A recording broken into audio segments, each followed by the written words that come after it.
Good morning and welcome to the Baker Institute and to our third annual Firearm Injury Prevention Symposium, Preventing Firearm Injury Through Purpose and Policy. I am Dr. Rula El-Sarraj, the Director of the Center for Health and Biosciences. Today we will focus our efforts on a public health crisis that has impacted our entire nation, gun violence. Over the last several years, we have seen a rise in firearm injury and death, not only locally, but nationally, resulting in over 40,000 lives lost annually. The economic cost to our nation is over $500 billion annually, costing more than critical programs like Medicaid. The impact of firearms goes far beyond the actual injury from the bullet, but also from the long-term injury a victim faces during the recovery, the impact to families who have lost a loved one, to firearm suicide, or those communities working together to combat violence in their neighborhoods. We all know the stories, and today is about collaborating, sharing, and listening, making new connections and coming together in a shared space to identify evidence-based solutions to impact firearm violence and inform policy. Today is the perfect day to join together, as it is National Firearm Injury Prevention Day, and many of you are wearing orange to mark this occasion. Our intention today is to join together to highlight the excellent work being done locally, regionally, and nationally. We want to build up collaborations to impact change. We are excited to bring this event both in person and online, and this event is only made possible because of our generous sponsors. Our gold sponsor, Memorial Hermann Hospital, and our bronze sponsors, UT Health McGovern Medical School Department of Pediatrics, Harris Health Systems, UT Health Center for Violence Prevention. We thank you for your generous support and recognize your commitment to education, community, and the reduction of firearm injury in our region. As a part of this special day, the White House Office for Gun Violence Prevention wanted to be a part of this event. However, they regret that they were unable to be in person. I am excited to share that Greg Jackson, the Deputy Director of the Office of Gun Violence Prevention, recorded a personal message for this event to share the priorities of the office with you and their agenda for the upcoming months. This is an incredible opportunity for us to learn about the highest office and how we can support their efforts. Thank you for your engagement and passion today as we work together to address firearm injury through purpose and policy. Greetings, everybody. Greg Jackson here with the White House Office of Gun Violence Prevention on a very sunny day, which we are literally filming from the White House campus. Excited to greet you all at the Baker Institute third annual Firearm Injury Prevention convening. And thank you just for all of your commitment and your hard work on an issue that we know is frankly so critical for so many. Here at the White House Office of Gun Violence Prevention, this is a team that's truly led by survivors. And as a survivor myself, I just want to thank you for all you're doing to keep future generations safe from what is now the #1 crisis impacting our youth. As for our office, we have 4 major charges. One is to implement and expedite the implementation of the President's historic executive actions, as well as the first bill on gun violence in 30 years, the Bipartisan Safer Communities Act. Secondly, we're identifying new ways and new actions that can be taken to address this crisis.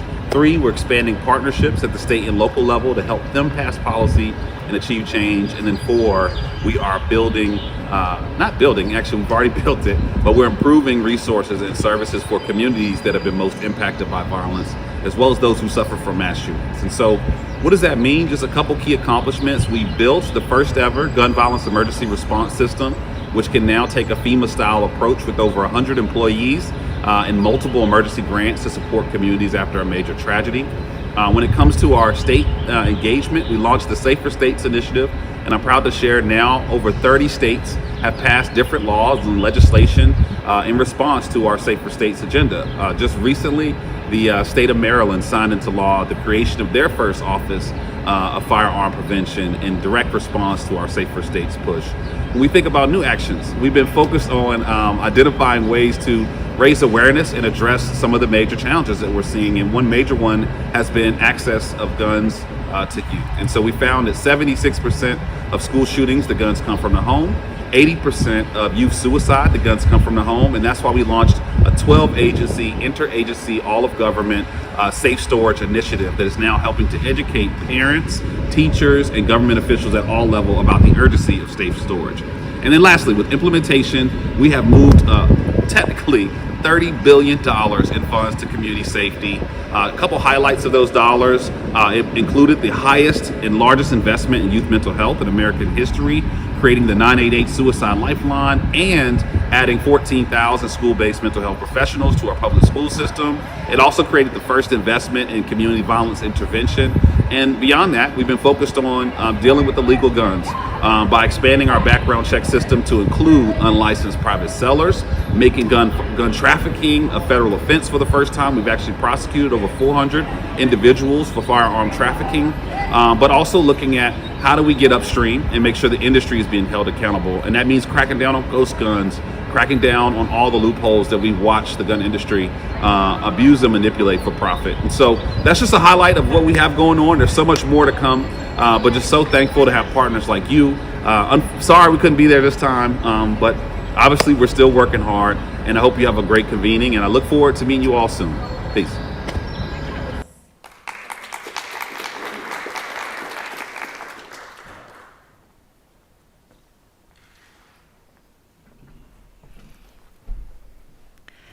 Hello, I'm Sandy McKay, the Huffington Fellow in Child Health Policy and an Associate Professor in Pediatrics at the University of Texas Health Science Center at Houston, and I am excited to host you throughout the day today.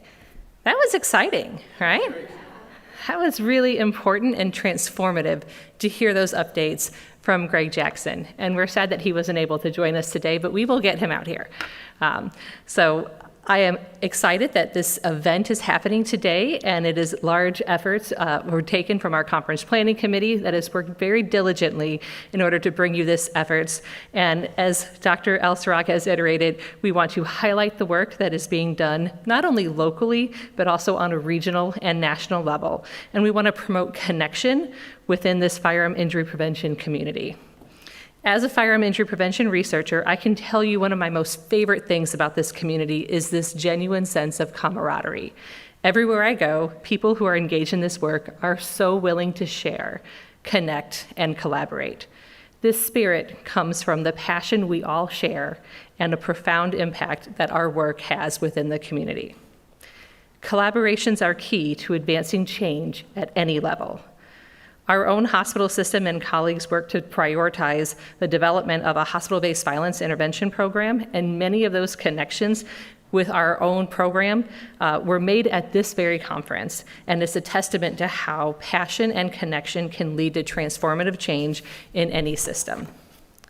I know each of you have a story to share, and my challenge for you today is to connect with someone new before you leave.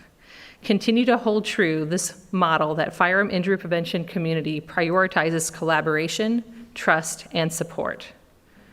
We all know how challenging it can be sometimes to see change happen, but our approach is one of passion and respect, and it has resulted in the wins that we have seen, like the significant successes that we've seen out of the Bipartisan Safer Communities Act, one of the most transformative pieces of firearm legislation that we've seen in decades. Or the fact that just only a few years ago, we have not had a hospital violence intervention program in the greater Houston area. And today, you're gonna hear about how the landscape has changed in the largest medical center in the world. I believe that change is happening, and we have to continue to investigate, advocate, and promote evidence-based programs and policies. Now, a bit of housekeeping before we start our day. Out of respect for our speakers, please keep your phones on silent. We will have opportunities for you to write your questions on the cards that are provided for you on your tables. Kindly place them on your table face down, and we will have our team members come by to retrieve them periodically. There are restrooms that are located on either side of the stage, and you know that there's always beverage service and food available for you in the back. If you have any immediate needs, please see myself or Katerina Reyes, and we are here to ensure that your day is wonderful. Thank you again for joining us, and I'm excited to bring you a full agenda of engaging speakers. and I am honored to introduce our keynote speaker for the day, my colleague and friend, Dr. Eric Fliegler. Dr. Fliegler is a pediatric emergency medicine physician and health services researcher at Massachusetts General Hospital and associate professor of pediatrics and emergency medicine at Harvard Medical School. His research and innovation focuses on 3 areas: firearm injuries with a focus on epidemiology, risk factors, and the role for legislation in reducing firearm fatalities. And he co-edited the book, Pediatric Firearm Injuries and Fatalities. He also is focused on the development of evaluation tools to help families with health-related social needs. He developed Health Steps, which is a system for the assessment and referral of families to social services, which is now the backbone referral system for the United Way Mass 211 that is used by over 100,000 people annually. And he also studies health inequities at the country and hospital level. He is the co-director of the social medicine course at Harvard Medical School.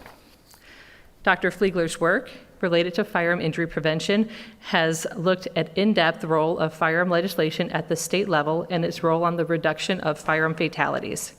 In particular, his research has evaluated the relationship between the presence of child access prevention laws and lowered child firearm fatality rates, the removing of firearms from people with domestic violence restraining orders and lower domestic violence homicides, and the overall relationship between firearm legislation and lower rates of firearm homicides, suicides, and unintentional fatalities.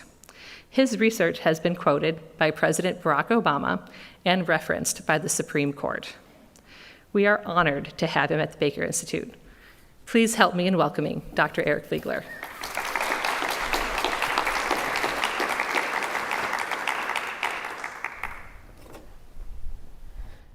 It's an absolute honor to be here today. I don't like podiums. I'm much more of a pacer type of guy. So one of the things I've been asked to talk about is, well, does policy make a difference? Do firearm policy, does legislation make a difference? And it's actually somewhat of a complicated question because firearm legislation is a complicated topic. But I'm going to hopefully explore this with you all today, and we can come to some conclusions. As was said, many of us are wearing orange today. It's because of this young lady, Hadiya Pendleton. She was a 15-year-old girl from Chicago who was at Barack Obama's second inauguration. She marched along in there. A week later went home, and within, I think, 2 blocks of where President Obama had his home was gunned down. Her friends, to honor her, decided that they were going to pick a day where people wore orange. Why wear orange? Because I'm sure many people know in this room, that's what hunters wear. Why do they wear orange? To remain safe. And so this is a sign that we all need to remain safe. So this is in honor of her. As was mentioned, Lois Lee and I, who's one of my long-term collaborators and great friends, we've edited a book on this. This is my disclosure. And in the end, you never really make any money. So I have two goals today. First, I want us to understand the landscape. So we're going to characterize and contextualize the range of both federal and state firearm legislation. And then I want to take a deeper dive and evaluate, does this legislation make a difference? So we're going to look at that, the role primarily of the state legislation in firearm fatalities today. So the history of federal firearm legislation is written by many, many people, written directly or indirectly because of their acts. And we're going to kind of go through, and I'm sure you recognize many of these pictures. Probably some of them maybe not familiar, but these are people who have played a very key role. So, anybody heard of the Second Amendment? All right, so, this is where it obviously all started, Second Amendment, 1791. James Madison was significantly involved, and this is what it says. A well-regulated militia, being necessary to the security of a free state, the right of the people to keep and bear arms shall not be infringed. I don't actually understand where all those commas go and how this works, but I see a lot of words in here that are important. Well-regulated, militia, state, people. And this is a complicated law, complicated Second Amendment that people are interpreting. But what is really interesting, because so many of us are used to these conversations about the Second Amendment, this was considered one of the least important amendments after the whole thing was passed, in that it basically never came up in conversation. As a matter of fact, the next time a law was passed, which I'll show you in a moment, was over 140 years later related to firearms. And in terms of major cases, there were basically only 1 or 2 cases in the next 140 years that was primarily around black people who had been former slaves, could they own guns? That was the essence of it. It was not actually part of case law. This was just this amendment that was there. So the next federal law that was passed is called the National Firearms Act. And what is really important about all of the laws we look at is understanding the context. You'll see on the left, there's Al Capone. Al Capone, a notorious gangster who used machine guns to gun people down. In response to what his gang was doing, this law was passed. So it was the first federal regulation that was looking at both the manufacture and the transfer of firearms. It was actually written into the Internal Revenue Services Code. Like it was a tax-based thing. And so they had taxes on the manufacture and sale, but they also added in this element about registration requirements. And they were very specific about the registration requirements. What types of guns would need to be registered? And if you take a look, short barrel shotguns, rifles, machine guns, firearm mufflers, and silencers, not handguns. Well, why were these chosen? Because this is what Al Capone's gang was using. So they didn't think about the implications of this broader than that. And a matter of fact, within 5 years of this being passed, there was a case that made it all the way to the Supreme Court. And this was the United States versus Miller. And these two gentlemen, Jack Miller and Frank Layton, they are described as two retired, which I love that phrase, retired Oklahoma bank robbers.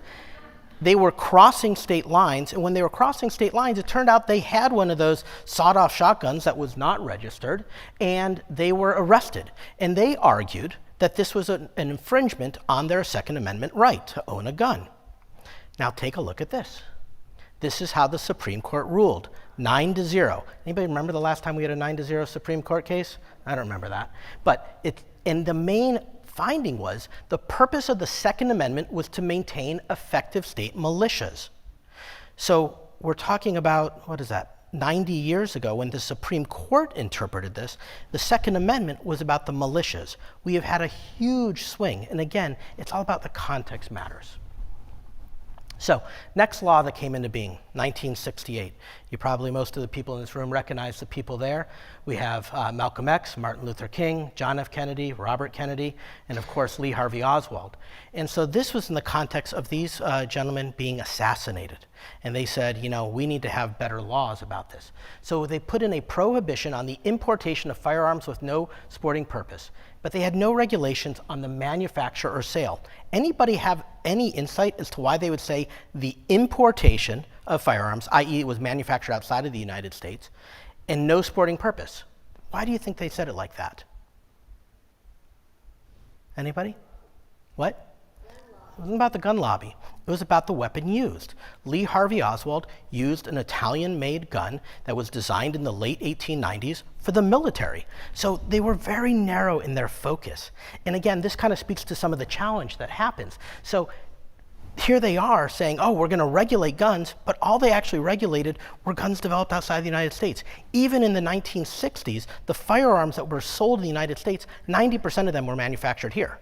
So this didn't really make a lot of sense if your goal was to actually prevent gun violence.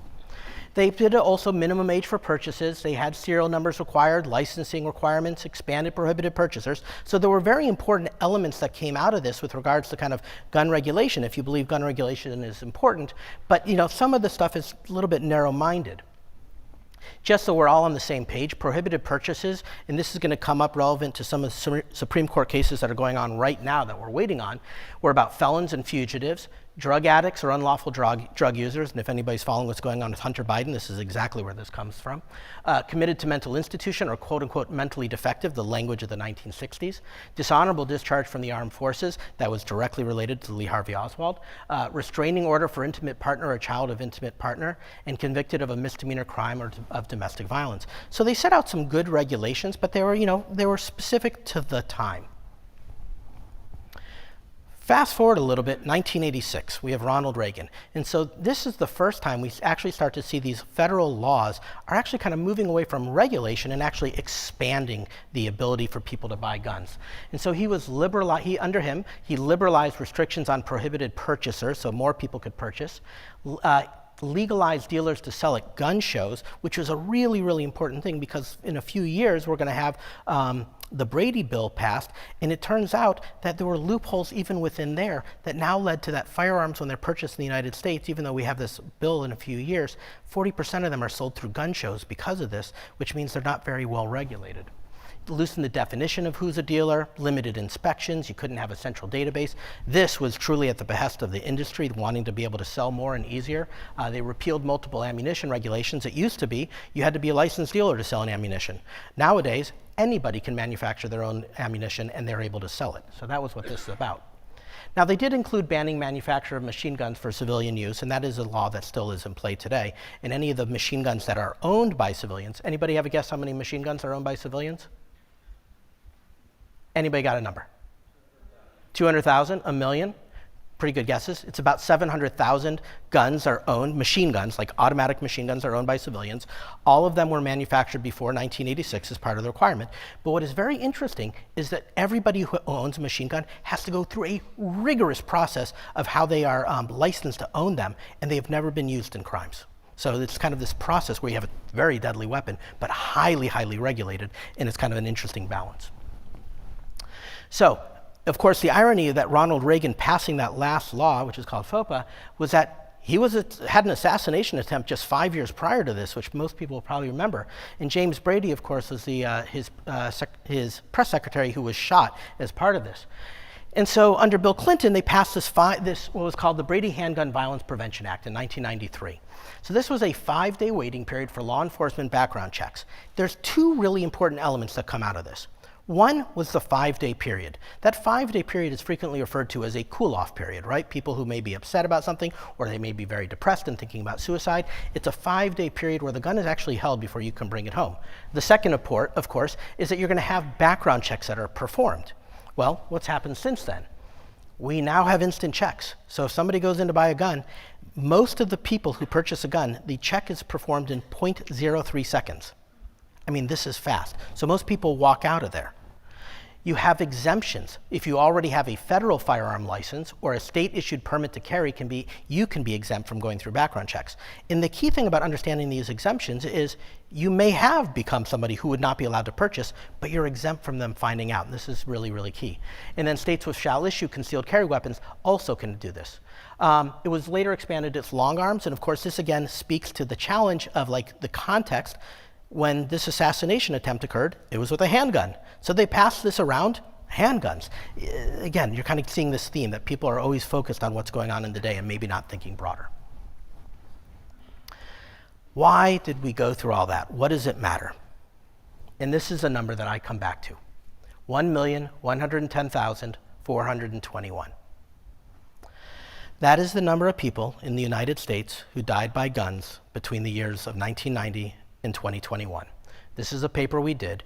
Part of the role of this paper was how do you conceptualize 1.1 million deaths? That's a lot of people dying. Let me just start with a basic conceptualization. Every single American that has died in every single war going all the way back to the Revolutionary War adds up to roughly 1 million. So we've had more civilians killed in the last 31 years than we did in all the wars combined. 1.1 million people. Well, what does it mean when we dive down into the details? This is just one area of our paper where we looked at disparities by homicide and suicide, by race and ethnicity.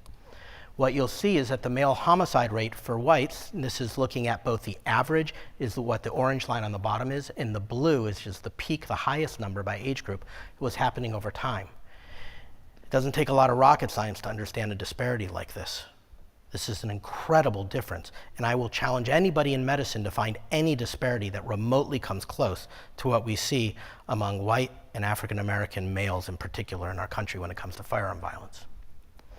Numerically, in 2021, we had the highest number of people ever killed by guns. 48,951. When I started my work in this world over a decade ago, it had been 30,000 people dying every single year, consistent for 10 years. We've had a 60% increase and 20% increase alone from 2019 to 2021 during the COVID pandemic. As far as that disparity goes, if you are a young black male in the United States, somebody between the ages of 15 and 24, you are 24 times more likely to die by a gun by white males of the same age. It's a sobering, horrible number. So I'm going to talk about one last federal law, and then we're going to talk more about the state laws. So this is what was commonly known as the assault weapons ban. It was passed in 1994. And I want to examine it and think about what was it about it and what did it make a difference or not. So it prohibited the manufacture, transfer, and possession of semi-automatic assault weapons. Seems pretty good. It prohibits the transfer and possession of large capacity ammunition feeding devices. Seems logical. But the way they wrote it around 19 specific guns at the time, and they had to meet the identical specifications. They didn't have insight that somebody could change the barrel length of a gun by 2 millimeters and no longer be a banned weapon. They also said it was only going to apply to those manufactured after passage. Well, this came up about a year and a half before it was passed. What do you think happened to gun sales during that time of these? They went up by over 50%, and they've maintained a high level. As part of the compromise, it was a sunset bill. It was designed to last for 10 years. This was never going to pass again, and this was going to have limited effect. And when you really look at this particular law, it's really hard. I mean, there's been a lot of people who studied it. It's really hard to say it made a huge difference. One of the reasons why it's hard to say that is because truly these types of weapons are usually used in mass shootings. During that time period, there were not a lot of mass shootings before and or during that time period. We know what's happened since then. They've really gone through the roof.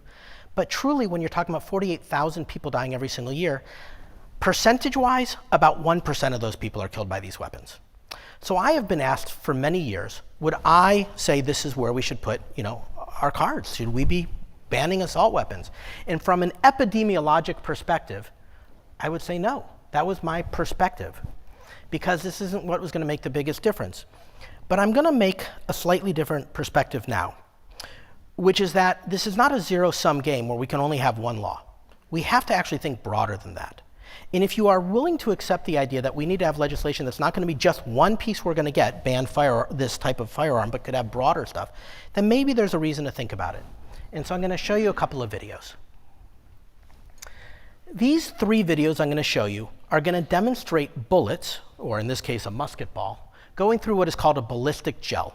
A ballistic gel is a gel that has the density basically of the human body, of the abdominal cavity, and it is supposed to allow you to kind of view what happens as anything goes into it and its effect on what would be the individual who is getting this. Does that make sense? Okay. I have some data about this. So this is a musket simulation. It wasn't an actual musket gun, but a musket like one that was made later. The caliber is 0.7, which if anybody knows, that's a pretty big size projectile that's coming at you. It has a fast muzzle velocity. These things were impressive, 1,000 to 1,150 feet per second. You'll see how it compares to others. And it hits with a wallop, 700 to 2,000 pounds of force. So these muskets, which I assumed going into this was be like, how strong could they have been during the Revolutionary War? The answer is they were actually pretty strong. So this is what it looks like when the musket ball goes through this gel. What you're seeing initially is called a temporary impact cavity. This is a temporary process that the shock waves, what they do to the human body, and you're seeing them happen. And then as you can see, it kind of starts to shrink down, and eventually you're going to have a permanent impact cavity that is left. So that's the first one. This next one is a 25 caliber bullet. This is from a small handgun. This is what would classically be described as the handgun a lady would carry in her purse, or was used in a lot of crime in the 1990s, what were called the junk guns or the Saturday night specials. It has a much slower muzzle velocity, 760 to 900 feet per second, and its pounds force was pretty low, 63 to 66. This is what it looks like when it goes through. You'll see the cavity, the temporary cavity is much smaller. But you can still see how things are, it's taking seconds. Things are still bouncing around. Your organs are getting knocked when you get this. Very different than, say, you get stabbed. And if you look, you can see the permanent hole that is in there. That's what that permanent cavity is. So you've seen 2 so far. This is what an AR-15 looks like. So these are classically referred to as a 5.56 NATO. I think that has to do with NATO, but I don't actually know what that's from. But this is shot from an AR-15 style rifle. The caliber is .223. The muzzle velocity is fairly fast, 850 to 993 feet per second, and it hits pretty strong, 1,200 to 1,371 foot-pounds of force.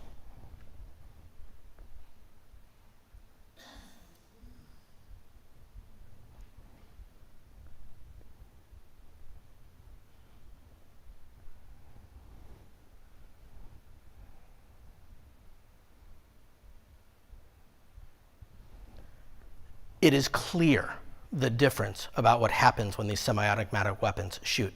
When I showed this to Sandy yesterday, she said to me, how many bullets was that? I said, that was one bullet. That was one bullet. So why does it matter what we shoot? So I'm going to present a little bit of data. In medicine and epidemiology, we use something called the case fatality rate. How many people die who experience X? This is very classically described around infectious disease. If you were to get rabies, the case fatality rate is over 99%. You're virtually guaranteed to die. If you were to get smallpox back in the 1930s, before the vaccine was invented, the case fatality rate was about 30%. If you are unvaccinated and you get measles, the case fatality rate is around 1%. If you get chickenpox, the case fatality rate is 0.0001%. That's case fatality rates. These are the case fatality rates of some of the most notorious shootings that we've had in America. At Sandy Hook, where the age of the children was 5 to 6 years old, 20 of those children were shot, 100% of them died. A little older, Uvalde, you guys know this, 10 to 11 years old, 30 children were shot, case fatality rate 63%. And in Parkland, 15 to 16-year-olds, 34 children were shot, 50% case fatality. These were all shot with the AR-15 that we just looked at. This is the difference. So I have changed my perspective. Would I like to see that these guns are not available to people because of the destruction they perform? The answer is yes. We're talking a lot about deaths. Deaths, of course, are just tip of the iceberg.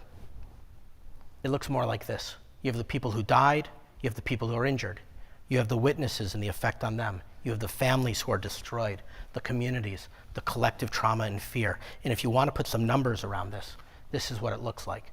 In 2022, over 48,000 firearm deaths. There were approximately 140,000 firearm injuries. Why do I say approximately?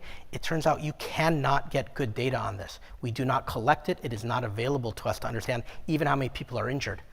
If you have witnessed this, you have a 60% increased rate of depression. If you are a family member, siblings have an increased risk of psychiatric disorder, 2.3 higher than general population. The mother's 3.6, the father's 5.3. 51% of our teens worry about a school shooting at their school. And 79% of US adults experience stress worried about mass shootings, and 33% say they avoid certain places. This is the tragedy about what's going on in our country. All right, we've talked big picture. Let's take a deeper dive. Let's look at the state legislation, because this is really some of the most important areas. Firearm legislation is really complicated to study because there is nothing that is consistent about firearm legislation across the country. Matter of fact, people who study this have tried to kind of quantify how many possible laws out there and have come up with over 300 different types of laws. How many laws are in each state? You can see there is tremendous variability. There are states basically with no laws, and there are states like Massachusetts and California that have over 100 different laws. This is what it looks like roughly for here. Idaho 1, Massachusetts 103, Texas is about 25. There's been some changes in that time period. So let me tell you a little story of how I got involved in this work. So I was working with some of my friends at Boston Children's, and we had done 3 different studies looking at the role of legislation in the following areas: booster seats, bicycle helmet laws, and seatbelt laws. And the question we asked was, do these laws make a difference in the outcomes we care about, people dying? And what's interesting about these laws is if a state has it, you can pretty much Google it, you can find it immediately, and it's a yes or no proposition. That's it. And so we studied all these various mechanisms, these laws, and it turns out each time these laws were passed, we saw fatalities for the specific group drop anywhere from 10 to 20%. These state laws made a difference. And as we had just had our 3rd paper accepted and was being published, this trial was happening. Florida judge sets trial date in Trayvon Martin case. He, of course, is the young black gentleman, 19 years old, who was gunned down in his hometown in Florida. And the person who went on trial was going to say that he was protected by what are called stand your ground laws, which we'll come back to. And I turned to my friends and I said this question: does firearm legislation actually prevent deaths? And none of us knew the answer to that. And we looked at the literature and there was very little about this. So we said we should study this. And this was our first paper. So we looked at the time, you could get a list of the laws by states from the Brady Center, and they just were there. And we knew we could get access to how many firearm fatalities there were. That's easy data to get. It's the injuries that are hard to get. And we said, well, let's take a look. We added up all the laws at each state. We called that a legislative strength score. We didn't give a weight to any of the laws. We just said literally 1, 2, 3, 4, all the way up to 24 laws was the most that Massachusetts had. And we ran a regression. And as you can see, as you have more laws, firearm fatalities seem to go down. And when you actually crunched the numbers, and we divided these into quartiles, states with the fewest laws, the states with the most laws. The states with the most laws have a 42% overall reduction in firearm fatalities. This held true for homicides, for suicides, and unintentional deaths. So we said this makes a big difference. Interesting story about this. We had done the analysis. I had written my first draft of the paper. David Hemingway, who's one of the authors there, is one of the leading firearm researchers in the country. I asked him if he would help. I sent him a copy of my first manuscript. 4 hours later was the Sandy Hook shooting. That lit a fire. By the way, during that time period, Massachusetts' firearm fatality rate was 3.6. This is from 2007 to 2010. Now it's up to 3.8. Texas has gone from 10.9 to 15.3 per 100,000. So which of the laws make a difference? So there's a lot of laws. How do we understand? Fortunately, the RAND Center, the nonprofit organization, has done something called the Gun Policy in America. And they have this gorgeous data collection. And if you want to take a deep dive, this is where you go. And they have this one diagram that says, what laws seem to make a difference. If you're an orange and you're fat in terms of the thickness, it means you probably make a really good difference in fatalities. If you're an orange and you're really thin, it's kind of hard to say. If you're blue, it means you may lead to an increase in fatalities. And I'm going to discuss some of these. So I've been doing this work for about 13 years, and my son in 2016, when this article was published, said, "Dad, have you seen this?" My son was only 12 years old at the time. And this article was titled, "1 Week in April, 4 Toddlers Shot and Killed Themselves." Themselves. What does it possibly mean to have a 4-year-old kill themselves, yet alone 4 in 1 week? I want you to pause and think for a moment. Imagine this was happening with cars. Imagine this was happening with hair dryers. Imagine this happening with anything. Would we allow 2 to 4-year-olds to be able to kill themselves with it? No way. Well, it turns out firearms are the only consumer product in the United States that are not regulated for safety. Let me say that again. Firearms, whose sole purpose is to cause harm and death, are not regulated for safety at all. And this is what happens. Zia DeShields, 4 years old. Shaquille Corngay, 2 years old. Holston Cole, 3 years old. Keon Shelton, 2 years old. We're at a gun policy conference, so I didn't start with my typical thing, which is I say, I'm sorry, but this is traumatic stuff we're talking about. This is hard. These numbers are terrible. These deaths are avoidable. The disparities are tremendous. So I just say in advance, I recognize that, but we need to be aware of this to make a difference. So we decided to study this, and we looked at a set of laws that are called child access prevention laws. Child access prevention laws are just that. The goal is keep the guns out of kids' hands, because it turns out you can't teach kids not to touch guns, especially boys. Boys are curious about guns. It's in our media. It's part of just what we live with, not just in the United States, it's everywhere. And so many states have passed laws. So half of the states have no laws whatsoever.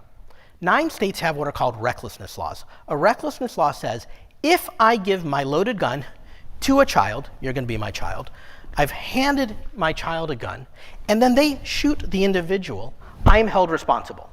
I have to say, I find it amazing you need a law for that to be true. But that's what a recklessness law is. A negligent law is very different. A negligent law says, should my child potentially get a hold of the gun and use it? That's one level.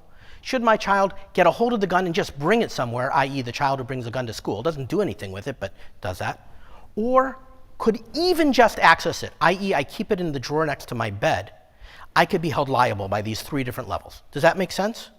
And so the question is, do these laws make a difference? And this is what we found. So the black line are states with no laws, and this is on the y-axis, the deaths per 100,000. The dotted red line is states with recklessness laws. It does not take a scientist to say there is no difference between those states. That is a worthless law from the perspective of preventing deaths. It may be an important law in terms of prosecuting somebody, but it doesn't prevent deaths. But if you look at the green line, the negligence law, it certainly seems to make a difference. And when you crunch the numbers, states that have negligence laws have an overall 14% lower risk than those other states.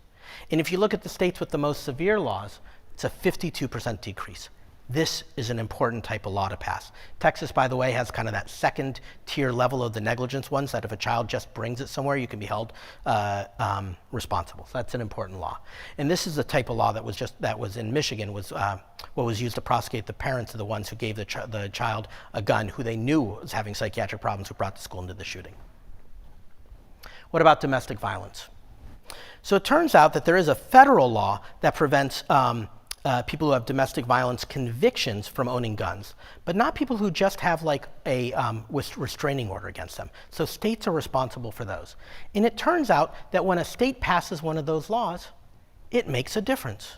There's a 14% lower rate of firearm intimate partner homicide, and overall that's for firearm intimate partner homicide, and overall a 9.7% for homicides overall, because most of the homicides are with guns. So this is a law that makes a huge difference. This is a very important set of laws to be aware of right now today because of this. United States versus Rahimi. In 2019, Zaki Rahimi dragged his girlfriend and mother of his child to his car. He threw her in the car. She hit her head. He recognized a bystander had seen it. He shot at the bystander. A protective order was filed. As part of that protective order, he was prohibited from owning a gun. He was then arrested for violating that restraining order, and also, by the way, he used his same gun to threaten another woman, and he appealed. And the federal appeals court in Louisiana agreed that these laws that prevent people with domestic violence misdemeanors is against the Second Amendment. This is a big deal. This has been argued in front of the Supreme Court, and we're going to know any day what they're going to do. It is important to recognize in the most recent gun case, Bruin, the majority held that gun restrictions can only be applied when there is a tradition of such regulation in U.S. history. What was the tradition of men and women in United States history? It was basically one of servitude. A woman was a man's property, in essence. They could beat them. It didn't matter. So this is really, really important. By the way, within a few months of this, he was involved in 5 more gun violence crimes. Extreme risk protective orders. These are the orders that allow family members, primarily, sometimes the police, sometimes healthcare providers, but mostly family members, to say, I'm concerned about my dad, I'm concerned about my wife, I'm concerned about my child. They have a gun, and I think they're going to hurt themselves, they're going to hurt somebody else. And they can petition to have the gun removed initially for a 3-day period, and then a quick trial happens, and then they can be removed for longer. The research is still very early, but it suggests out of studies from Connecticut as well as Indiana that it probably does significantly reduce suicides. And there's some very good data out of California that they may have prevented upwards of 20 mass shootings from occurring in California. One of the challenges of studying these laws, it's very hard to know what you did or did not prevent, because we can only estimate these things. But they seem to be important laws. Texas does not have one. So I've been talking a lot about how laws can help things. But laws may not always go in that direction. And stand your ground laws is one of the classic ones. So there used to be something known as, or there is something known as, the Castle Doctrine. The Castle Doctrine literally goes back to England, 1628, where it was in common law, an Englishman's home is his castle. And why does that matter? It says, in your own home, you have the right to protect yourself, including violence against an individual, including killing that individual, in your home. So this has always been applied in the United States as well, the Castle Doctrine. But what is important about the Castle Doctrine is, what does it mean when you're not in your home? It means you have a duty to retreat. If you feel threatened, you have to get out of that area. If you're in your home, you can take proactive action. Does that make sense? Well, stand your ground laws flip that. And they say, if you are out in the community and you feel threatened, whatever you want to define as you feel threatened, you have the right to take offensive action. And so between 2000 and 2016, 23 states put stand your ground laws in place. There are 18 states that did not have them in this time period. And so this is what the data shows. In the states that passed them, overall, there was an 8% increase in homicides. That 8% increase in homicides started within the first year. The highest increase was in Alabama, 33%. In the state of Texas, there was actually no statistical difference, so it did not change things in terms of homicide rates. But this is a very important example of what it means when we arm people, when we have people carrying guns in public places, and we give them permission to take that proactive action. It's an important thing to recognize. These are really hard studies to do. Having been involved in many of them, we're always struggling with it. They are what are called ecological studies. Nobody is passing a law as a mechanism to study the law. They're passing a law to do whatever the law says. And so people have to kind of put data together with it that was never designed to necessarily be there. That's what an ecologic study is. Time frame. If I pass a law, how long is it going to take effect? There are 400 million guns. We could ban the sale of any gun ever again, and there are going to be at least 400 million guns still in circulation. So what is that difference going to be? There are often small sample sizes, the number of people killed, or laws. The enforcement of the laws. You can pass a law, but if you don't enforce it, doesn't matter. Matching intent to the data, secular trends, there's a lot of things. But they're hard to do, but they're important, and I think they show value. I would be remiss not to mention the Bipartisan Safer Communities Act. This is the first firearm regulation passed in close to 30 years. It has 6 major components. It expanded background checks. It's a little bit limited. It's only expanded background checks for people under the age of 21. They're deep background checks, but it's only for people under 21. It expanded domestic violence, so you no longer have to be married to that person. It could be a boyfriend, a girlfriend, so that's an important expansion. It has put much money into violence interruption in the cities. Straw purchasers, which says I'm prohibited to buy a gun, so I'm going to have my friend buy it, and then they give it to me. That has been codified as being illegal. A better definition of gun dealers, which is hopefully going to reduce sales to people who don't go through background checks. And then there's a lot of money put into mental health in the schools, et cetera, including trying to support these red flags or those ERPO laws that I discussed. So these are my take-home points. Federal legislation is important. We need to recognize federal legislation, literally by definition, is the only type of legislation that's going to affect everybody in our country. If we do things piecemeal in states, different people are going to experience different fatality rates. State legislation, it's a laboratory of innovation. It's one of the beauties of our country. But we have to recognize some of these laws are going to prevent firearm fatalities. Some of them are going to enable it. The Supreme Court. There is a real possibility we're going to see more and more of these laws struck down by the current Supreme Court. And if that happens, if we cannot regulate who owns guns, if we cannot regulate how guns are carried, if we cannot regulate where guns go, it is most certain that we're going to see more fatalities. It is such an honor to be with you all today. I am so thrilled to see so many people, and I just want to say thank you.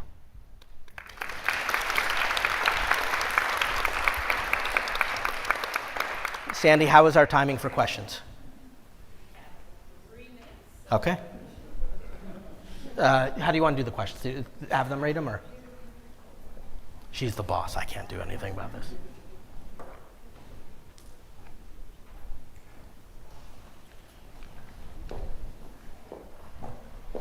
All right. These are very long questions. Okay, so let's just, all right. How often are parents prosecuted in states with cap laws? The answer is very infrequently. It's very interesting. My friend Lois, who I do most of my research with, she's concerned about the idea of the secondary trauma to a family if their child were to take it. And I get that. And on the other hand, I think about the trauma to the people who died from the guns that came from those parents anyways. But the answer is not a lot of people are prosecuted. But that's an actually really interesting thing. Passing the laws, making sure people know about it, and with the point of sale for the guns, making sure they know about it, I think it makes a huge difference regardless of the prosecutions. What is well-regulated militia? Why is it not part of the discussion? I'm a pediatric ER doctor, and I don't know what a well-regulated militia is. I mean, I know what a militia is. I have no idea what well-regulated is. I don't think I've seen examples of that recently. This is why the Second Amendment is so confusing, is that there's a lot of discussion, and if the Supreme Court doesn't know what it means, I'm not even going to tackle that. All right. Will you consider contacting congresspersons to see if you can speak to them on this topic? Myself, Sandy, Emily, who are all going to be there, we have done this numerous times, gone to Congress. Most of the time we meet with their aides. But one of the really interesting things, and Emily maybe will share part of this story, is they're actually more willing to listen to you than you may realize. Now, one of the meetings I went to was with Senator J.D. Vance's staff. Wasn't the strongest meeting we've ever had, but it was an interesting discussion. How much would Canada-style guidelines reduce those horrifying US numbers? Canada, Switzerland, Israel. These are all countries that have a lot of guns in the civilian population. The first thing to know about those countries is though they have very high gun ownership rates, they are probably at most 1/4 of what the gun ownership rates are in the US. They are highly regulated within these countries, and but also among all the other countries, not the US, they also have the highest gun fatality rates. So let us be clear. If you want to know where people are dying by guns in the United States, in any specific state or any other part of the country or the world, there is one thing you need to know. Where are their guns? Where there are more guns, there will be more gun deaths. Period, end of story. And if anybody tries to argue with that, they're just incorrect. There are countries that have high gun ownership rates, and their fatality rates are far lower than the US. It is primarily around the regulation of those guns. It is around the types of guns. A lot of those countries have strong hunting cultures. So the types of guns they're allowed to have are guns for hunting. They're not handguns. Handguns cause close to 70% of the gun fatalities in the US. Israel is a really interesting example. Israel is a country that has lived its whole existence either in war or the threat of war, and I'm not going to go into the politics of what's happening right now. But they used to encourage the military members, when they went home on leave on the weekends, to bring their guns with them. Why? Because you never know when an event was going to happen. What happened is they recognized they had a high suicide rate among their military, and they were almost always with guns. And they said, we need to do something about this. So they banned guns going home on the weekends. The suicide rate dropped by over 50%. So it's not that guns are the problem per se, it's how we regulate them and use them. Last one, this is very long, that's why I put it at the end.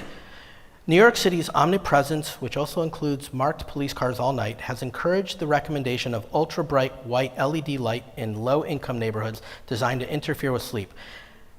Have you considered the mental health implications? Large increases in gun violence coincide with these lights. The mental health implications of all this stuff is terrible. Living in an area that is poor, living in an area with gun violence, living in an area with noise, living in an area with light is terrible for one's sleep and one's health, period, end of story. Being shot is a pretty bad thing for one's health. There is no question. We just published a very large paper in Annals of Internal Medicine that looked at redlining and the relationship to gun violence today. Redlining is the historic, federally sanctioned discrimination against black families, Hispanic families, against immigrants in the 1930s, 1940s, 1950s that limited where they could get mortgages to buy houses. And if you take the maps of those areas today and you move it 80 years forward to today's time period, you'll see that gun violence occurs in those areas overall across the country at a 6-fold higher rate. There is one city, Louisville, where if you live in an area that was graded at the lowest quality mortgage versus the highest, the gun violence difference in that one city is 88-fold difference. So if you want to know where people are dying, look where there are guns, look where there is poverty, look where redlining happened. These are the things that destroy people's lives. I believe that is all my time. So great to be here. Thank you. And I made it through them all. Thank you again so much for your engaging speak. We will take a brief break and reconvene at 10:05.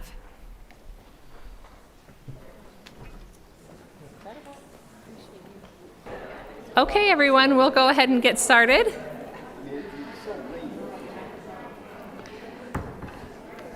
Thank you, everyone. Our first 3 panel discussions will follow the same format. Our moderators will introduce each speaker, and then it will be followed by a facilitated discussion with all of our speakers here at the big table. Again, questions will be submitted by your cards on the table. To lead our first panel, Advocating for Policy Change, welcome Dr. Zoaib Hafiz, a non-resident fellow at the Baker Institute and an associate professor at the University of Texas Health Science Center at Houston. Dr. Hafiz.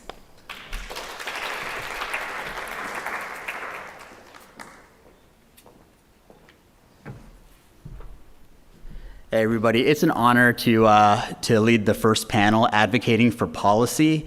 I'll be upfront with y'all. I'm a non-expert at in this particular domain, but it's been a pleasure working under Dr. McKay, and I've learned so much from these multiple events and getting a chance to talk to all of y'all. And so I'm very, very privileged to be able to introduce this really esteemed panel, and I just got a chance to listen to them talk amongst themselves. So I realized my role today will be to get out of their way, which is what I'm going to try my best to do. And so I'll start by just introducing them very briefly, because they're each going to give you guys a little bit of background about who they are and what makes them so awesome. And all four of them are really, really awesome. So I think you're going to be really excited. So I'll start out with Miss Cristina Delgado. She is the Southwest Regional Advocacy Associate at Community Justice, the only Black and brown survivor-led national gun violence prevention organization in America. She has a really compelling story, and I'm excited to let her present it herself. Without further ado, Miss Delgado.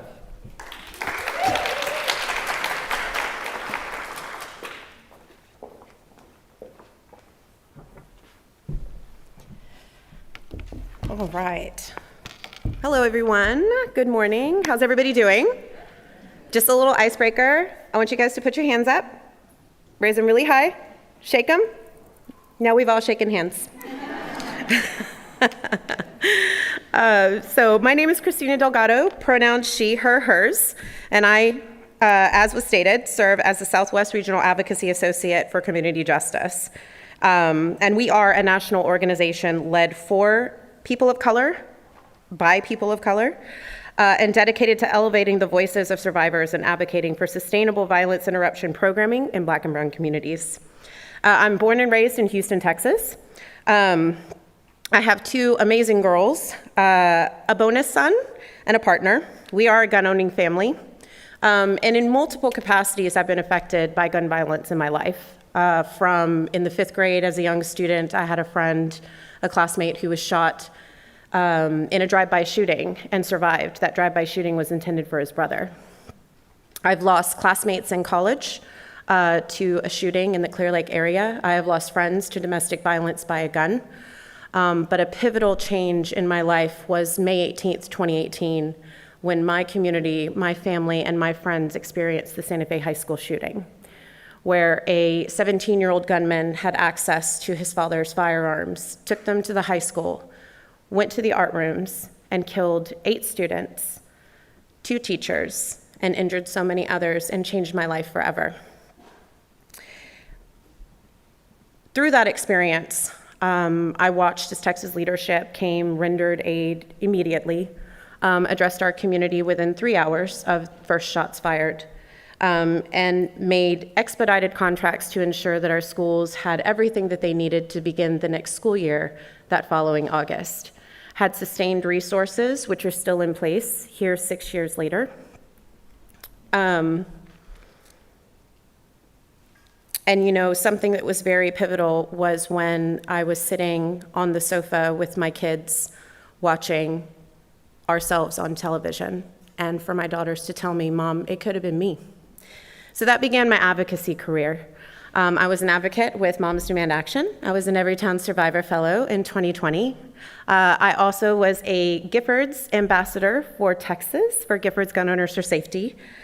And it was when we watched, following our 4-year mark in Santa Fe, as Uvalde went through the same exact tragedy we did.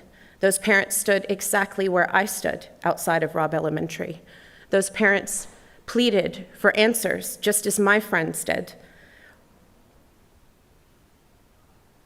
Sorry, it gets a little emotional sometimes, y'all. And as we're watching, my daughter mentions to me, "Mom, those kids look like Alice. Those kids look like me." And they did. It was astounding to me to watch as the time passed, and I expected a press conference directly following news of this shooting, news of this tragedy, news of the devastation. And for Texas leadership to take 24 hours to get to this community, to address the community with the same exact script that was addressed to us 4 years prior, and to see the lack of resources and the lack of care that was given to this community going through the same things we did just 4 years earlier. And it brought back the statement my daughter said. This is a border community with a Mexican population. And that was the defining moment that made me realize I needed to be the voice for my people, for my community, for mi gente. And that is what brought me to community justice. And so, how do we move the slides? It's this, right? Okay, I should have asked for the instructions. Sorry, y'all. Thank you. Okay, so I am so grateful to have had Amber Goodwin, our founder of Community Justice, really take a focus on what the problem was. You know, we know that, the statistics when you're talking about gun violence are so much worse for Black and brown communities. 74% of gun homicides in the United States are Black and brown, despite us being 31% of the population. So I know that Amber did a lot of research in going around visiting communities and asking what it was that they needed. And the solution was to build a Black and brown-led organization that partners with CVI organizations and widens the scope of CVI work within the GVP movement. Does everybody know what CVI is? Okay.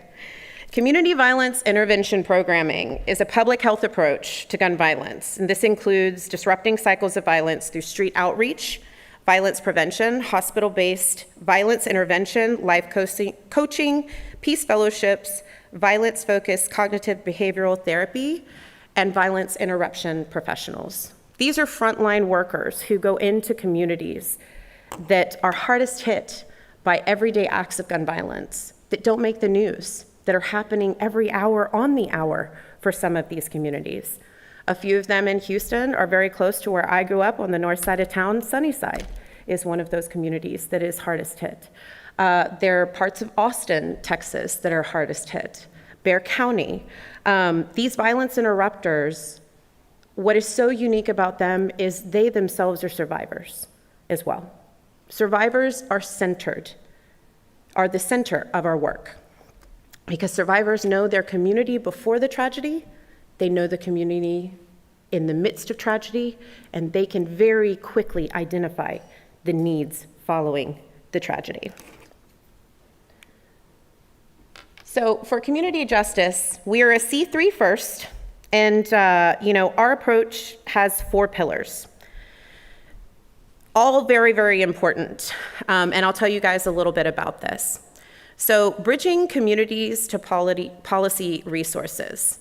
I think that this is one of the most incredible pieces, because we have got to be able to educate not only our communities, but our elected officials and community leaders on solutions that are readily available. One of the ways that community justice has done this is our Violence Prevention Index, which is absolutely incredible. And what this does is it measures a community's infrastructure to prevent gun violence and sets goals towards long-term progress. What does this mean? This is the only national analysis of municipalities' programs, services, and policies designed to reduce gun and other forms of violence. It assesses over 100 cities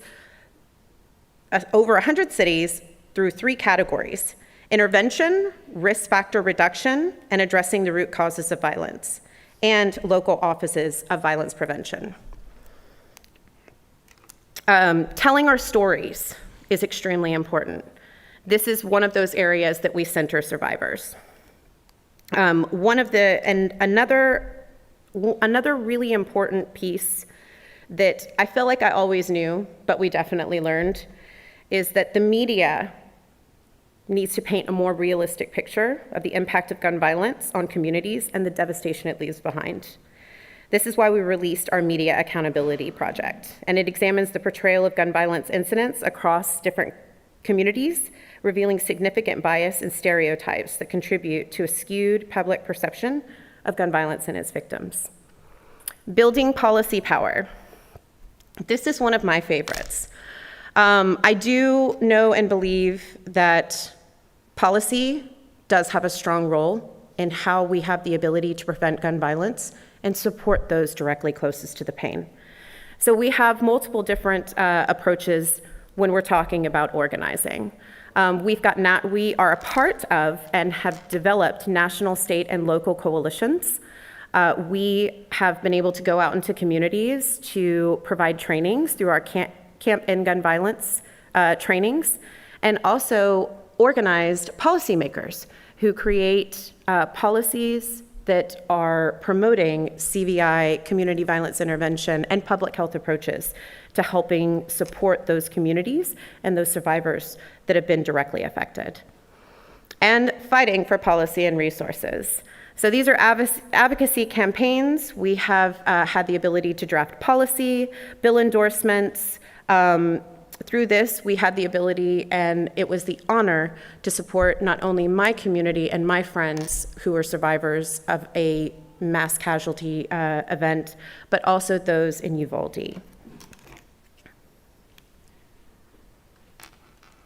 So just a little bit of a illustration of where we are. We are a national organization, so we have done work in the Northeast, Southeast, Southwest, and the Midwest, continuing to work in multiple different states to really help advocate for sustainable funding across the country.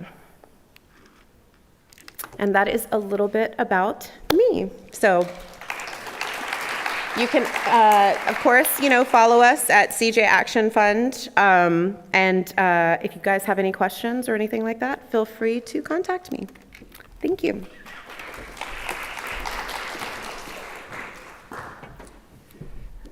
Thank you, Ms. Delgado.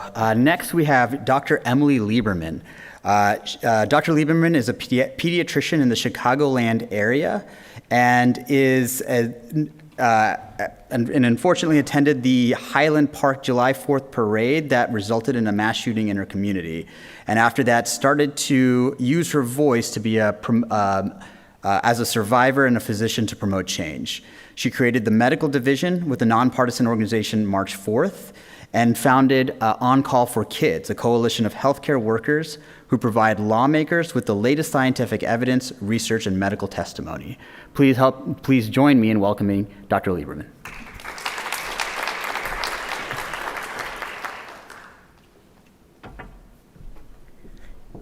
Lower this a little bit because I'm fairly short. So thank you all so much. This is such an honor to be here and share a little bit about the work that we've been doing. So thank you for taking the time to hear my story. So I am Emily Lieberman. I'm a pediatrician. I work in the Chicagoland area, and I'm a wife, a mom of 2 young daughters. And I kind of thought I had it going. Like, this is what I wanted to do. I was achieving all my goals. And I felt I was an advocate in itself, just being a pediatrician, advocating for safety of children, which included everything from gun safety to seatbelts to bike helmets, all within the 4 walls of my office.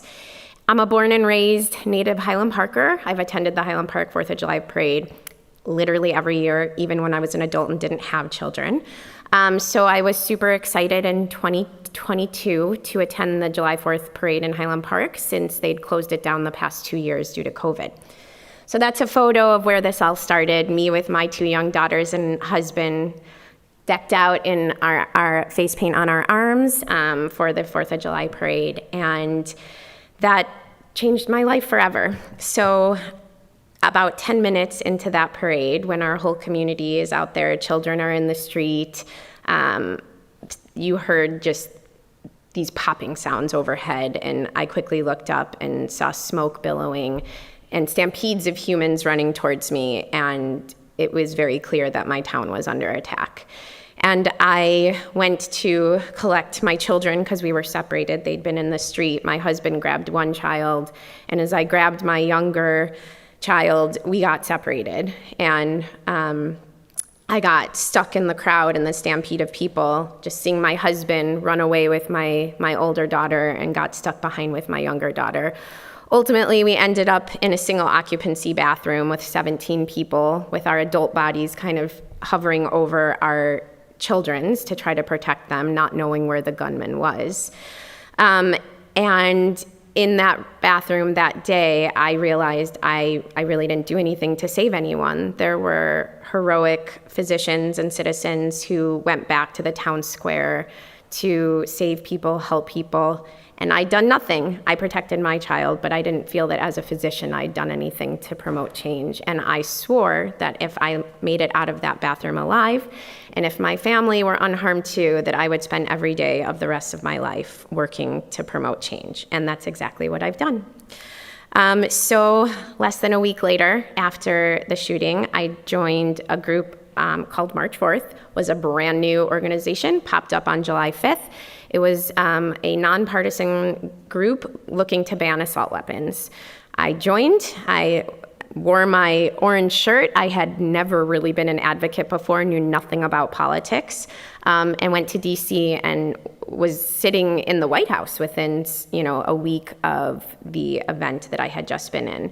And at that first fly-in, we had actually combined with Uvalde. And so I sat and spoke to lawmakers and sat in discussions and heard the most horrific, heart-wrenching stories from some of these families who lost their children, or from a young advocate who was one of the fourth graders who survived in the other class. And while I felt that these stories were so tragic and I could barely breathe listening to them, what struck me as unique was that it didn't feel that the lawmakers gave them the attention or respect or understanding that I believed they deserved. And what was so shocking to me was that my voice as a pediatrician became something that was interesting to them. So listening to things from an evidence-based public health standpoint, we started to make a little bit of headway on that trip. And I came home and I said, okay, well, I need to do something with physicians. I need to ban physicians together and try to speak with lawmakers. And please don't get me wrong, I think it's very important to be a survivor advocate. I'm not belittling that in any way, just suggesting that it was a different, unique perspective to be a healthcare worker. So I came back, I came home, I joined with my husband, and we created the medical division of March 4th. There we were working on the assault weapons ban, worked very hard on that, and created several fly-ins with that group, ultimately culminating in 2022, at the end of 2022. That's us with one of Dianne Feinstein's last actual meetings, where we had brought over 60 healthcare workers, specifically physicians, mostly pediatric focused, to DC to speak with lawmakers on the assault weapons ban and the importance of passing this bill. And never got brought to a vote. 2022 ends, and at 2023, we're in a new Congress and back to where we started from. And it was at that moment that I realized that I wanted to focus on much more than just the assault weapons ban, because that, while being so important, was not enough to make a big enough dent in gun violence. And so I, along with a couple other of the physicians who I had worked with on that 2022 fly-in in December, created a group. So our guiding motivation was, how can we use evidence-based research to prevent gun violence? And from there came On Call for Kids. So On Call for Kids, we call ourselves a coalition, not even truly an organization, because the goal is to be completely evidence-based and governed by science. And we believe that that separates us from any political party if everything we do is based in evidence-based research. We're nonpartisan. We are a group of healthcare advocates dedicated to creating a safer world for all children, free from gun violence. And our goal is to increase discussion and legislation around gun safety that can help mitigate this crisis. And what we try to do is gain co-sponsors for pieces of legislation that we believe are evidence-based, nonpartisan, and could save lives. What we do is to bring healthcare workers, and while we are mostly physicians, pediatricians, and pediatric subspecialists, we have expanded to include all types of healthcare workers.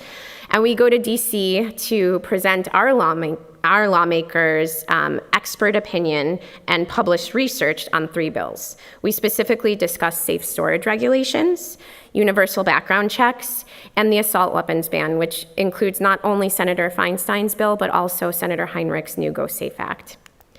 And our progress. So in just a year and a half, we've made some remarkable progress so far. In April of 2023, it was our first On Call for Kids physician fly-in. We had over 80 physicians from over 26 states across the country and over 40 meetings in the House and Senate. In June of 23, we had a roundtable discussion with the Surgeon General himself, where I brought a small group of esteemed physicians and researchers from across the country, several from this room, to join us to meet with the Surgeon General and talk about approaches that he could do to help mitigate this crisis. Prior to that, we'd also met with the director of ATF. In October of 2023, I had over 90 physicians from 26 states and had over 65 meetings in our first meeting with the White House Office of Gun Violence Prevention. In November of 2023, Senator Durbin worked with us to create a hearing on gun violence as a public health crisis for the Senate Judiciary Committee, and we helped provide the expert witness that they used, Dr. Megan Ranney. In this past May, just a couple weeks ago, we had another fly-in discussing all 3 of these bills, over 80 physicians, 22 states, over 60 meetings. And in the past year and a half, we've had over 160 meetings total in the offices of the House and the Senate, spoken with many aides, many senators and representatives themselves, and continue to work hard to make progress as a healthcare organization. Thank you.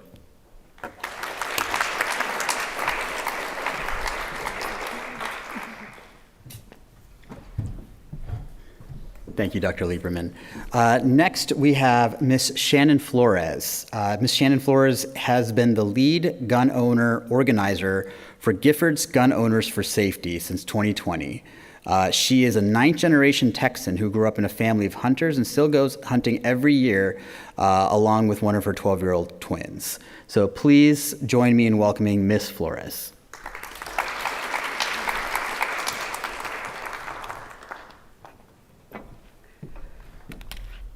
Thank you so much. So honored to be here with so many amazing advocates. So I'll begin a little bit similar to Christina with my story. So my background, obviously I grew up in a family of hunters. It's a thing growing up. The family lore in my house is that I first started hunting with my dad and my aunt when I was 4. Having raised 3 4-year-olds, I don't necessarily think that is true anymore, but that's what the lore says. Apparently I was quiet enough to not disturb anything. And so we still go hunting every year. We look forward to November. We have land in Central Texas that we visit. But in my advocacy space, or in my prior life to advocacy, I was a public school teacher for 14 years. So I grew up, obviously, my senior year in high school was the year of the Columbine shooting, and I say that and feel really old saying that. It's been 25 years now. And that was obviously, life-changing, right? To see that and to see those images on the screen as a senior in high school. And yet it continues, right? We still see that, and our state of Texas has experienced those similar incidents. And my very small connection to Santa Fe, that was the last year that I was a high school teacher, and it was my twins' first year in kindergarten. And we're in Katy, so we're west of you. And our district builds campuses on one plot of land. So the high school and the junior high and the elementary are all a stone's throw away from each other. So their first experience in school was their first lockdown, because just days after the Santa Fe High School shooting, which we often see in school shootings, there were similar threats in neighboring campuses. And because of the proximity that my students' school was to the threat, I can't remember now, it's been so many years, if it was the high school or the middle or the junior high. My 5-year-olds, they turn 6 in May, so They were just shy of their 6-year birthday. They had to hide in the classroom. And so my perspective shifted. I'd been a teacher at the time for 14 years. I had experienced and facilitated lockdown simulations. We were lucky that we didn't have a similar situation. We had a knife incident lockdown in a campus, but it was not a gun incident. But my perspective completely shifted when I have to explain to my 5-year-olds why they had to hide in the corner with teacher, right?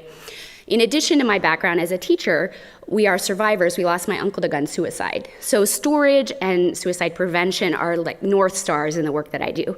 And I am so lucky to get to do this work, and I'm gonna share a little bit about our piece of the pie in advocacy space here with you today.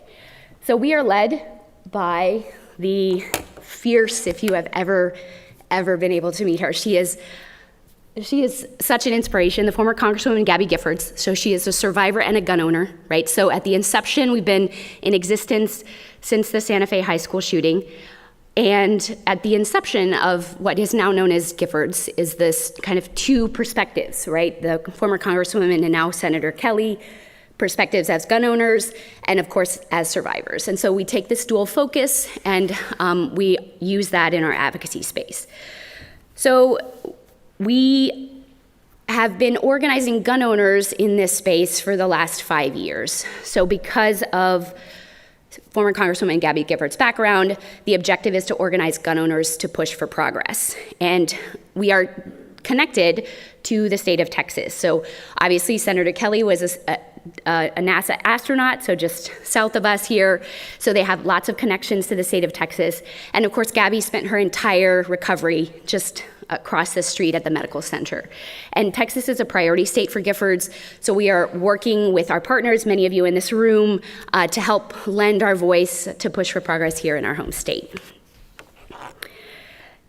In reference to our work for gun owners, we have our gun owners chapters. Our Texas chapter is actually one of the first, so we officially launched our Texas chapter in 2019. And the objective is to lend our voice to support progress. All the policies that our keynote speaker shared, the policy many of us in the room are familiar with. We all know that gun laws save lives, right? We've seen the data on the previous presentation. And so research and polling actually supports that the majority of gun owners support what we're all working for, right? Democratic gun owners, Republican gun owners, and even members of the NRA. And so there's this guiding principle is that our job is to organize gun owners who are with us based on research and polling and to have them use their voice to support others, survivors, healthcare workers, advocates, to push for progress. So the idea is that we want to help in any way that we can by lending our voice, which also, and I have a tidbit later, ends up getting us in the room, similar to the story about healthcare voices in the room. Oops, sorry, I went the wrong direction. I know. So these are some of the solutions that our gun owners have supported or are actively working towards. The list is not exhaustive. Every individual state is unique in what policies are already in place and what policies are being proposed. So most of these are familiar to us, right? We've seen background checks make sense, right? A background check needs to happen before you purchase a weapon to make sure we're not prohibited purchasers. But a couple of things I'd like to highlight that our gun owners have been actively working towards is PLACA. And that may be a term that's unfamiliar to those of you in the room who don't who are not either gun owners or follow the issues of the gun lobby. But PLACA is the Protection of Lawful Commerce in Arms Act, and it was passed in 2005 under President Bush. And it provides unique immunity for the gun lobby and gun manufacturers, right? So they are, because of this federal law, there are almost no lawsuits relating to the gun lobby and their work, right? Nefarious marketing practices, nothing, right? And so this one piece of the pie is what we are working towards at the state level, because right now everything is hard to get passed in Congress, as we likely know. And so PLACA is one of the things the Giffords Law Center and our legal experts and our allies that are working with state lawmakers are working towards. So currently 9 states have passed PLACA repeal measures, which allows families and communities to sue gun manufacturers for nefarious practices.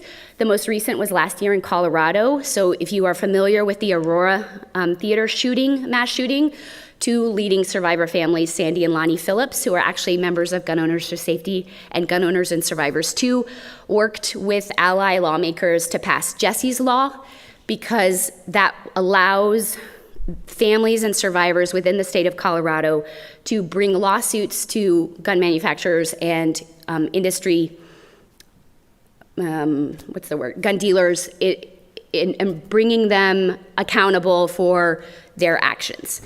And so PLACA is one of the things that we're working for at the federal level and now at the state level. And next year, my colleague in the State House in Michigan that's likely going to be next on the list for Michigan, is PLACA repeal. Other things just to highlight is CAP law, the Child Access Prevention. It was previously mentioned, but CAP law is the acronym that we use, and I want to clarify because not everybody speaks the language. So our gun owner advocates testify, they write letters to the editor, they show up at press conferences, they are with partners at lobby days, and they lend their voice and their unique perspective as gun owners to try to convince lawmakers to do the right thing and side on the right side of history. So I think that's it. Thank you.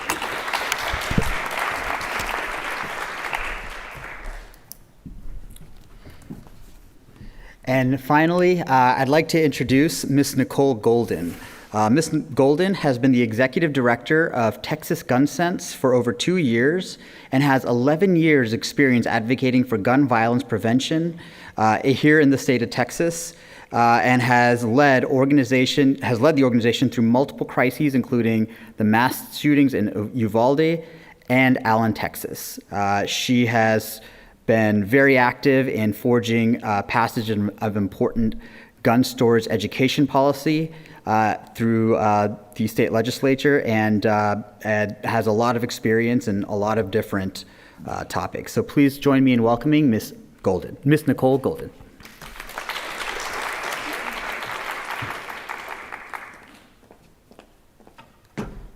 Thank you. Okay, tell me in all honesty, how long do we have for this panel so that I know how long I should spend here so everybody gets their stuff? Yeah. Whatever Ms. Reyes tells you, right there with yeah. 5 minutes of the whole panel? No. Sorry, I hate to take away from all the wonderful conversation we're gonna have on the panel. Okay, so thank you so much. It's so good to be among friends. Where is Sandy? She does such tremendous work on this. So thank you, Sandy. I just feel like I need to give you a shout out. And it's a very important partner to Texas Gun Sense, because really one of our priorities has been engaging more with the medical community, among others, and so this is a very important place for us to be. As you talked about, Texas Gun Sense is a state-based gun violence prevention organization. We were founded in the wake of the Sandy Hook school shooting by 2 co-founders, Francis Shankin and Juno Woods, and Juno was a survivor of the Virginia Tech shooting, so we do have roots with a survivor story, like there are, so many in every room, included here today. And I myself became active after the Sandy Hook school shooting. I was a mom of 2 young kids and was deeply, deeply affected in ways that are still kind of hard to find words for. And I just kind of took this path toward advocacy, and I really never stopped. And it's really my life's work. I can't really imagine doing anything else. And so it's kind of a dream job for me to have been able to land as the executive director of our state's leading gun violence, state-based gun violence prevention organization. We've worked since 2013 to prevent gun violence here through policy and bringing people together through partnerships and collaborations and education.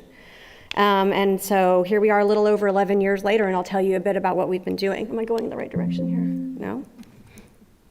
Okay. This is a bit about what we do.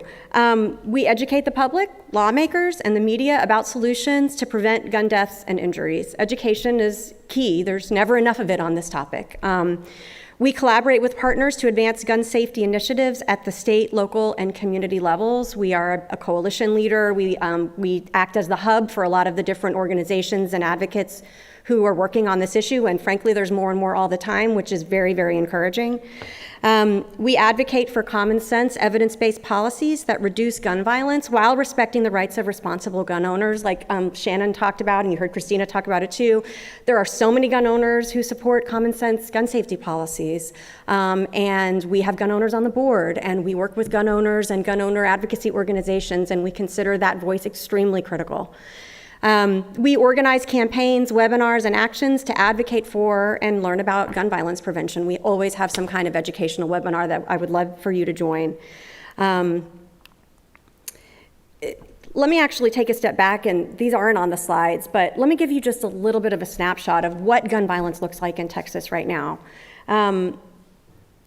We lose more than 4,000 Texans to gun violence every year. That number has climbed since I became active on this issue a little bit over a decade ago, over 4,000. We are seeing the highest suicide rate in Texas since 1999, and that includes more youth. More than 70% of the homicide victims in Texas are Black or Latino, to Christina's points earlier. And 4 of the 10 deadliest mass shootings have taken place here in Texas. So again, all of these are reasons why we consider this state-based work with a Texas focus extremely critical.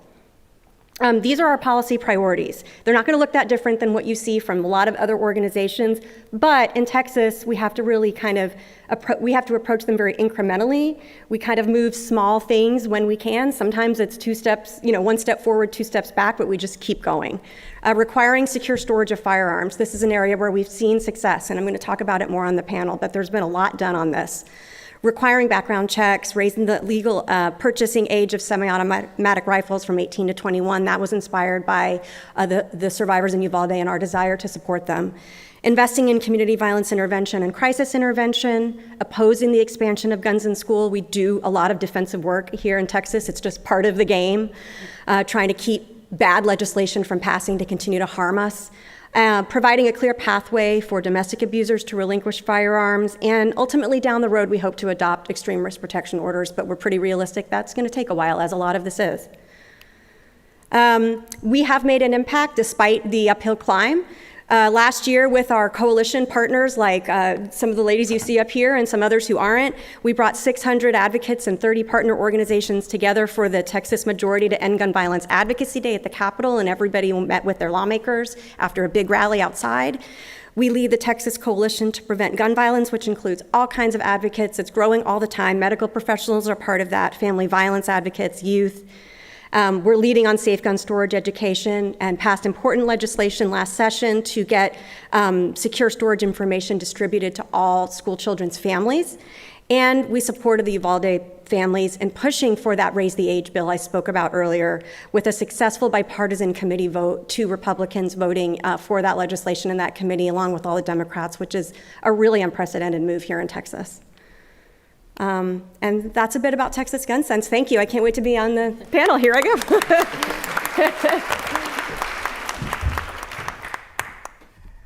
Thank you, Ms. Golden. Thank you. All right, so welcome all the panel members. And I think one of the great privileges of having all 4 of you guys here with us is, more than anything, the boots on the ground experience. I think you guys are getting a sense that a lot of our audience is very interested in getting out of their house into places where they can make a meaningful difference. And it sounds like all 4 of you have done that to some capacity. What's really exciting is it's different rooms and different times in different political climates. So I'm just going to open up the first question to the panel, which is, what are some of the successes you've experienced in advocating for gun violence prevention? And then I'll push you guys to ask what you guys think the keys to that success are. So if we could get a little bit of a look behind the door and into the kitchen. Mm-hmm. Yeah. To anyone who'd like to start. Well, I guess I'll be the one to start. I think what's so unique about everyone here on the panel is that we all hold very, very important roles in advocating for policy across the state of Texas. and measures that are going to help to prevent gun violence and support those closest to the pain. So I know for community justice, we fought nationally and were able to secure federal investments in community violence intervention programming, $50 million in funding for community violence intervention and prevention initiatives through the DOJ, as well as the Biden administration included $500 million in CVI funding over 10 years in his 2024 budget. Advocating alongside so many other survivors for the newly created White House Office of Gun Violence Prevention, which is a little bittersweet for us because my friend and fellow survivor, Greg Jackson, who was our former executive director, is now the deputy director of this office, which for survivors, I think I can speak for quite a few of them, really means the absolute world. Because we have someone in that position that knows exactly where all of us are coming from in every capacity. Also have led the charge in places like North Carolina and Maryland to establish statewide offices of violence prevention. These are critical in helping to prevent and mitigate the cycles of violence that are happening in Black and Brown communities, as well as communities across those states. And notably, I know all of us are going to really talk about that, and I think that this could be a good segue for us to discuss it. I know that one other thing that we did that is monumental in Austin, we were able to support CVI frontline leaders and the city of Austin for $500,000 in annual funding with no cap. On how long that's going to have through the city of Austin to support their Office of Violence Prevention and ATX piece, which consists of frontline workers doing everything from violence interruption to offering wraparound services. I think that, this, again, we're all going to talk about this, but one that is very, very near and dear to my heart, and I hope that all survivors are listening at this point who are here in the state of Texas, was I had the honor of being a vital piece within my Santa Fe quartet, we call ourselves, to pass SB 435, which is an evidence disclosure bill that allows victims' families access to autopsy results and medical reports of their loved ones to receive closure on cause of death and injury. For Santa Fe, they were denied these simple pieces of closure and were told that when your child dies in a crime, they are now possession of the state. You no longer have that parental right. And then one that I'm so proud of all of us for being a part of, and I know all of us are helping to lead the charge with the Uvalde families, giving them the tools, the support, and the guidance on moving House Bill 2744, which is the Raise the Age Bill from 18 to 21.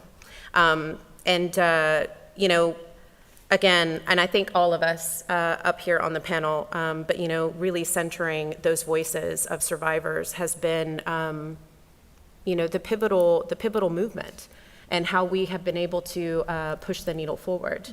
Mm-hmm. So y'all definitely add on to that, because I know we all did so much work on that. I'll just, since I mentioned the Raise the Age Bill and then Christina mentioned it, I don't think we can emphasize enough what a big deal it is. We've seen many survivors come to the Texas Capitol and kind of scream into the void. It's what it feels like to them, I'm sure, and it certainly feels that way to those of us watching. We sat with Uvalde families last session when they waited 13 hours to testify in front of a committee to share the most unspeakable testimony you have ever heard. And so to be able to see something tangible come out of their efforts and our efforts supporting them with a bipartisan vote on that bill. And by the way, let me tell you about that bill. It would really just raise the age from 18 to 21. You have to be 21 to buy a handgun in Texas, so it would bring it to that same standard for a small carve-out of certain semi-automatic rifles, right? And so it is was an extremely moderate bill. And they moved, their testimony and their advocacy moved a couple of Republicans to support them, which is a really, really big deal. It didn't make it to the House floor, but we can build on that, right? Then the safe gun storage policy that we passed, I mentioned it in the previous slides, is a significant step. Safe gun storage is kind of this incredibly important umbrella policy for preventing various tragedies, suicides, unintentional shootings, and mass shootings and school shootings like what happened in Santa Fe. It's supported by doctors, it's supported by gun owners. And so last session, we had a bill to require school districts to provide safe gun storage information to all their parents. The bill, and this is a good illustration of what it's like advocating here in Texas. The bill got a hearing and it stalled out. The committee was never going to put it up for a vote. But because we're a very creative and nimble organization who knows the landscape in Texas, we were able to work with some lawmakers' offices to get that policy added as an amendment to a larger school safety package. And kind of quietly behind the scenes work with, in a bipartisan way with our allies to make sure that that policy stayed in the final passage of the bill and was signed by the governor, and it was. So now it's in effect, and school districts are sending out a letter or posting on social media about safe gun storage, which is a really big step forward. And I've had people say, I can't believe you were able to do that. And it wasn't just us. We did it in partnership with a lot of others. There were doctors that testified, for example. But it just shows that we can do some things. We also have to play a lot of defense, and sometimes a win is keeping something bad from happening, and sometimes it's losing that battle and then picking yourself up and figuring out what you're going to do next time. Because the truth is, in Texas, lawmakers over the past 20 years have passed more than 100 harmful firearms bills, and that's just the reality. So I don't want you to leave despondent. It's just what we know we're working with here, right? So it's going to be a long-term shift, bringing people together, continuing to fill rooms with folks like you who are ready to work in coalitions for that long-term path forward to building a safer Texas. I was going to build on that and just say, at least for On Call for Kids, our successes hasn't been quite as tangible. We haven't passed any of the bills that we were really hoping for, and that would be the most objective measure of our success. But I think that what has propelled us is the baby steps and the persistence.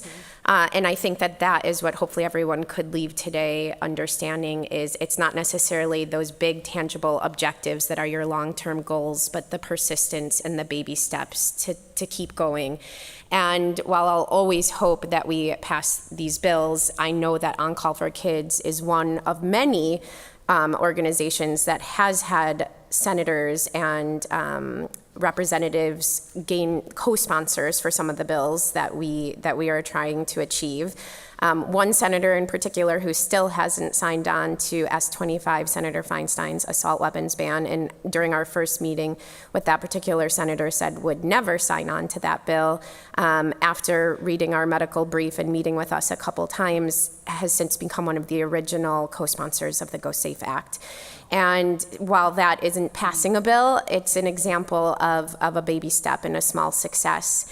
And for us in particular in our coalition, I think our baby steps also include bringing some of the most remarkable researchers and scientists from across the country to sit in rooms and have think tanks with some of our nation's leaders, including the director of the ATF, the Surgeon General, the White House Office of Gun Violence Prevention. I am certainly not one of these experts, sort of the organizer that brings them together, but I think that those types of conversations have helped create baby steps, and it's the persistence that has led us to create that impact. I think those are all great answers. There's two themes that I'm hearing from all four of you. Correct me if you guys think I'm wrong here, but I hear, and I know Ms. Golden has said this in her own biography, incrementalism, small wins, small movements, and almost making that your mantra. And it almost sounds like you're recommending that as a mantra to the audience. And the second one is coalition building in teams. I have noticed that all four of you guys have undersold your individual. I'm just building. I'm just bringing friends on board. But it almost seems like there's a little bit of pride to that we can build teams and build groups to get these successes, and even if they're small. I was hoping if y'all don't mind expanding a little bit on that, how would you recommend to this audience to start building those friendships and building those coalitions that get y'all to Austin, that get y'all to DC, to actually affect meaningful change? I can definitely start off with that. One of the things that we hold near and dear to us here at Community Justice, but I think that as a collective of just conversations and work that I've done with these amazing folks up here is, policing and policy doesn't prevent violence, but strong communities do. which is why people always, always, always have to be at the forefront of this work. And, you know, I'll give the example of, you know, House Bill 2744. You know, it was really important for us to have everyone at the table. And, you know, one of the things that, you know, I'll open up about this in preparation conversations that I had with Uvalde families, as well as my Santa Fe families, is the fact that we have to have everyone at the table. We had dads, we had moms, we had gun owners who, you know, made sure to express who they are, where they came from, how this deeply, deeply affects them, and that there are no political boundaries here, that they are one of those gun owners as well, that they can speak for themselves in these moments. And I think that, you know, without that, we wouldn't have been able to push the needle, because I want to be clear, that bill was never intended for anything but print on paper. It was never intended to move. It was never intended to be pushed. The Uvalde's families said absolutely not, and I second that.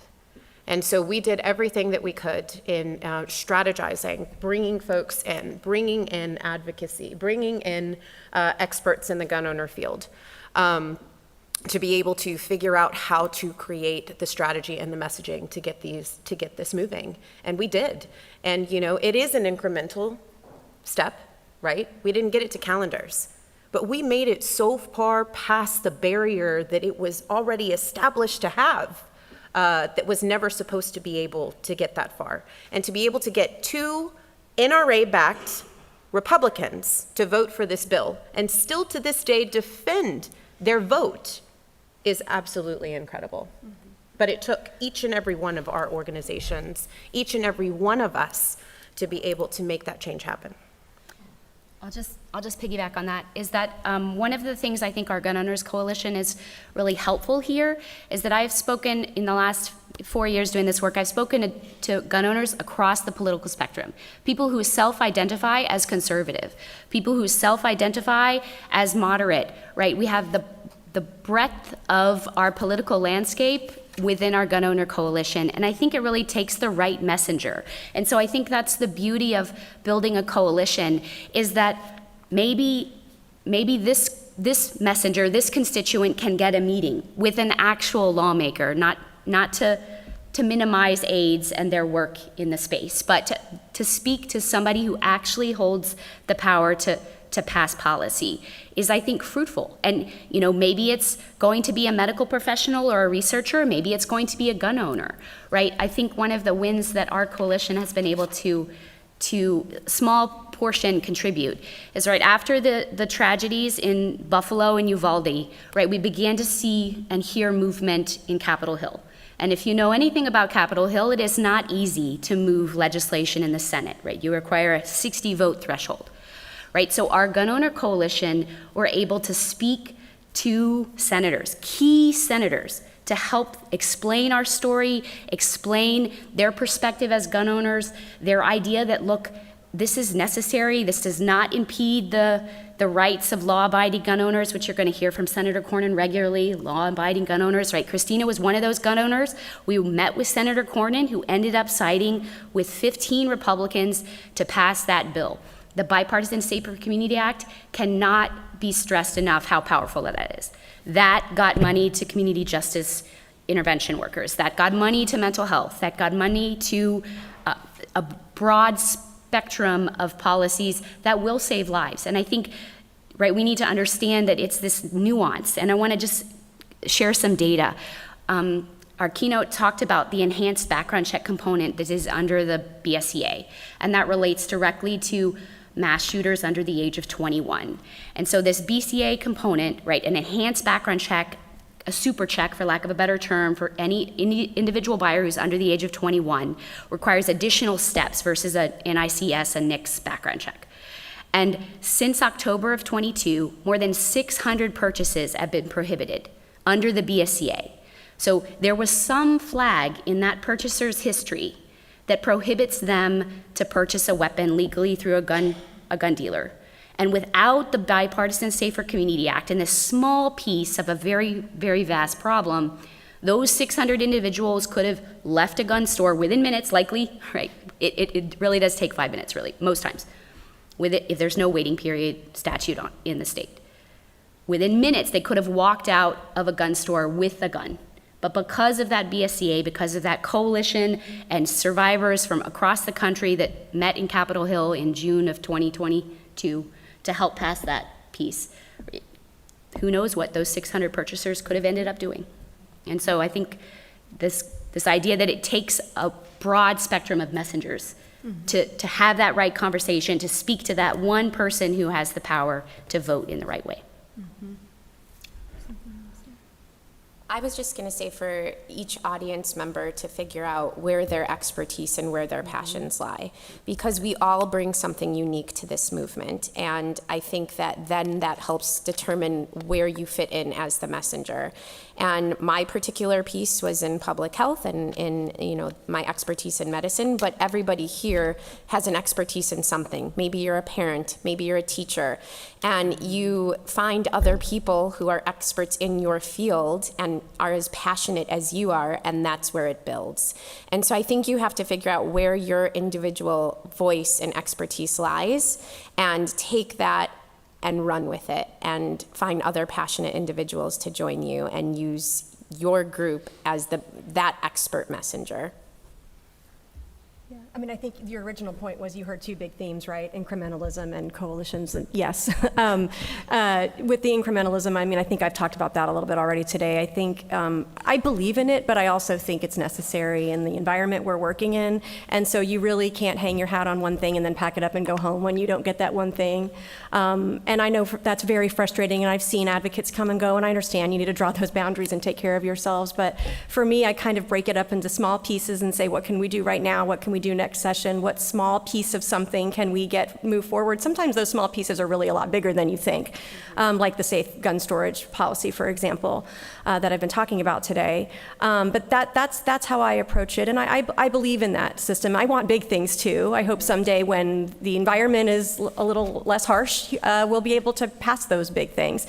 But in the meantime, I think that coalition building is really important, and I'm kind of going to take a similar view to what you said, which is that everybody kind of plays complementary roles, and you don't all have to do things the same, but it's really good to be in communication with one another, which is why we take our role as the state-based gun violence prevention organization pretty seriously, just bringing people together. They don't have to do what we do. The youth that we're starting to get to know more, they're going to want to push the envelope. They should, right? Our organization is more moderate. That's okay. Gun owners have a unique voice. Doctors have a unique voice. Survivors, right? And so I think coordinating is important and relationships are important, but we should all really be using our own strengths and pushing different things, because frankly, there's a huge swath of policies that we need, so you really can't go wrong. Yeah, one of the themes I'm hearing is it sounds like y'all started with these very passionate stories and then found a way to connect with other people and then found how you fit into the bigger picture and then kind of engage in that way, which I think is a very compelling thing to sort of teach us. I'm wondering from y'all's end what barriers you guys ran into. So specifically, obviously y'all are all in different political climates. Even time will give you a different political climate. And so based on that, what barriers did you and your organization sort of run into? And then what strategies did you utilize to overcome those barriers? I can go first if you're good. So obviously I'm the gun owner I'm not the only gun owner on the panel, but I'm representing the gun owners, and I'm not going to pull an NRA move and speak for all gun owners. But I think one of the huge obstacles for us in our organization is the fear mongering of the NRA and the gun lobby. And if you have been following the news, the NRA was in Dallas just a couple weeks back for yet another convention. And one of my leading members who lives in Dallas actually went to the convention to just watch. So he went incognito. I told him to make sure that he was hidden and he didn't wear his GOS shirt or anything, and he just listened. And it really is it is full of falsehoods, it is full of fear, and this kind of idea that they are coming for our guns, the big they, who is that they, and it's just full of falsehoods, and it's meant to increase their bottom line and to increase gun sales. That's exactly it. And so it's difficult to break through that noise, right? It's difficult to reach out and to find, right? We know based on polling and research, again, that the vast majority of gun owners support a background check makes sense. Of course I should store my gun, right? I've got 3 kids under the age of 12 in my house. If I need to store my gun, just like I would put my medicine behind a locked cabinet, just like I put on my seatbelt when I get into my car. And this idea that storage, and I'll speak specifically to storage, is because the NRA has storage on their website. The NSSF has storage on their website.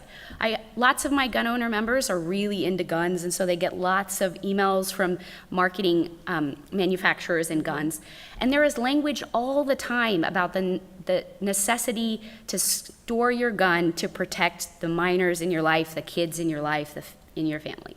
And so this idea that storage is opposite of what a gun owner would typically do is false. I took my first hunter safety course when I was a teenager, and guess what's in that? Storage. I took my license to carry here in the state of Texas in 2020, when did I do that, 22 or 23, I forget now. And guess what was part of that curriculum? Storage. So this fear-mongering of the NRA that, that gun rights, gun safety advocates, individuals like us in the room are coming for people's guns. The Second Amendment is not going away. We know that. We know how hard it is to amend the U.S. Constitution. The women in the room will know we've been fighting for an equal rights amendment for how many years? It is very hard to amend the Constitution.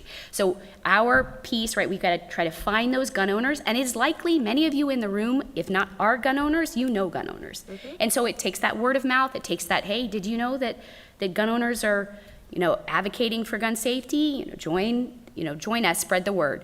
And then the second component, which I think relates just to gun owners who support the movement, is that there's a fear of being judged, right? You go into a space that's a gun safety space, you go into an advocacy group, right? There's this fear that you will be judged for choosing to own a gun. And I think, and that's based on some research for Dr. Siegel that he did in 2019, that most gun owners support all of the things we're fighting for, and they feel that we are an island, that we are unique, when in reality, it's a majority. And so this, be welcoming, let's not be judgmental, right? It's gonna take all of us. And those are, I think, the two things that relate directly to gun owner advocacy. Yeah, I know for us, we did have, and will reprioritize, a Texas Office of Violence Prevention. And that's a very difficult thing to attempt to get passed in the state of Texas. And so, after, years of not being heard, we knew that we had to really commit to, really connecting with those elected officials, city and county work, the local work. That is where we can really start to create some vital change. That's another reason why, Community Justice took the steps to create the VPI index, our Violence Prevention Index. Really reached out to the media to ensure that they were, that they are, examining and portraying gun violence in its true form and its ripple effects that remain in communities. And then, if not broken, continue those cycles of violence. I also want to,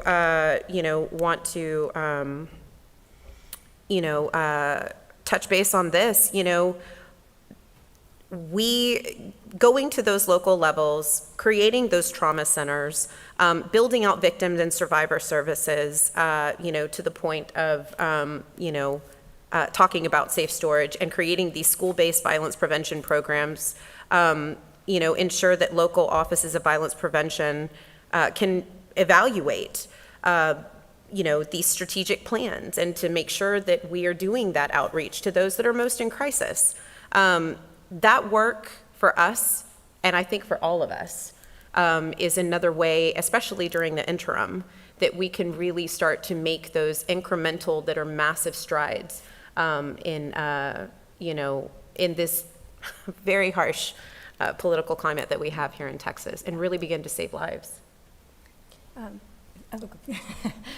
Thanks. I think I've kind of infused this in a lot of what I've said today, but yes, we are used to barriers here. It is, we just are. We have not held the political power, and, our organization is a C3 organization only, but we know the reality. We have not held the political power to move our policies forward. Instead, really the Texas legislature has largely taken some big steps backward. I started this work a little over a decade ago, and one of my first experiences was watching the open carry of handguns bill pass, the campus carry of handguns bill pass, and several years later, permitless carry, which they tried a couple of sessions and didn't move it forward. And we felt really like our advocacy had made a difference, but ultimately they passed that policy because that's what was going to happen. And it's not just here in Texas; it's really been a priority for the gun lobby across the country. And I've learned now that the landscape is so interesting. There's not a lot of other gun violence prevention state-based organizations in the South. We're sort of on our own here a lot of the time, right? Trying to build out a strategy that makes sense in a place that where it doesn't really make sense. But I think our tenacity and the fact that we've grown the coalition, grown the voices that are part of the movement, is a testament to the persistence that you talked about, even with all those barriers. But yes, the barriers can continue to be there.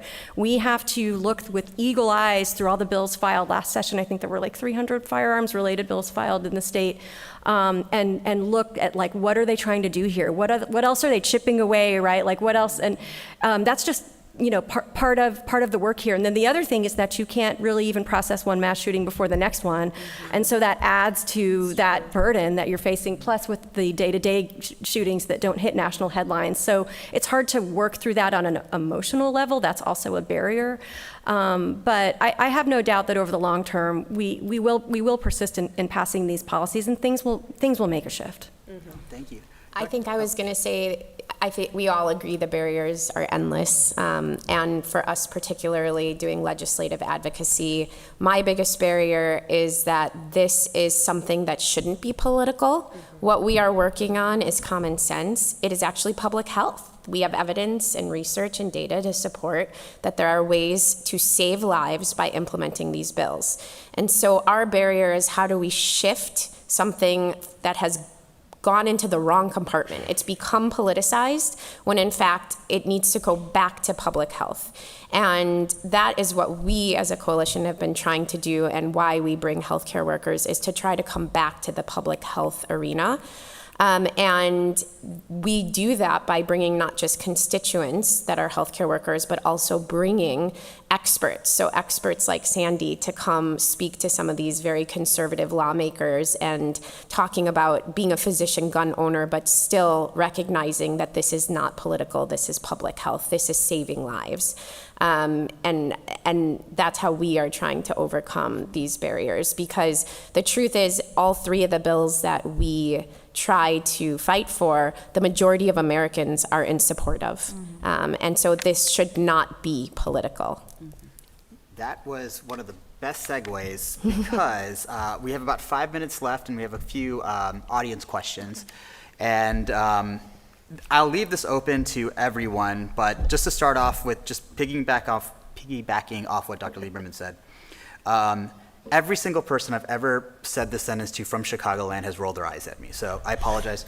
But Chicago has a little bit of a reputation of being a place with a high fatality rate from firearm violence in the country. I know that there's a lot of nuance to that. But the question is, what is the evidence-based research on why cities or states with a lot of gun regulation have high crime fatality rates like Chicago? And how do you address that in your advocacy? I imagine that's come up to you for you in some sense. And so how do you respond to that, and how do you build off of that? It's a very difficult question, and I don't know that I'm the expert for that answer. But what I would say, one of the problems is that because there are state laws and not federal laws, that Chicago is neighboring to states that do not have as strict laws as Chicago does. And while I feel very fortunate to be part of a state that really has implemented strong laws, our neighboring states have not. So it is super easy to just drive right over the border and pick up firearms with very little checks about that. And so I think that is the biggest problem, and why Chicago faces the severe crime rates that it does. And while I'm proud of Chicago for so many things, I am not proud of how it's very sectioned off, and there's huge areas of poverty, and then in contrast, very privileged areas. And so I think that also plays a role, certainly the disparities between these communities, and seeing increased violence in the lower income communities. Mm-hmm. I'll just piggyback on that. You hear the same thing about Baltimore, and there was a a news article recently about the iron pipeline and how southern states like Texas and Florida, right, we have lots of guns in circulation, and those guns end up in northern cities, right, in Chicago and Baltimore. And that's because we have this piecemeal approach, right? California has the very same situation as Illinois. Very strong gun laws. Giffords rates them the highest, right, #1 for safe gun laws on our scorecard. And Nevada, just across the border, has really weak laws. So where do people who are trying to use guns for nefarious purposes go to purchase those guns? Across the border. In our case of Texas, our guns end up south in Mexico, and there's a whole conversation now about gun trafficking across our southern border. Again, it's this kind of piecemeal approach because we don't have a federal universal background statute that would apply to all 50 states. Yeah, I'm gonna definitely make one final statement on this. Let's be clear, gun violence is a public health crisis. And this was something that, really came to me after, our tragedy in Santa Fe, and then also, in Uvalde, as well as just things that I had experienced in different parts of Houston that I've lived in. There are evidence-based strategies to being able to curb the violence. But why is the violence happening? What are the root causes? Why are these young individuals or even adults turning to these acts? What resources are they needing? And that is where community violence intervention programming and these violence interruption professionals come into play. These are folks who, some of them have been on the other side of the gun, not just the receiving. There were things that were needed. There were resources that were never provided for them. But they now have the ability. They have served their time. They've been incarcerated.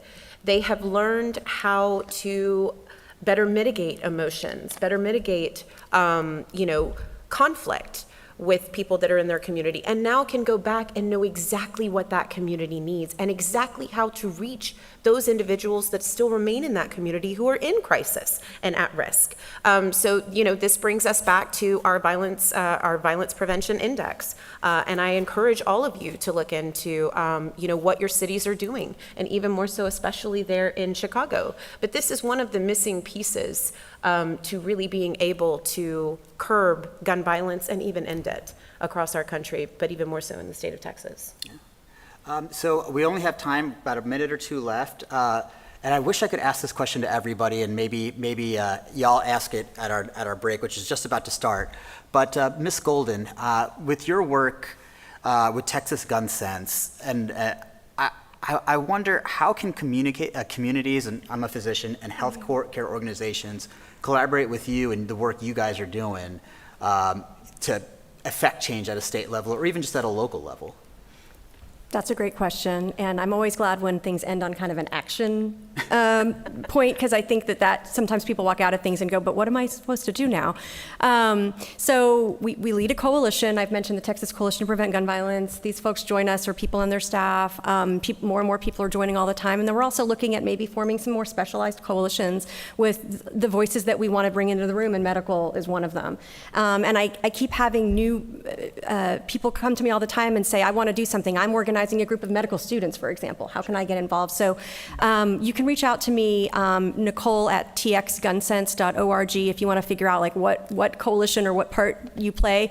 But also, I can't stress enough, join us at the Capitol. Maybe that's just coming to the one Advocacy Day that we're planning in February, date TBD.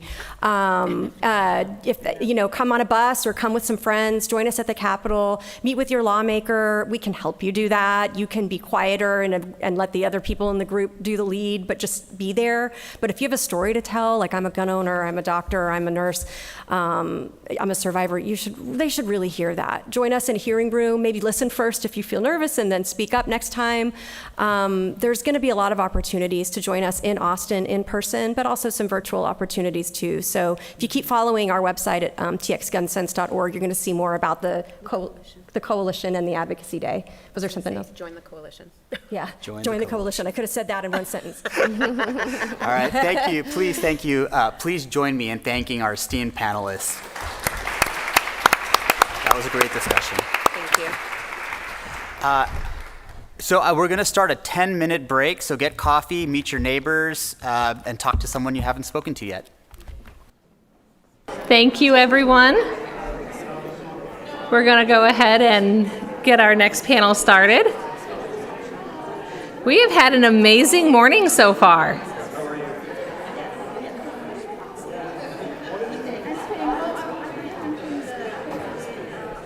I really appreciate the conversations that we've had and how engaged everyone's been. And we will have plenty of opportunity to continue the conversation.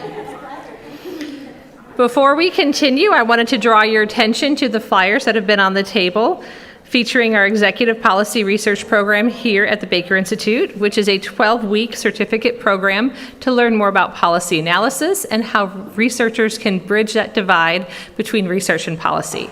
If you have any questions about this program, please feel free to talk with our lead instructor of the course, Dr. Chris Koleshka, who is standing up over here and waving his hand.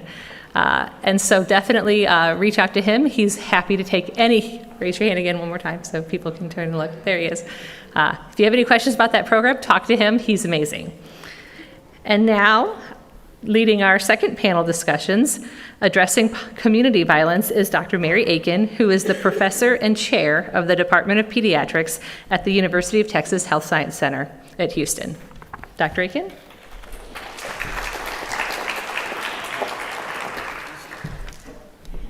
Good morning, everybody. It's so great to see you, and I'm really honored to moderate this next panel, which will bring another set of powerful voices working in a different way to combat this complex problem. I think Christina Delgado said something about mass shootings getting a lot of the media, but the day-to-day, isn't that a tragic thing that she said that, but it was very apt, day-to-day violence in some of our high-risk communities. And the four speakers today are working in partnership and in these communities to ensure that we understand their perspective and are intervening appropriately. The first speaker is Dr. Kevin Ricks.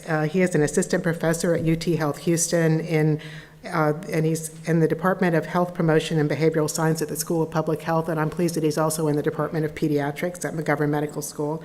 His research focuses on injury mechanisms, understanding them, and understanding the risk factors as points of intervention across the entire lifespan. His work is grounded in implementation and practice strategies, and based on his experience working as in the trauma program over in Austin for a decade before he got his doctorate. I will welcome Kevin to talk about one of the programs that's working in the community.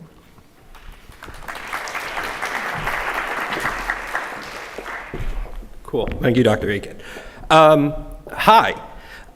This is a very long title, Incorporation of a Health Equity Approach to Hospital Violence Intervention Programs, the integration of a community and hospital-based initiatives to reduce gun violence in a large metropolitan area. More or less, see, I got through it, but I'm also used to saying, hi, I'm Kevin Ricks, assistant professor, and all those things that Dr. Aiken already said. So long-winded things, I'm hopefully not going to be as long-winded in what I say. But my name is Kevin Ricks, and I first want to acknowledge that this presentation will be kind of divided into my practitioner lens of being an injury and violence prevention professional, which I was way before I was a researcher. So really quick, shout out Kristen Beckworth, shout out Sarah Beth Abbott, who are my former colleagues when I was in that role. So today I'm going to talk about our hospital violence intervention program. This is a really cool program currently funded by the National Institute of Nursing Research and the NIH. It's led by Dr. McKay, Dr. Testa. And if you've never heard of a hospital violence intervention program, that's not surprising to me because Texas has not really had them in the past. We have hospital violence intervention programs across the United States, but in Texas, these are relatively new. We were on a call last week with someone from UC Davis who, during the call, said, I've never heard of the NIH funding one of these. And so this is a really, really unique opportunity to bring hospital and violence intervention programs into Harris County, into our hospitals. You may have heard that across the state, cities and departments of public health are pushing an effort to have this. There's currently one going on in Fort Worth, one going on in Austin, one going on here in Harris County as well. But our uniqueness comes from this is internal to our hospital pushing out, a group of 11 co-investigators, of which I am one, community partners who I'm going to talk about pretty extensively during this presentation, some of who are going to present right after me, about how a hospital violence intervention program works and why these things are beneficial for our community and beneficial to people to reduce gun violence and future violence in general. By the way, the button is the same button for anyone who is checking on how the clicker works. I'll make that, if someone asks me, like, can you tell us? Yes, it's the same button. So this NIH-funded project, the overall objective is to develop, build, and implement a hospital-based violence intervention program, which we call an HVIP. This is, again, unique to Houston, but it is not unique to the world and is not unique to the country. There are dozens and dozens of HVIPs across the United States, coast to coast. It is a proven model to show that doing interventions in a hospital setting of victims of violence works to reduce the long-term implications and the care that those people receive once they are discharged from the hospital. I like to emphasize that my background is working in a hospital as an injury violence prevention professional, not because that is really relevant to what I currently do, but it is how I approach these lenses of seeing something in a hospital setting that isn't clinical. A lot of the times we focus on the clinical aspects of what goes on inside hospital walls. There are a lot of things that happen that are not clinical by definition. There is no blood pressure, there is no heart disease, there is no surgery that's happening with this. These are public health approaches taken with inside hospital walls. So an HVIP is a multidisciplinary program that combines the clinical care and clinical expertise of our doctors and nurses and social workers with the lived experiences of our trusted community-based partners, many of whom are in the room today. And the idea is to assist and help plan for when that person returns to the community, provide trauma-informed care to know that this person has gone through something pretty significant and will need more care. Hopefully, we can provide them once they are eventually physically well enough to leave the hospital walls. So in this NIH-funded project, and I'm going to call it a project, it is a study, but it is more so a project. We are looking to target our English and Spanish speakers, for those age 18 to 30. That is our initial target discipline. We may be expanding to a little bit younger in the future, but for right now, that is the set objective. And we are specifically looking for those who came to the hospital for a firearm-related injury stemming from community violence. Again, there's opportunity to expand beyond just this very specific group, and that is largely based because this project works within a larger community setting called the Community Firearm Violence Prevention Network, which is a group of projects across the country, spearheaded by the University of Michigan and then funded by the National Institute of Health, to work on reducing violence, firearm violence across the United States. So as this project is focused on this very specific group, know there's opportunity that if you say, hey, Kevin, you didn't mention those 16-year-olds or those 34-year-olds. This is a first step to show how a hospital violence intervention program will work here in Harris County and in Texas. And to make this project work more than anything else, it is reliant on the community partners that we have partnered with, to be in the hospital walls talking to patients. So we have a health equity collective, which is designed to facilitate a community advisory board, so essentially outside experts who tell us how we should be talking to people who are experiencing this type of violence. They help direct our education, what we come up with, help to guide how we will talk in the hospital setting, and then they will provide outreach and counseling to the victims and their loved ones. A specific shout out, and I see Carlton I know is on the panel with me today, Carlton Harris and the Forgotten Third, and they are really one of our strongest, if not the strongest community partner we have in this project, and really they help lead our community's perspective. I am not in the community in Harris County, and the clinicians are not in the community. These people are, and the strength of these programs lie in the partnerships that we build out in the community, and we continue to need to foster.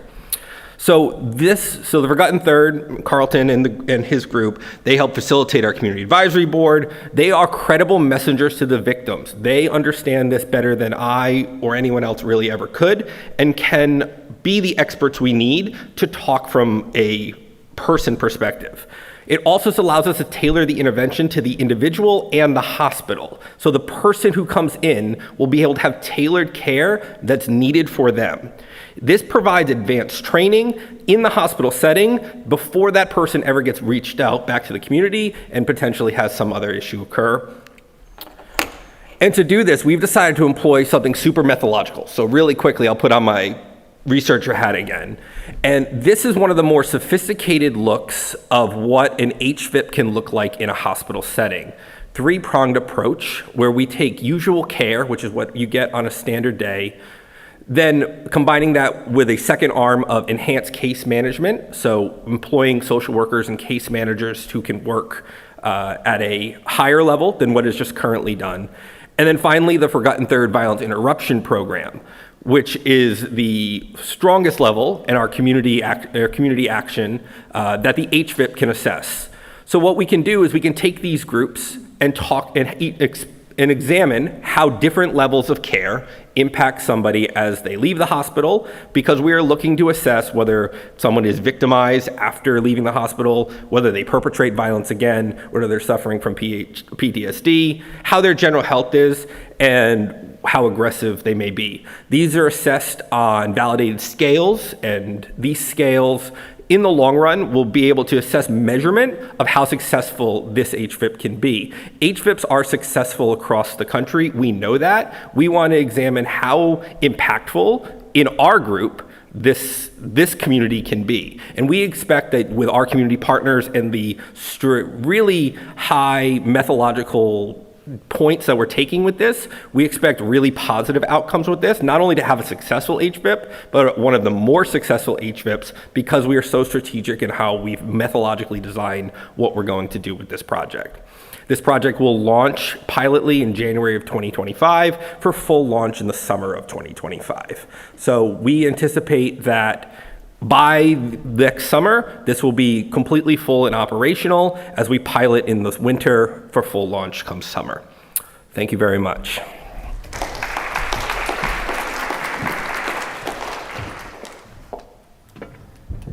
Thank you, Kevin. Our next speaker is Ms. Lupe Washington.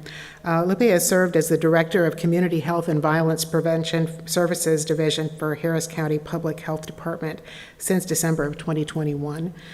During her first year in the department, she oversaw the launch of a new division with 2 programs addressing violence from a public health perspective. These are the Holistic Assistance Response Team, or HART, and the Community and Hospital Violence Interruption Program called RISE, which is short for Relentless Interrupters Serving Everyone, Harris. She brings 24 years of experience as a juvenile justice practitioner, starting first as a probation officer and then rising to different leadership positions in Brazos County and then Harris County. She earned her master's degree in criminal justice from the University of Houston and a Bachelor of Arts in Latin American Studies and Psychology from Mount Holyoke. I'm going to make it a little longer because I think this is, she was one of 31 leaders from across the country selected to participate in the inaugural Community Violence Interventional Leadership Academy through the University of Chicago. And her goal is to bring resources and attention to historically underserved populations. Okay.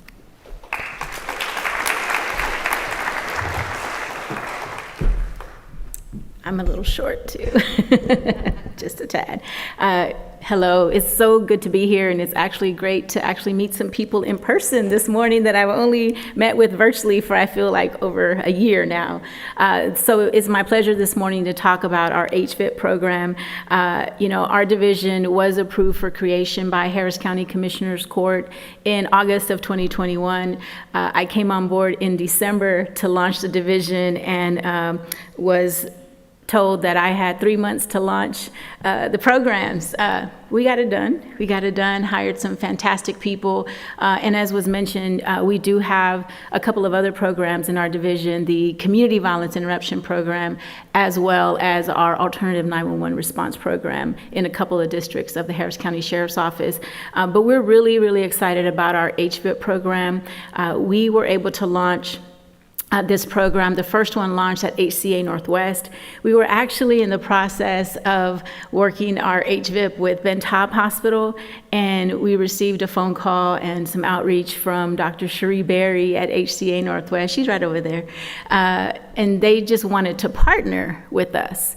They reached out because of the number of individuals in that area who kept coming into the hospital, experiencing trauma, from all of these wounds. And so we were extremely excited, number one, because they just wanted to partner. They didn't ask for money. They didn't ask for a position. They're like, we just want to work with you. And so we were very excited about that phone call. And so we were able to launch that program on November 1st of 2022. And what we do is we actually do the work. We hire outreach specialists. We call them outreach specialists.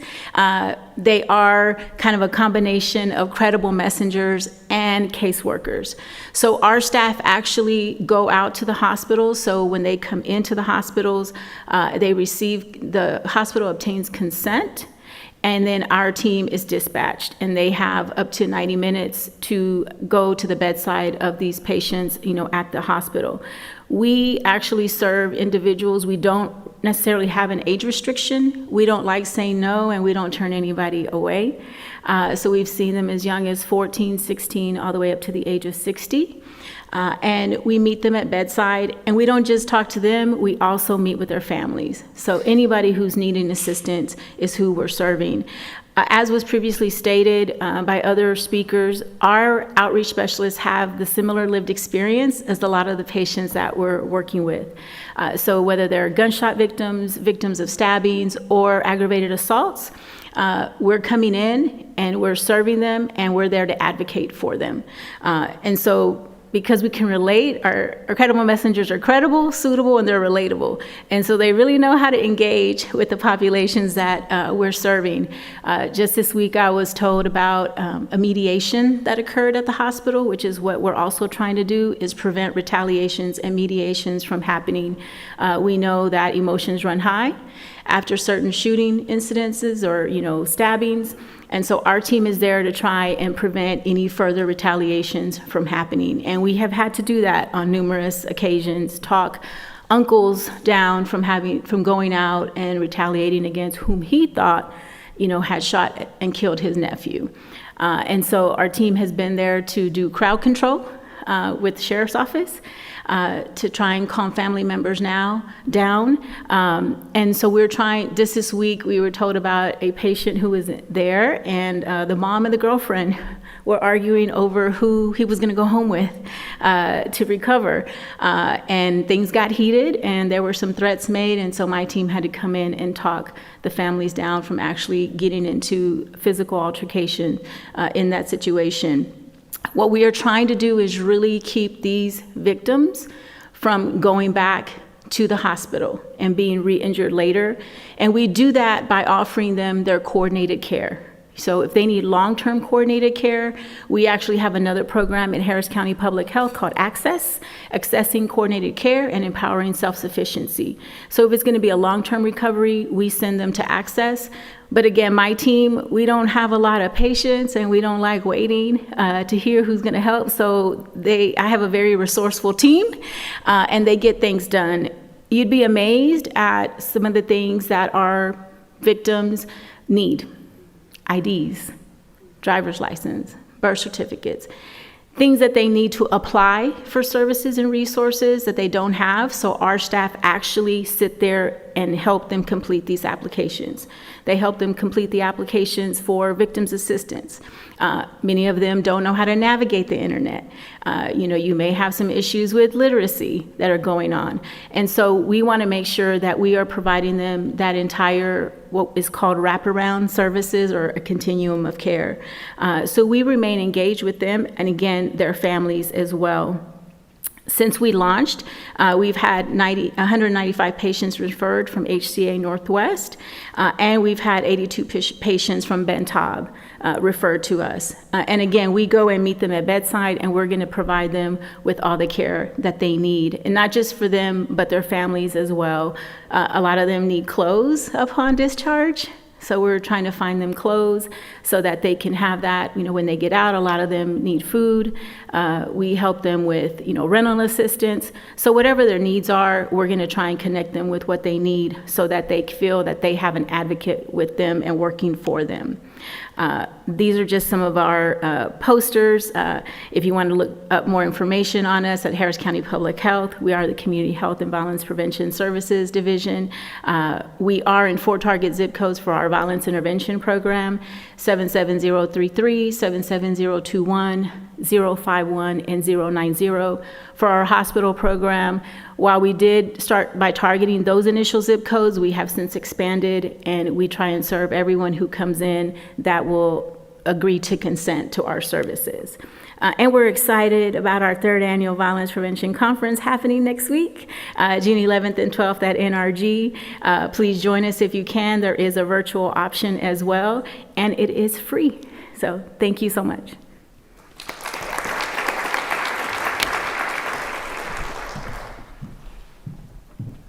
So Houston has gone from 0 to 2 HVIPs in a very short period of time. It's great.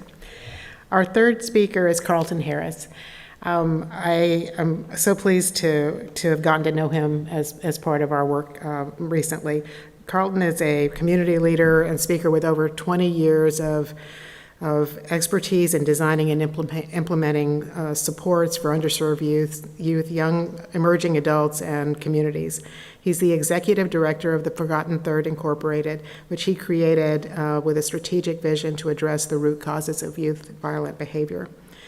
He's been involved in multiple programs across the community: Houston's My Brother's Keeper movement, the Redirect Diversion Program, and he also has served as a violence prevention city leader. He is, in 2019, he was introduced to the Credible Messenger Justice Center, where he's obtained his Credible Messenger training, and 2 years later he was acknowledged for his work by receiving a National Impact Award. Today, Carlton oversees the Reset Community Violence Intervention and Reentry Program, the I'm Free Now What, a facility-based Credible Messenger program, and he's part of our community partnership for the UT Health HVIP. His experiences make him a highly qualified leader and mentor, and he's brought a number of the young people that he works with today, and I'm sure he'll introduce them more. Since his release from prison in 2000, he served as a Credible Messenger and peer mentor for hundreds of justice-involved youth and young adults. Carlton and his wife, he has a daughter and 6 sons. They reside here in Houston. Please welcome Carlton.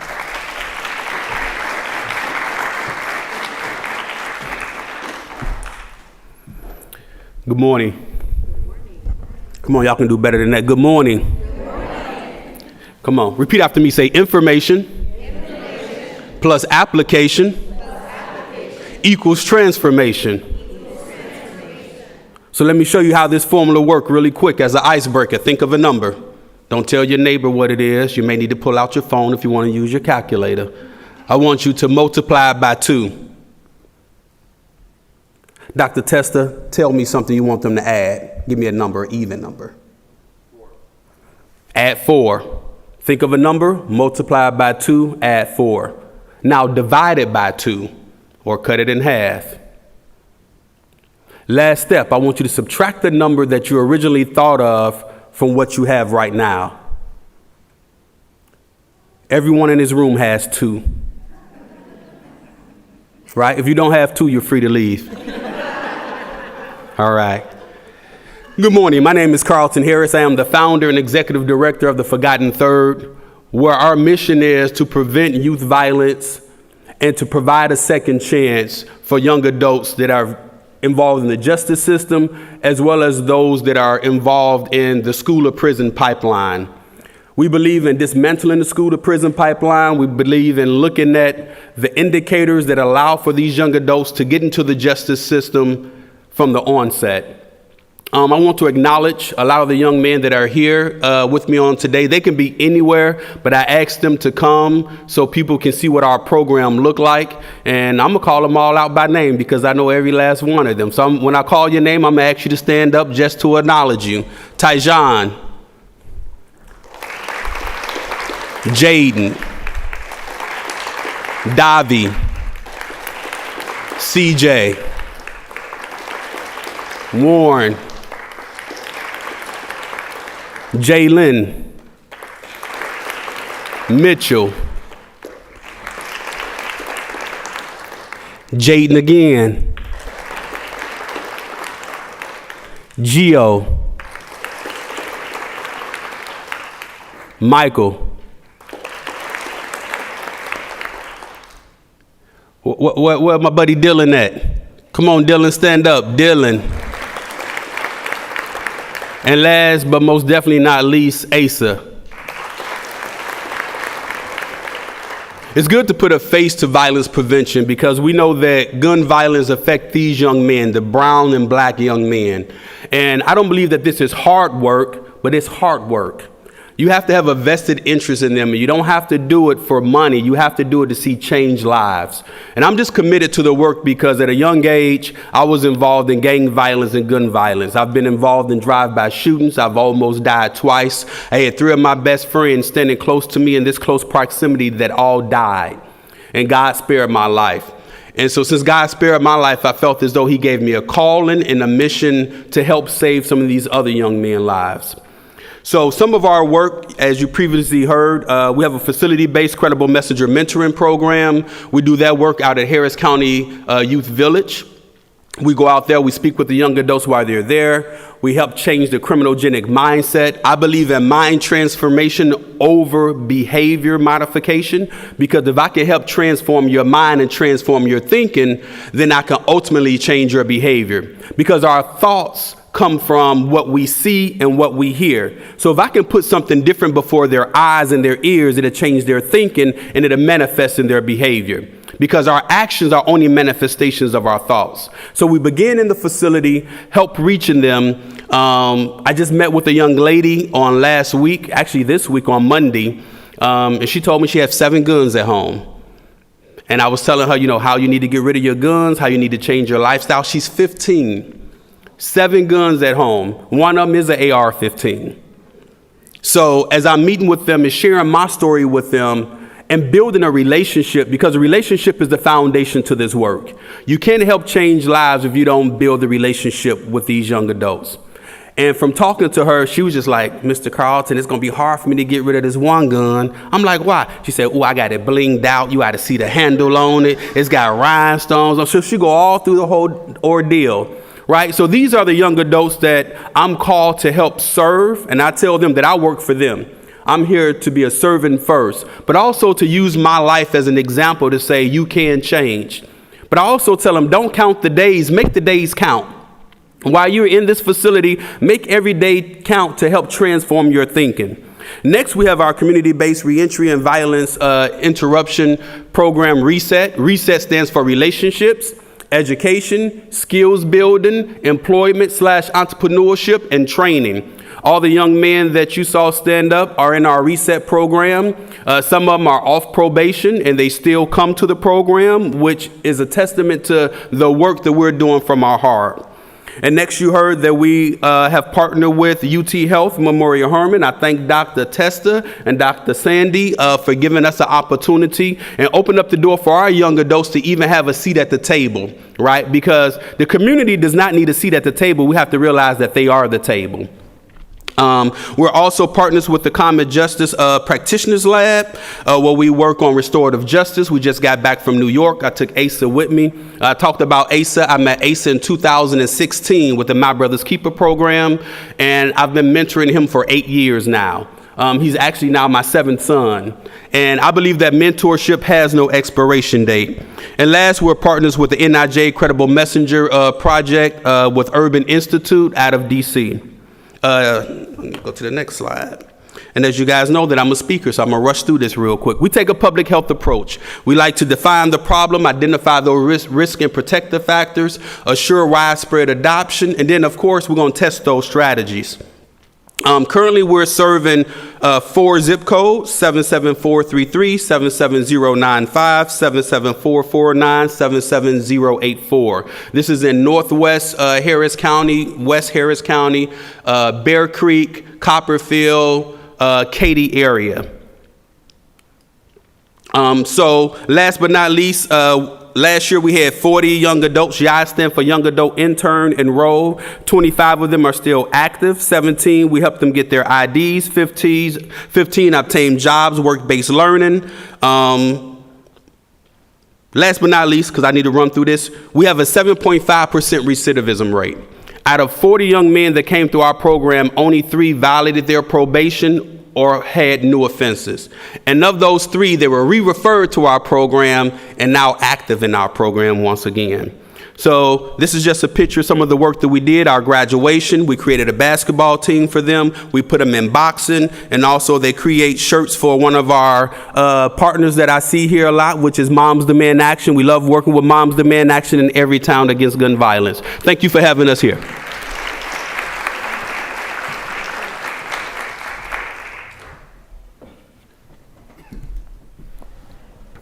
Our last speaker is Jeff Temple. He's a professor and a licensed psychologist who's Associate Dean for Clinical Research at the brand new School of Behavioral Health at UT Health Houston. He's also holds an endowed chair, which is probably unique in the country. It's the Betty and Rose Pfefferbaum Chair in Child Mass Trauma and Resilience. He's the founding director of the Center for Violence Prevention. His research focuses on the prevention of interpersonal and community violence. He has been funded by the NIH and multiple federal agencies for his research trying to understand this problem. And he is, I would say he also is active in his community and focuses on a variety of aspects of violence, including adolescent dating violence and domestic violence as it affects children. And a lot of his outreach is in schools, so that's one of the reasons he's here today. He is, in addition to his academic work, he's also been featured in a variety of the popular media, CNN, the New York Times, and my favorite, The Onion. So, welcome, Jeff.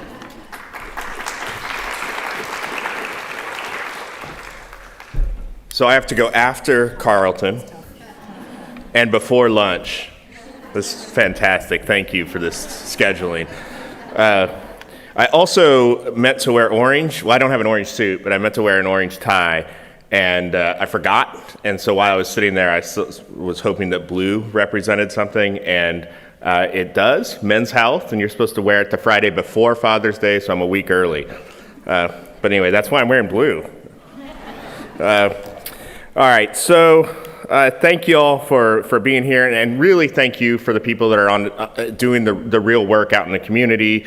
You know, all the gentlemen that Carlton mentioned and everyone here, Moms Demand. My folks are here, Liz Torres, Christy Shoemate, and Kathy Lemon. They are part of my research team and are just fantastic in every way possible. All right, so this is a picture of Obama when he found out about Sandy Hook. So this was December 14th, 2012. And I mention that because it sort of launched my interest and research into firearm violence. So I was still have a ongoing longitudinal study that started in 2010 with about 1,000 Houston kids. They were 15 when they were recruited into our study. They're now about 30. And we every year we ask them how they're doing with respect to especially dating and domestic violence and trying to better understand the risk and protective factors of that. So as we were doing this longitudinal study, this Sandy Hook happened, and with that, Obama loosened the restrictions on doing research on firearm violence. So up until that point, it wasn't that we weren't allowed, it's just that they didn't fund anything, and if you want to do something, you have to have money to do it. So started to loosen restrictions, so we added questions on firearm violence to that survey in 2013, and we've been asking since. So for the past 10, 11 years. We also just got funding from the CDC to look at known gun carriers within our sample to better understand why they use, why they access, why they carry. The fact is, we don't know really from an empirical standpoint really basic information about firearm violence. So they looked at it in terms of mortality. It's similar to like sepsis in terms of how much funding should have gone to this public health problem. And when you compare it to sepsis, it's about 1% of the funding that sepsis have gotten over the past couple decades. And in terms of research articles, it's about 2% of what you would expect given the morbidity and mortality. Thankfully, people like Dr. Testa, Dr. McKay, and other people in the audience are starting to get more funding and publish more on this and better understand the problem. So let's see. Kevin, who is, I guess, my brother from another life, they just couldn't find two middle-aged, average-looking white men to be on here, so thank you, Kevin.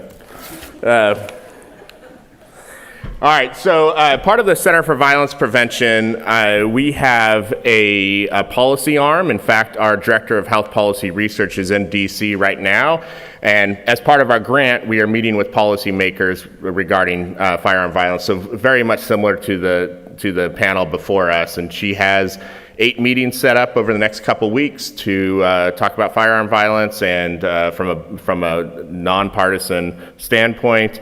We also, as part of the Center for Violence Prevention, have worked with the community. This is about my 4th or 5th time that I've presented with Carlton. By the way, Carlton, do you remember where I'm from? I'm from Compton. You don't remember? Yeah, I've done a rap. I did a rap for you. Yeah. It's been a while ago. Do you want me to do the rap? No, I'm not going to do the rap. So we focus on outreach with the community, with policymakers. We also do, of course, research and then involved in education and training. The picture here is the Governor Abbott's roundtable after the Santa Fe shooting, and I'm in the corner there looking very contemplative. I don't know at this point. You don't need to see me. You can see me now. I look the same. So that was right after that. We also actually, the day before Santa Fe, I was presenting to, just as coincidence, to the Texas House of Representatives on Healthy Relationship Program, which actually brings me into my last slide. I'm going to come back to that one that I just put up there.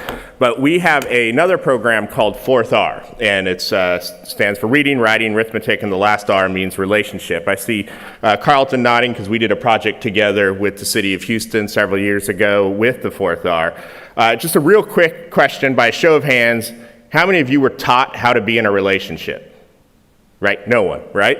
So no one's taught how to be in a relationship, despite the fact that it's the most human skill and probably the most important skill we'll ever have. We're taught how to, add. We just did that with Carlton. Math, writing. Also, Carlton, you have 5 more sons than me. It was 6 if you count Asa.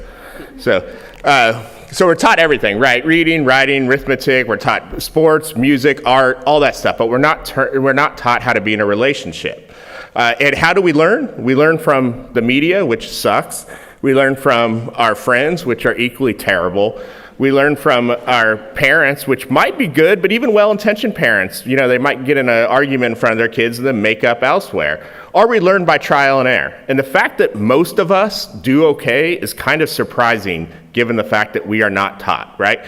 So one of the programs that we have, this 4th R program, is we actually teach kids how to be in a relationship. So how to apologize to someone, how to break up with someone, how to resolve conflicts in a nonviolent way. And we've shown it to be effective. So we've done what's called a randomized controlled trial in Houston and Fort Bend.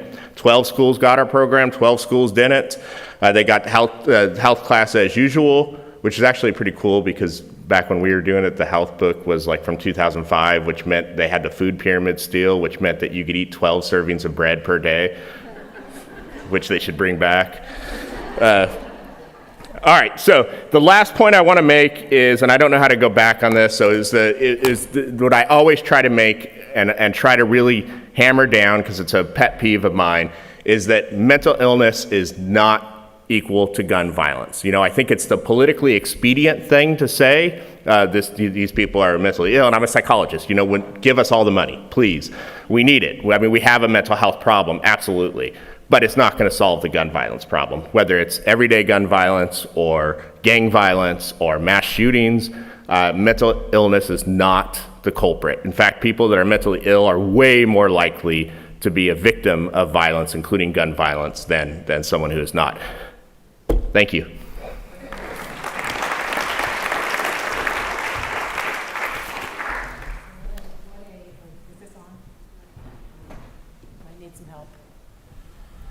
Is it on now? Yes. Okay, good. So we have this group of panelists as it represents both the promise and the dilemma of confronting the issues of violence in the community. We represent healthcare, academics, the juvenile justice system, and Carlton, you're representing the kind of the how we bring that really collaborative voice of the community into this discussion. I'd like to hear from each of you. How do we build the real collaborations to understand how we do this well, how we study it with fidelity and with, honor the communities as well? Maybe you'd be the best person to comment first. So I believe that the first thing we have to do is invite the community, right? I think oftentimes we design programs, we put out initiatives and policies, but we never get the input from the community at all. We invite the community to the table after programs are designed, when we have to realize that the community shouldn't be invited to the table because they are the table. They're the ones that we're serving. So for me, I always ask my young adults that are in the program, what is it that you want to do? What protective factors? So I know the scientific approach to take, right? But what are some of the protective factors that they like to do? So helping them find jobs, helping them get work-based learning, job readiness training, again, helping them get their IDs, things that they need to take a holistic approach, but then also dealing with the mindset. How do we help them change their thinking, not only about themselves, but about their future and about life in general? Because if you look at the social ecological model, it says individual, relationship, community, then societal, right? But what we often forget is that the individuals make up relationships, relationships makes up communities, community makes up society. So you have to start with the individual, right? Because to the world, you may be one person, but to one person, you may be the world. So we work with them intensively, getting their input, getting their thoughts, getting their ideas, and asking them, what is it that you need to be successful? And as they give us that information, then we implement those strategies to help them become successful. Like a lot of our young men wanted to do basketball. So we created our own basketball team. We made our own basketball jerseys. Some of them wanted to do boxing, so we partnered with a boxing gym and we got them in boxing. All of them are going to be given, the work-based learning, the job readiness training to make everything equitable, because if we increase those protective factors, we offset those risk factors. But we just can't go off of paper, right? You have to have qualitative data as well. Quantitative data is one thing, but once you begin to see how you impact the lives in the communities, how it's systemic, then you can see that change can be permanent. So not just temporary change, but transformation, going from that caterpillar to that butterfly. So short answer is we have to engage the community. We have to let their voices be heard, whether it's a young adult, whether it's a youth. Their voices are valuable and they need to be at the table because, like I said before, they are the table. Ms. Washington, I wonder if you want to amplify that. No, I 100% agree with what Carlton just said. Before we launched our programs, we had a very intricate, community engagement plan. We had meetings, virtual meetings initially because of COVID, and then they became hybrid. We go back to the communities. We're in the communities every day. My staff come from these communities that we're working in, and I'm always listening, to what they say the needs are. And so we have an open mind.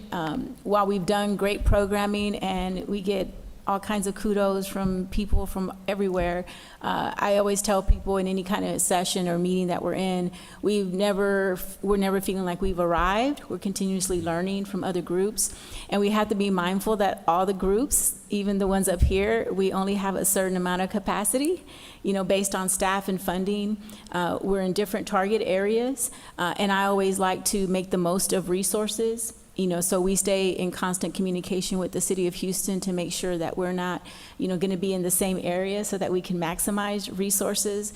But the community is at the center, and understanding that, we're serving them. We have to hear from them. And I like to tell people you can't be afraid of them. These are our young people, our brothers and sisters, and people get fooled, they see, oh, how I dress or how I talk or my level of education, not understanding. My introduction into the field of juvenile justice was because I had a brother at the age of 15 who was certified as an adult and sentenced to 20 years. And so of 8 of my siblings, 4 of them have served time. And so I understand what it is to be the family member of individuals that other community members may be afraid of, or that are judged based on their appearance. I was remembering on my way here, I had a colleague who saw a family picture of mine with my 2 brothers and 2 of my other sisters. And she just saw my brothers, she's like, wow, they look like killers. So I was like, wow, that's just from a photo. I don't even think their tattoos were showing. But these, we grew up in the North Side, near North Side, Denver Harbor, 5th Ward. As I tell people, don't let the suit fool you now. But we are the community. We can't be afraid to serve them. We're there to advocate for them, not judge them. And a lot of them, because I experience it personally with family members, you have to walk them through. You have to have that patience. You have to take that time to really sit with them, help them navigate systems, provide them transportation, and really do landscape analysis of where you're serving to see what needs remain. That's one of the first things we found in the cyber station area of Harris County. There were no mental health resources in the area. There's certainly no services for victims of domestic violence. Our holistic assistance response team has had to take people to Montgomery County, Galveston County, as far as Bernie, Texas, to get them emergency shelter. And so now we're trying to find funding and develop the programs that are needed. So there's a lot, but we can't be everything to everybody. And so it takes all of us working together, but definitely having the community, front and center and involving them in every part of the process. So we're always happy to collaborate at events. We've held rallies, we've participated in marches against gun violence, we've organized our own. But we're continuously looking for opportunities to partner with different members of the ecosystem. This is an entire ecosystem for public safety, and we're just one part of it, understanding just like today, there are people from different professions in the hospitals, community-based organizations, advocacy groups. We're all gonna have to partner and work together. Like somebody said earlier, know your strength and your passion, and walk in that line. I'll just say that researchers are terrible at involving the community at the start of a research study. We have a bad track record. Anyone live in Sunnyside? Yeah, that is, and you could probably echo this. For the past 30 years, there's been a carousel of researchers coming in and out of there, thinking that they know best, right? That they could go in, they know what will work, and of course it doesn't work because they don't involve the community at the outset. So we see the same thing with school-based research. Is people go in there and they think, okay, I developed this program, I'm going to go to the schools, I'm going to implement it, and it just doesn't work without realizing the school day, what happens, the things happen. We at Santa Fe, well before the Santa Fe shooting, we were there on our first day of data collection. There was a train that was derailed. So that sort of stuff happens. And if you try to come in here with a well-designed, perfect study, it's just not going to work. And speaking of that, you need to have inputs and buy-in from everyone in for instance, schools, students, teachers, administrators.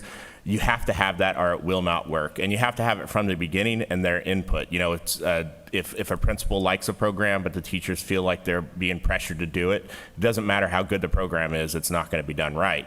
And vice versa, if the teachers like it and the principal doesn't, well, then they're not going to be given resources for it, for the program, so it's not going to work.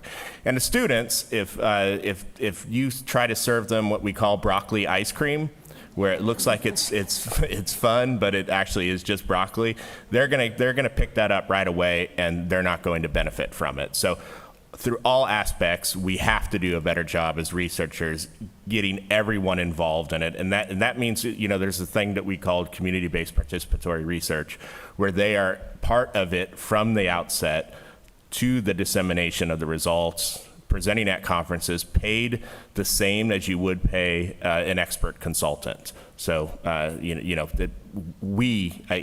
a research standpoint, we have to do better.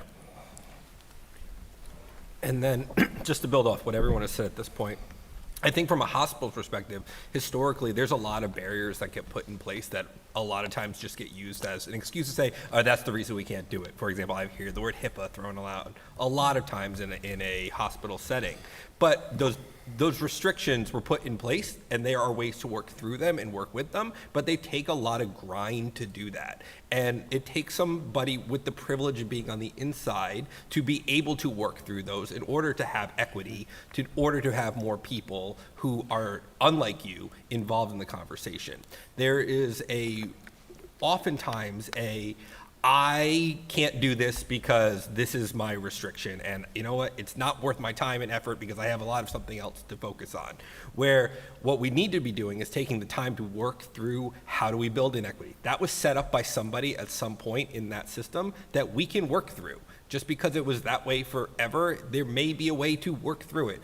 Getting people into the hospital setting, clinicians, I am not a clinician, disclaimer, but I work with many of them, and they're all really great people. But oftentimes, because in the hospital settings, they are asked to do so many things, they take on we can do it, even if we don't necessarily aren't the right person for it. And I think understanding that isn't necessarily a good thing all the time, and saying, let's take a step back and say, is there somebody better equipped to handle this situation? As the person who was the injury prevention person trying to talk to somebody about how do we do injury prevention programming at one time, it was really hard for me to say how this is probably the most applicable thing when this is the way it's been done forever. Even though I knew, as someone who had a different perspective, there may be a better way. I think that's where I default to people like Carlton and the groups that he works with to recognize when they are much better equipped to talk about a subject than I ever could be. And to use their life experience and their knowledge and their vast experience in working in the community to be the person who should be forefront and be the person who can be worked through, and doing everything in our power to promote that to whoever needs to be promoted to, and to get those people in front of the right people, if you are on the inside of a hospital, for example. So I think we've touched on some of the problems, the institutional barriers, I think the lack of knowledge and understanding that sometimes excludes people from the discussion. Can you all talk about some of the other barriers that in implementing these programs we should, we're just embarking on these HFIPs. Are there other barriers that we should be aware of and incorporate in our planning so these can be successful and sustainable? Well, I'll start. Social determinants of health, right? So the access to adequate and good health care, right? Mental health is a stigma in brown and black communities. Misdiagnoses of mental health, has been done a lot in brown and black communities. The barrier of not having brown and black practitioners or mental health professionals in communities that look like them to make the community comfortable to come and, let the walls down and begin to share their struggles, right? A lot of people don't like to go through therapy. I think therapy is very important. I go through therapy every week, just dealing with the health care of my mom, having somebody to talk to and, let your feelings out. And it's very therapeutic and it's very important. But I think one of the barriers is the awareness and the knowledge of the importance of mental health services and then access to it, especially in underserved communities. Secondly, I would say, those who have criminal backgrounds, that have made change in their lives, difficult for them to get employment opportunities, right? So it's like you've completed your probation, you completed your conviction, you've served whatever penalty or consequence it was for the choice that you made.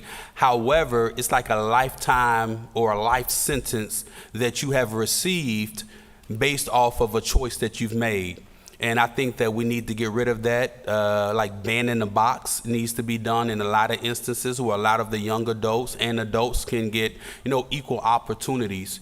And the other thing is access to funding for community-based organizations for violence interruption programs, especially those that are out there doing the work.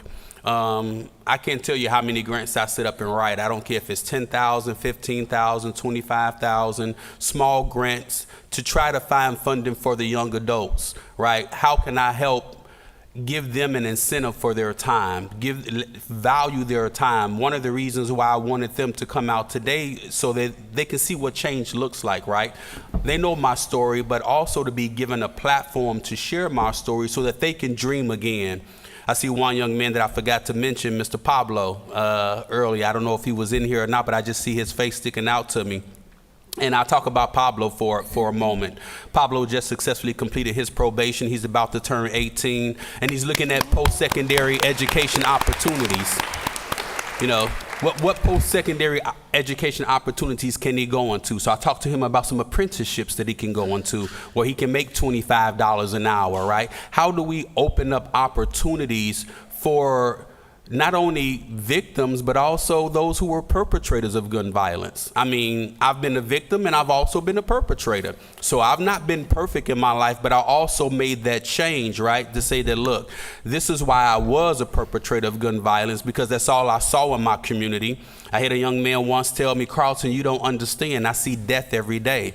Until I shared my story with him, I said, I do understand. I've been where you are, but this is how you make the change. And also giving people with life experiences, shared experiences, a platform to share their story, right? As I look up here, I was just looking at everybody's name tags. I'm the only one with no initials behind my name, right? I love that, because it shows that you're giving me an opportunity. Don't cross your, no, that's hard work. No, they've worked hard for their education, right? But it also shows that, if you don't have that level of education, I tell you one thing, I have a PhD in street knowledge, right? I've been there, I've done that. And I love the fact that, Sandy has given me an opportunity, Baker Institute given me an opportunity, not only once, but twice, to share my story, to show the work that we're doing, because what it does is encourage our young adults who've gone through the system, who's been victims and perpetrators of gun violence, to show that they can change. So one of the barriers that I think we must work on is really giving opportunities to underserved communities and leveling the playing field. Carlton, can I piggyback on that Absolutely. real quick? Yeah, so just about structural factors and how that plays into it. No matter how good our programs are, they're not going to be effective until we address some of those problems. Livable wage is violence prevention. Childcare is violence prevention. Anti-racism is violence prevention, right? Affordable housing is violence prevention. All this stuff that should come first, right? All of that needs to come first. And then the other barrier, and I'll be quick, is our schools are a fantastic vehicle to do some of these socio-emotional learning programs, but they're under attack. That word, SEL, is not even used anymore in many states, including Texas, because they're worried we're brainwashing kids. The pushback to that is we have to educate them socially as much as we educate them academically. And they're not going to be good taxpaying citizens unless we cover that part of the mental health as well. So that's something that we all can do, is advocate for social emotional learning programs at schools. Thanks.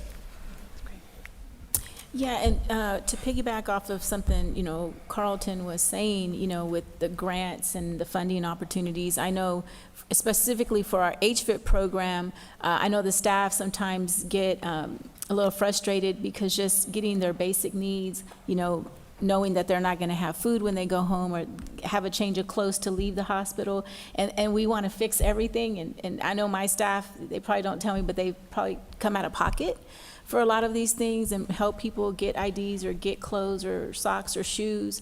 And some of those are not covered in grants. They're unallowable expenses.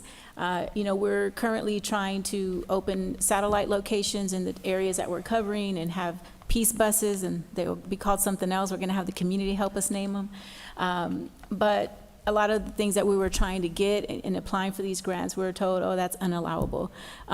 So when somebody's dealing with trauma, the trauma of gun violence, and you want to kind of help them just, deal with the trauma and get them in a tranquil space and, get some, incense or aromatherapy just to calm them down, or music, or, just sound drums and sound bowls, for them, unallowable.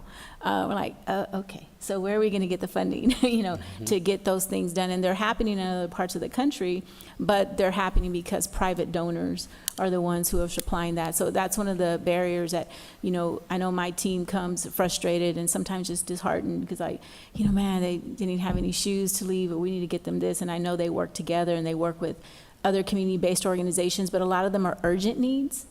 Even in our community program, they're urgent needs that, they need to be met now, and they don't have time to wait for an application to go through to get these services, or time for the next day to have a community-based organization reach out, okay, it's gonna be a week or two before we can get them that 1 week's worth of clothes. So I think those are some of the barriers that we run into. And just really quick on that, private funding also allows for some level of sense of sustainability of these programs in the long term. Federal funding and federal initiatives like this rare opportunity that we have with this one at the moment, priorities may change in the future as far as what that can be used for and what can be used. So there's always that in the research space and federal funded research and federal funded work, there's always when priorities may change with a new administration or a new policy or something comes into line, it may evaporate. Right? And you have this money now and you have this opportunity right now, and we are going to take advantage of it to the best of our ability while this is important. But in the long term, having the opportunity to know it will still be here for you in 5, 10, 15, 20 years when and maybe not, maybe retired, may not, who knows, hope 15 years, no, maybe 20. Those opportunities we need to make sure exist for people in the future as we look to have long-term success and not just it's successful in the next 6 weeks, 6 months, 1 year. Yeah, so there's the tension between studying things so that they can be part of the evidence base for sustainable funding, getting attention that research can do, but also meeting the immediate needs. And that it seems to be the crux of a lot of the issues. I think that the county services are part of the bridge that if the federal funding isn't there all the time. But I also want to talk about one other barrier something we've learned in our community advisory board for the HFIP project from Carlton and his team. It's talking about the environment broadly and the mistrust sometimes, and with law enforcement and the environment going back out into the community. It may be too broad for this, but I'd like to talk about the responsibility of these programs to acknowledge that and to build it in, if necessary, in the preparation that people have going back out from injury. Yeah, I know we like to tell people we work complementary to law enforcement, but we don't work with law enforcement. That goes to the credibility and the trust that we have from our community members. So our staff is out there, and we are still working towards that professional understanding that takes place in other parts of the country where we recognize law enforcement has their role to play. They can go into places that we can't, and then my team can go into places that they can't. But we're equally important in this ecosystem.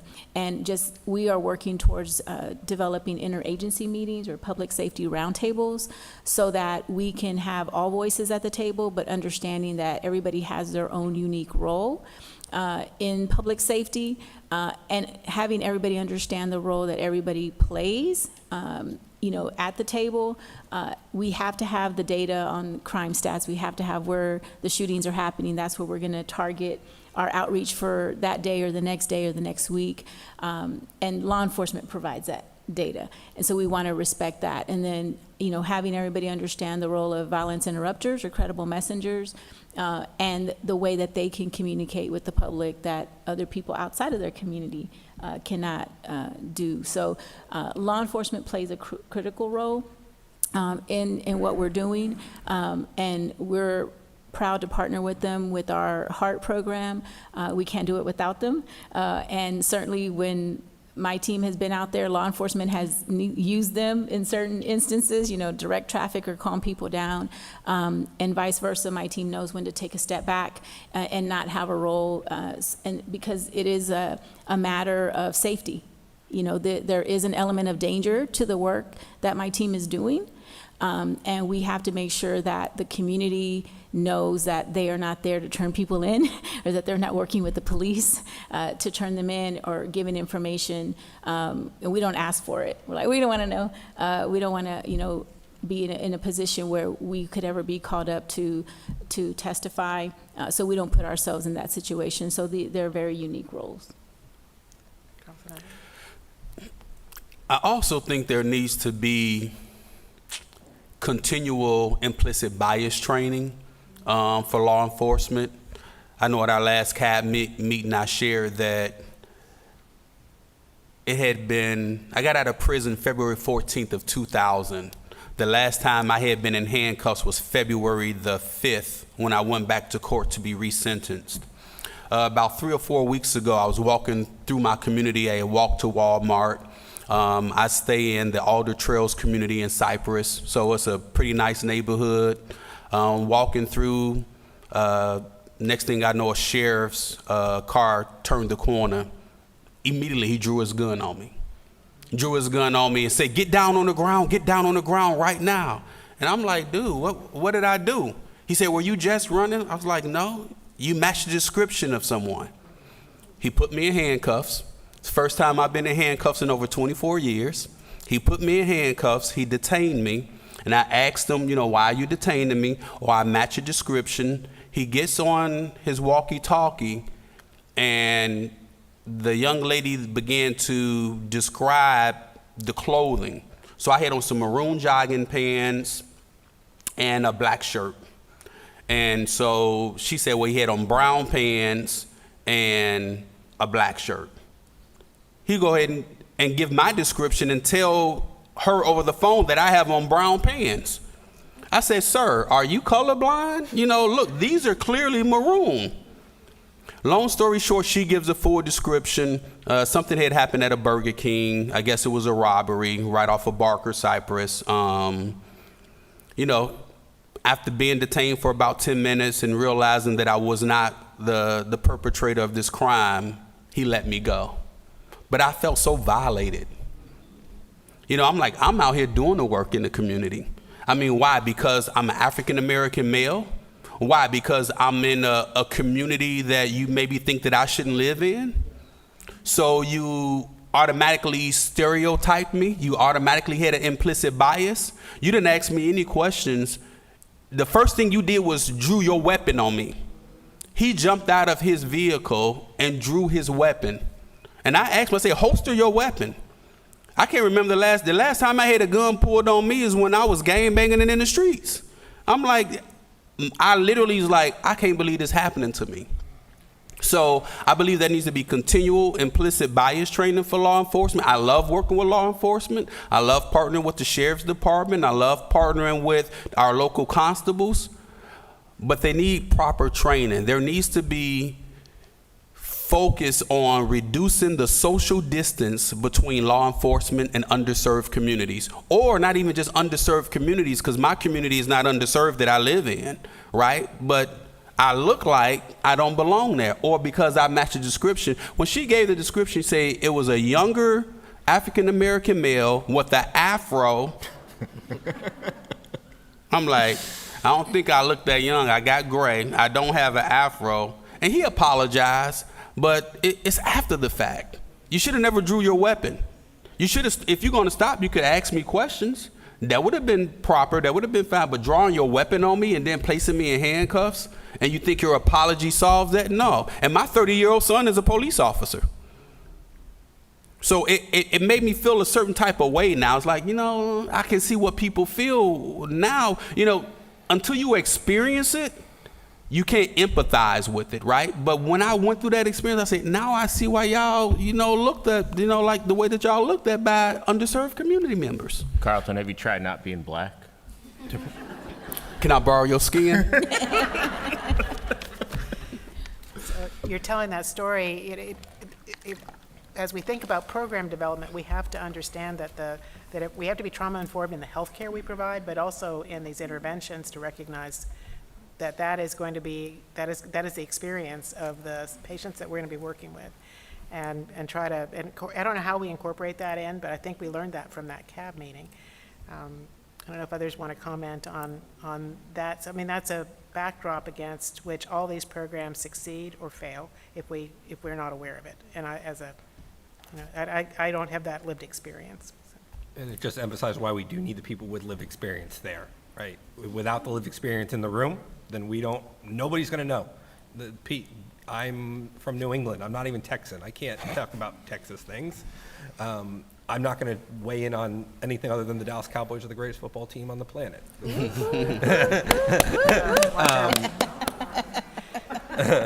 I knew I'd get some people on that one. And that concludes our panel.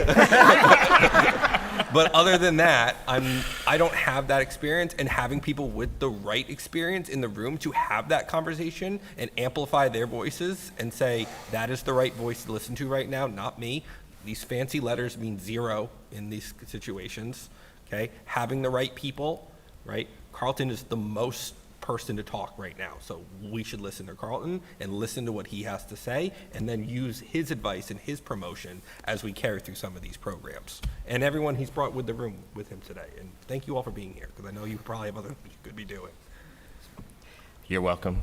Yeah, Jeff too. I think we are close to the end. We have one question from the audience so far, and it's about the broader health issues that young people face that may be in this situation, the importance of cultivating good mental health, and the factors of poor sleep and how those may be contributing to risk factors that they have.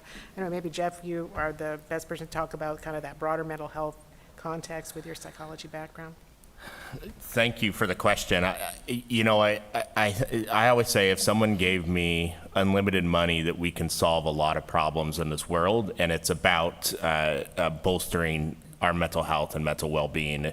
I think one of the silver linings of COVID, well, there's two. One, I learned that I actually do like people, that I need to be around people, but also I think that it really brought the problem of mental health, with our young folks certainly, but with everyone, that it is a problem in this country and globally. And I think COVID shone a light on that, and so we need more resources to solve our mental health crisis. And I think when we do that, we have the collateral benefit of preventing a lot of problem behaviors, including firearm violence. And if I can add to that, we also need to look at food deserts, right? Access to healthy eating options. Because in a lot of the underserved communities, you may see a liquor store on every corner. You don't see a H-E-B. You don't see a Walmart. You don't see a Kroger. They're not in the underserved communities, right? And so if I don't have access to healthy eating, then guess what? That affects my thinking. That affects my mental health. I can't wake up in the morning eating Takis every day or Flamin' Hots.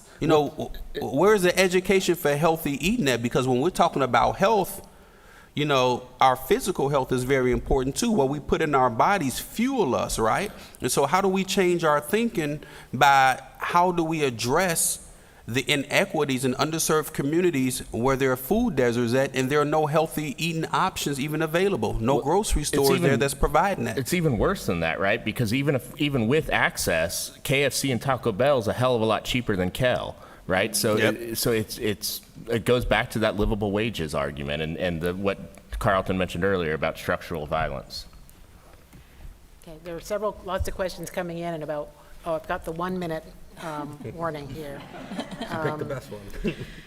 So there are actually two that are related. One is asking Carlton and Lupe to explain the CVI, the ecosystem, and how credible messengers are experts in violence prevention. And then the related question is how do we spread the word about these programs so that people are aware of them and their effectiveness? So I believe that credible messengers are the credible, are the subject matter experts as it relates to violence prevention, because they've been on both sides, right? So me being a perpetrator of gun violence, why did I get involved in a gang? A gang gives you a sense of belonging. It gives you a family, right? I didn't have a father at home. So I grew up in a single parent home. My brother was involved in gang activity. All I saw was gang activity in my community. So what was before my eyes and my ears entered to my mind, manifesting my behavior, right? So I still know the 5 points of the star: love, truth, peace, freedom, and justice. I still know the 21 bricks of the pyramid. I still know the 101 keys. I still know the statement of love, the Fatiha. All that stuff was indoctrinated in me at a young age. 10 years old, I was a full-time gang member on the south side of Chicago, and I needed to know the gang literature, right? So being on that side, understanding why a lot of these young adults get involved in gangs equips me to help pull them out, right? Because now I am a subject matter expert because I've been where you are. And so what I do is put myself in their shoes. So if we're going to provide an antidote to a problem, you must really understand the problem and have been directly affected by that problem. So being a credible messenger means that I've been there, I've changed my lifestyle, I've been out of prison now 24 years, and I can say, listen, I understand. I don't condone why you're doing what you're doing, but I understand it. But now here's a better option. Here's another choice. Think of it this way.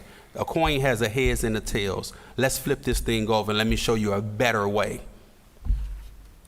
Yeah, and one of my credible messengers, the first 6 months on the job, he lost 3 family members to gun violence. So having gone through that experience and having had the lived experience of being justice impacted, again, credible messengers, violence interrupters, our outreach specialists, they have to be credible. The community has to trust them, suitable to do the job. So we are concurrently working on their professional development. For many of them, it's their first time having an actual professional job. So even teaching them how to turn on a computer, draft an email, but they are the ones who can go in and the community is going to actually listen to. They can go into situations, and they do on a daily basis, to these area hotspots in the zip codes that we're in, and they can. One of them, the same staff member walked into a store and 2 gentlemen were about to pull their guns. One of them was showing their gun, and he was able to talk them down. And, hey, let me talk to you for a minute. And then a lot of them, the younger ones, will know and was like, hey, I know your dad. I'm like, oh, you're OG so-and-so. That's that respect that they have in the community and that relatability. Whereas and you can't be a credible messenger in every community. For us in our program, there are credible messengers in the zip codes that we're working in. Because you're a credible messenger in Sunnyside doesn't mean you're a credible messenger in Cypress Station. Again, it's that same level of respect that you have to have from these community members and understanding every community is different. So our approach in Cypress Station was very different from our approach in Sunnyside, or South Park. So I think we're at time. I think that I would love to hear the results of this, hopefully at another symposium, because a lot of this is just at the beginning. We're Thank getting you a all for your research partner, partnership. so we have an RFP out. Good. Okay. Thank you all very much. Please thank us.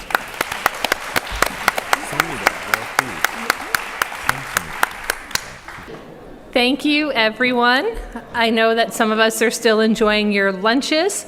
Feel free to continue to finish up lunch, but in the interest of trying to keep us on schedule so we can continue to enjoy every moment of our panelists, I'm going to introduce our next panel, which is Promoting Secure Storage, which is going to be moderated by Dr. Chad Wilson, who is an associate professor of surgery at Baylor College of Medicine. Without further ado, I'm going to turn it over to Dr. Wilson.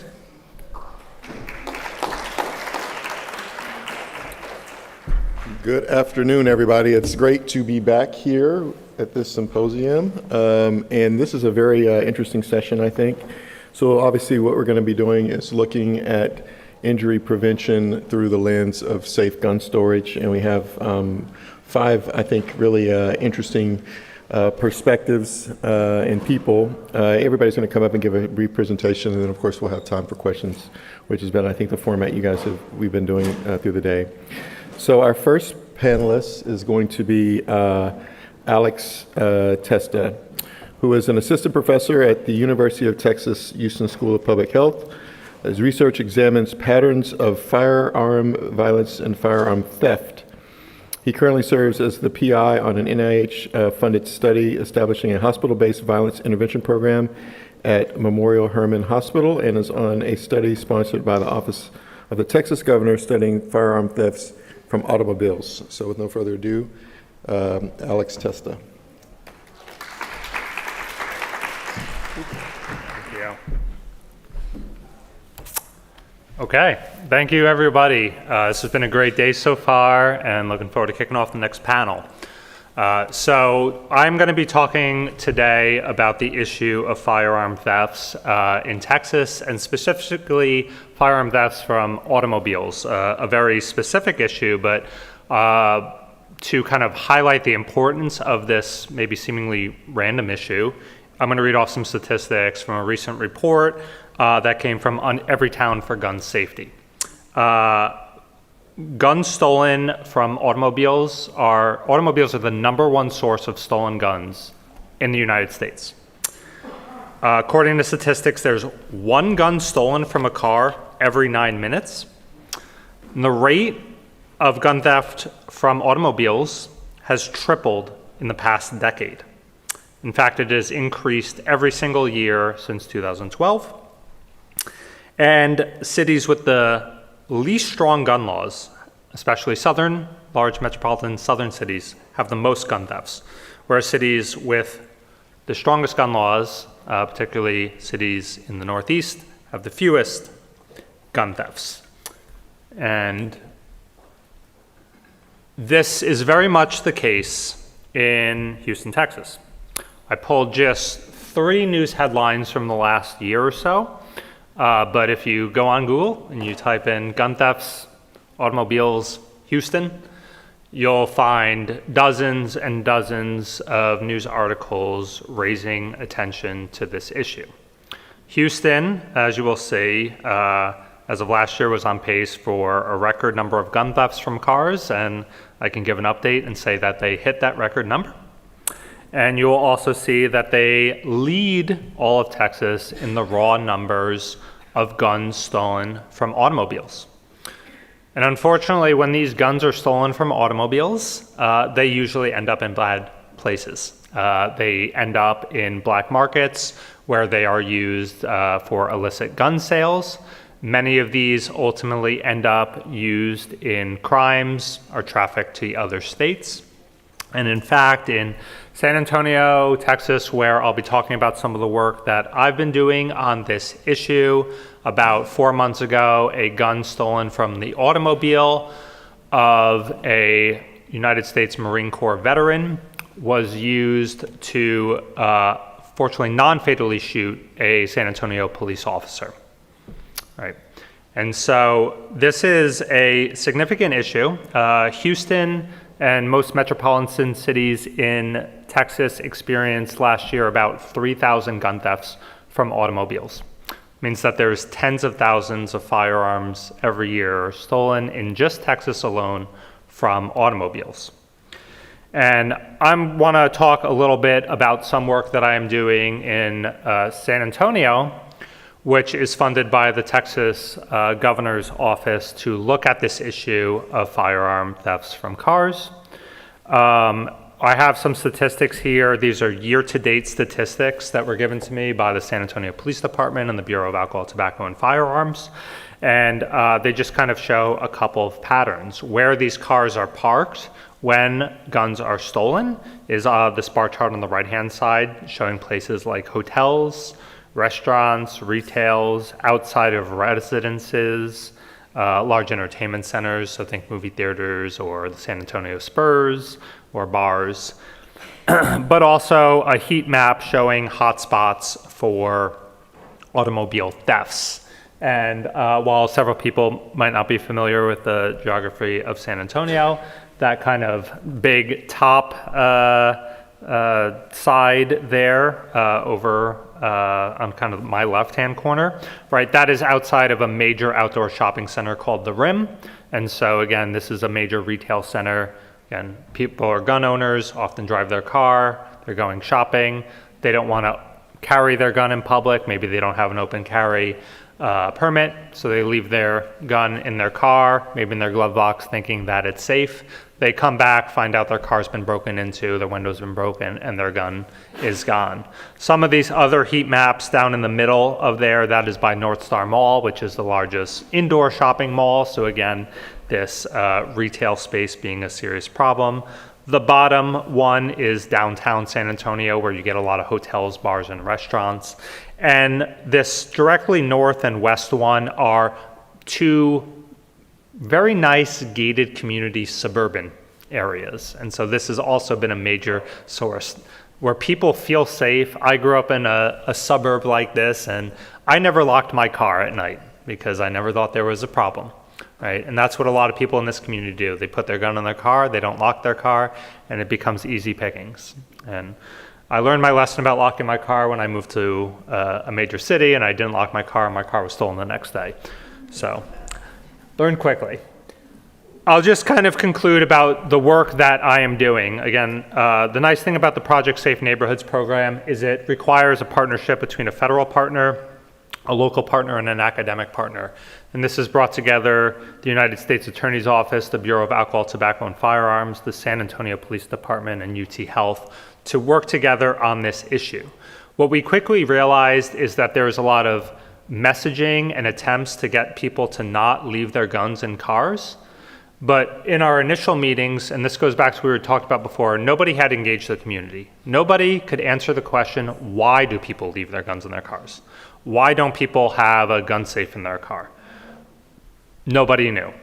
Nobody in that room could answer the question. And so what we are doing right now actively is mixed methods research, doing surveys and interviews with people who have had a gun stolen from their automobile to learn about the reasons why they carry firearms in their automobile, why they store them there in their automobile, what are their barriers to storing them more safely, and we will use that to inform programs that we will develop, public awareness campaigns, and hopefully start reducing that number of gun thefts from automobiles that's been going up over the last decade. So thank you, everybody. Looking forward to talking about this more.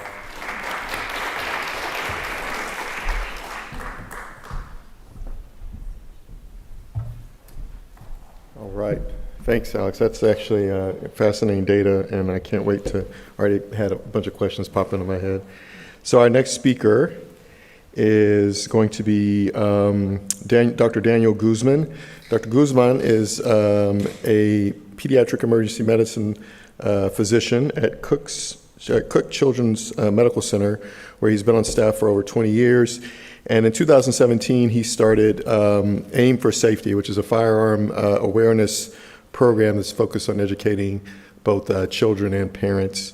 He wears a lot of hats, medical directorships, and I think one of the more important ones that he listed here is he's the medical director for the Center of Children's Health, and in that role, he advocates for educating community about all types of injury prevention topics.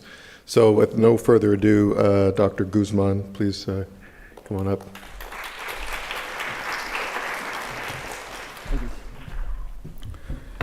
Hey, good afternoon. I'm going to get you guys during the food coma, it looks like. Always the best time. And so I'll give you a little background. I've been at Cook Children's for over 20 years. I grew up in South Texas on the border, doing all the things that we generationally do in Texas, shooting shotguns, shooting guns, and riding motorcycles. I did all of those combined without a helmet growing up, and unfortunately I'm here today. But these are all the things I educate our families about not to do, right? This is a unique opportunity, unique place that I'm at now, that I'm actually trying to educate folks in how to do this correctly or the safest way.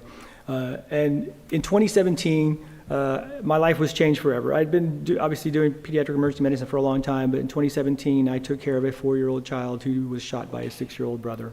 They found a gun in a kitchen cabinet that had been there, and they knew about it. And they scaled the cabinets, and one pulled the gun and shot the other in the head. And so he came to our emergency department, and we tried everything we could to save his life. And it was a catalyst for me to change as I looked at this 4-year-old who, at the time, I had my youngest is now 10, but it was 4 at the time, and all I could see was my own son in that space. And so. And I felt I was at risk as well because I own firearms. I have 3 children in the home as well, and I have a unique view and lens of what happens because I work in an ER where we see 130,000 kids a year, and we see so many things that happen. And so I felt that was a unique way for me to provide insight to families on, gosh, this is something that can happen to any of us. I think that's one of the things I've heard the most in my job is that it won't happen to me, or I didn't think it was going to happen to me. Whether it's firearms, pools, car accidents, you name it, it can happen. And so I started this campaign of developing a curriculum that would provide education, but I think more importantly, provide the tools that people needed to make the changes in their home. We can provide them all the education in the world, but sometimes they don't have the money, they don't have the means to be able to do that, or they don't have the time to be able to make that change, and that becomes a barrier to them obviously doing something different in their lives. And so the foundation of the program is rooted in 3 key messages: safe children, safe play, and safe storage.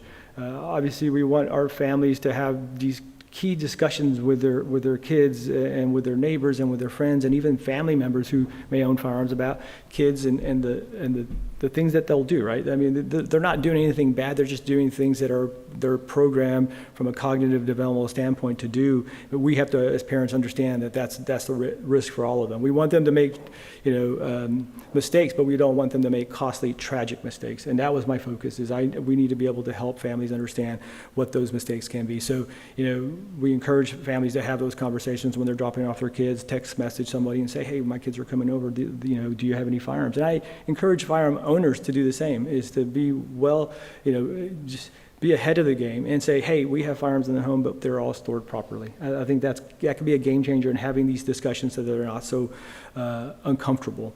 And then we teach our children as well in many variety of forums, whether it's schools or after school programs or community events, the things that they should do if they find a firearm. Now, this is not the gold standard to keep them safe, right? Because kids are going to do what they do and they're going to make mistakes. But it at least affords the opportunity for them to hear what can happen or what they should do. I have many families that I run into say, we don't have a firearm, we're not at risk, we don't have to worry about that. But you may, and save children, you may end up at someone else's house who has a firearm and is not stored properly, and your kids find that. What are they going to do? What's the right thing for them to do? So, and then ultimately, I think the biggest part of this is safe storage, right? We have to take personal responsibility as gun owners to make sure that we do the right thing to keep guns out of the reach of children or those who shouldn't have access, whether it's at the home or in the car, like Alex was talking about. And we focus a lot on that as well, providing some of those tools. One of the things that we do a lot of is, and I do a lot of, my 9-to-5 job is working in the ER full time, but my second job is in the community. And I think that's really important, that we need to be seen, and we need to be seen by those who are affected the most by these tragedies. And so I spend a lot of time talking to folks, providing those things that they need and understanding why they do what they do. Why do they carry a firearm? Why do they keep that firearm stored in a closet? Or why do they keep it in the car when it's not locked? Understanding that is really important to be able to make that difference and that change. And so we use different things to engage the community as well. We've developed these ballistic gels that show you from a BB gun to a .45 what that damage and that wound trail kind of would be, so that people can see, and as they walk to the table and they start to talk to me, what the difference is. And we stress that air-powered rifles and powdered firearms are just as deadly. And so I've seen 3 kids die from a BB gun traveling at 450 feet per second, that most people would think that's a toy. And we kind of start that conversation with our kids, providing them that tool, that gun, but we have to place perspective and understanding around that. And so that's one of the things that we do. In addition to having these little phone boards that help people to try to pick out the right gun. In the end, the real gun is all of them. And no matter what a gun looks like, every gun should be viewed as a real gun and a threat. And so we should make sure that we store them properly. And then ultimately, we provide toolkits. One of the biggest game changers for me, I can't be everywhere, and neither can my program manager, but we've created Train the Trainer. So we invite, whether they're school resource officers, truancy officers, counselors in different school districts, as well as community members and community partners, to do the training with us, and then we provide them the toolkit that they can go out there and do that training for us as well. They extend our reach, and then we provide them gun locks and gun safes. That's been the biggest game changer for me, and one of the, it's not even a barrier for me where I work because I'm provided these things, but we're able to give away gun safes as opposed to gun locks. And so we've been able to, this year so far, give away 206 gun safes, and we're transitioning to biometric gun safes, which you put your finger on it and that opens for you. It's definitely a barrier changer, right? When you think about the people want their gun to be accessible quickly. Well, this is still a way you can get to it, but your child can't get to it. So it makes a huge difference in what we do and how we do things. And I've also started a cable lock in the ED as well. That we have a box there in the ED that anyone can walk up to it, take a gun lock, and go home with that. No questions asked. There's instructions in there as well, but also education around why we're doing this. And so these are important things that we're doing. Look forward to the comments and the questions. And if you have any questions for me, you can always email me or my program manager.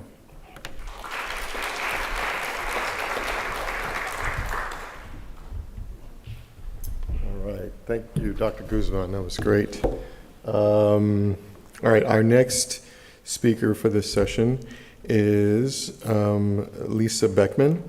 And Lisa Beckman happens to be a graduate of Rice University's Jesse Jones School, but she's speaking today because she is a founding member of Moms Demand Action for Gun Sense in America and helped develop the Be Smart program for every town for gun safety. So, Lisa Beckman.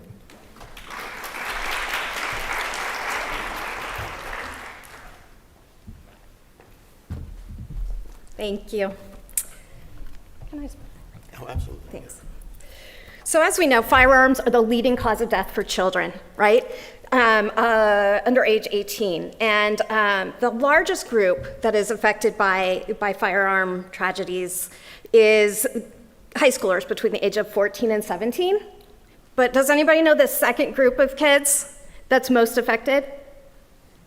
Toddlers.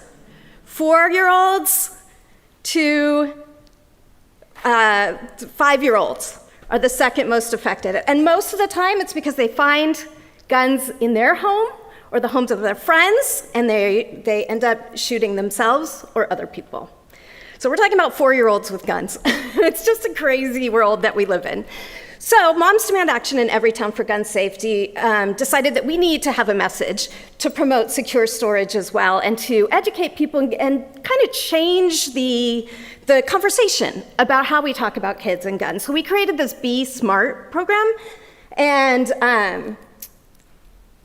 where's the clicker? Here we go. And basically what it is an acronym. SMART stands for Secure Guns in Your Home, Model Responsible Behavior, Ask About Unsecured Guns in Other Homes, Recognize the roles of guns in suicide, because suicide is one of the things that we can prevent if we have secure storage, and then tell your peers. And so one of the things that we do is we go out to different events. Moms Demand and the Be Smart program in the last 12 months have visited 178 different locations in Texas, distributed gun locks, distributed our message, taught parents how to ask other parents about guns in the home, and then taught people how to recognize the signs of suicide so that we can keep guns out of the hands of these kids who are at risk.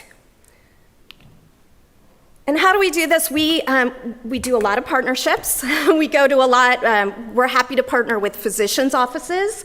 So next week I'm going to Texas Children's Hospital, giving a presentation to physicians and other people that go into homes. We have materials that they can hand out to their patients and to their friends or put up in their offices. We also work with law enforcement, and we give them materials that they can hand out to their constituents. We also work with school districts. As we saw in an earlier panel, there is a Texas law now where school districts must put out school secure storage information to school districts, but we were doing that a long time ago, before it was required. We worked with several school districts. We started in 2019 with HISD, and HISD was distributing this message for us for a long time. So this is basically what we do. And yeah, we have been working since 2012 when Moms Demand Action started to just change the conversation, right? We were, when we started this advocacy work, pariahs in government. We couldn't go in to talk to, no one would talk to us, right? So we've worked on changing the message to make it really okay to talk about guns, to make it okay to talk about children getting access to guns. And I think we've done a good job of doing that, and we have this Be Smart program that helps kind of change the messenger as well. Not as many people are as willing to hear from an Everytown for Gun Safety person about how they should lock up their guns. So we have a Be Smart program that is kind of a neutral body. We don't talk about Moms Demand when we talk about Be Smart. We don't really talk about Everytown when we talk about Be Smart. So we have this neutral body that just kind of gives people an opportunity to think about safe storage, an opportunity to think about how to keep kids safe from gun violence.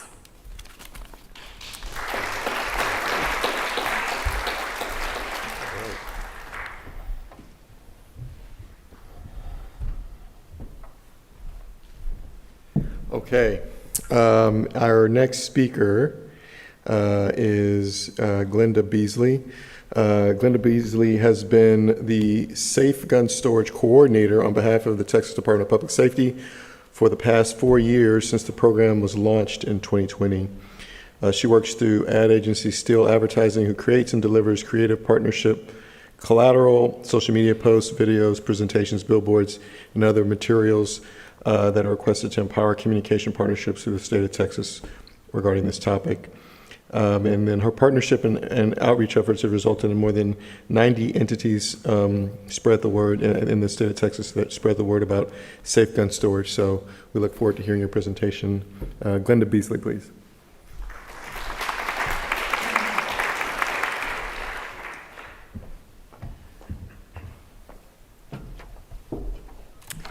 Hello. I'm very excited to be here, and thank you to Sarah Abbott for watching and helping us to be at a lot of these medical events and connecting me with the medical community. I'm here representing Department of Public Safety, and we have Chief of Infrastructure and Operations, Chief Hester, here with us today as well. So when we're done, if you have extra questions for him and I, or if there's anything I can't answer, he'll be here for that. So I want to tell you a little bit about this campaign. I've been working on it for 4 years. Steele Advertising was hired by the Department of Public Safety to implement this campaign, and it's called Keep 'Em Safe Texas. And the way that it got started was the money was first appropriated in 2020 by the 86th Texas legislature, and it just was renewed in 2024. And the goal is to reach anyone who owns a gun, those considering purchasing a gun, anyone who knows anyone who has a gun, which is a lot of Texans, more than half, I believe. And we want to reach them through these top-performing paid, owned, and earned media channels statewide in English and in Spanish.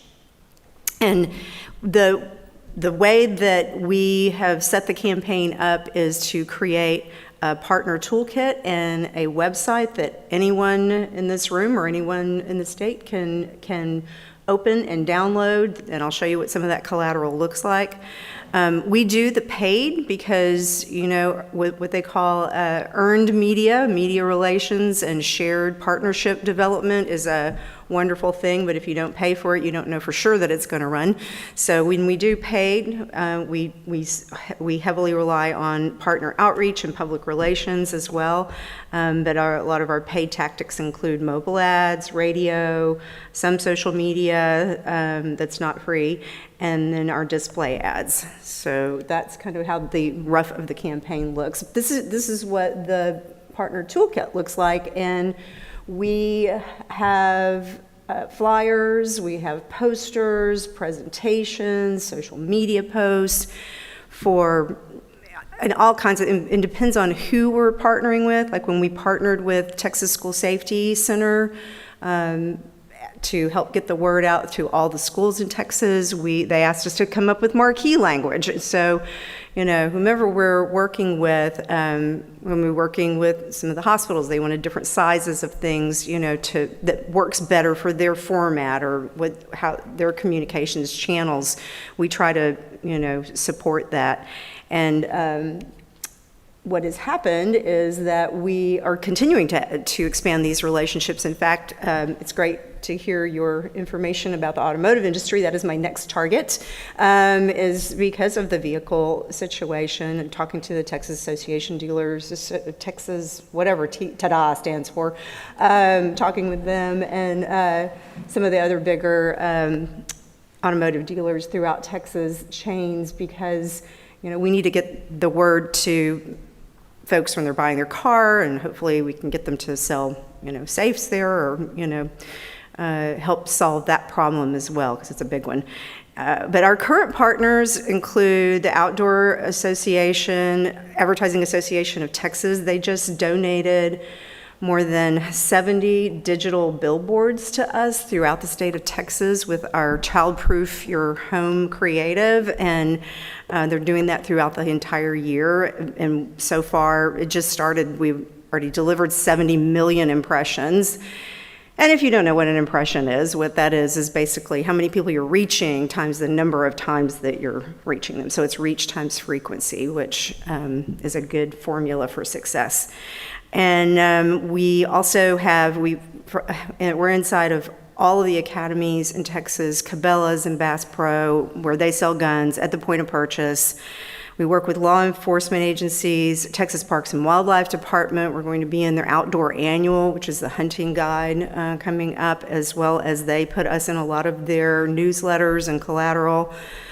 Pawn shops, shooting ranges, school and parent organizations, school district events, and of course now the medical community with, the intro from Memorial Hermann, which we appreciate. They were our first ones to jump on board, and many of you have come along and helped us out to get the word out. The results of the campaign basically just in this last year is 269 million impressions. The footprint in Texas is very large at this point. It's been 4 years in the making, and we've got so much more to go. And most of those impressions, though, I will say, have come through partner engagement and public relations. So having a partner, if you just think about an academy, how many people go through that store, that's a media in itself. So the media as well as partners have become an important part of what we do.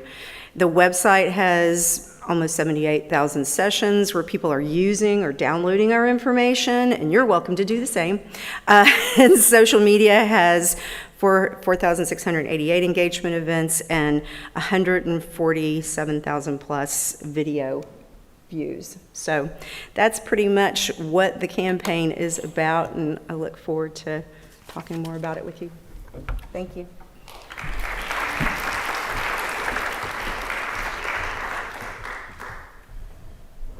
All right, and then our last speaker for the session before we start taking questions is a very engaging young man I just met. And Andrew, I'm sorry, I didn't ask you how to pronounce your last name. Is it Lithen or Lithen? Lithen, okay, thank you, I apologize. So Andrew Lithen is a member of Scrubs Addressing Firearm Epidemic, which is also known as SAFE. And he is also I believe he's a medical student. Here we go. So he's an MD candidate at the East Tennessee State University, Quillen College of Medicine, class of 2025.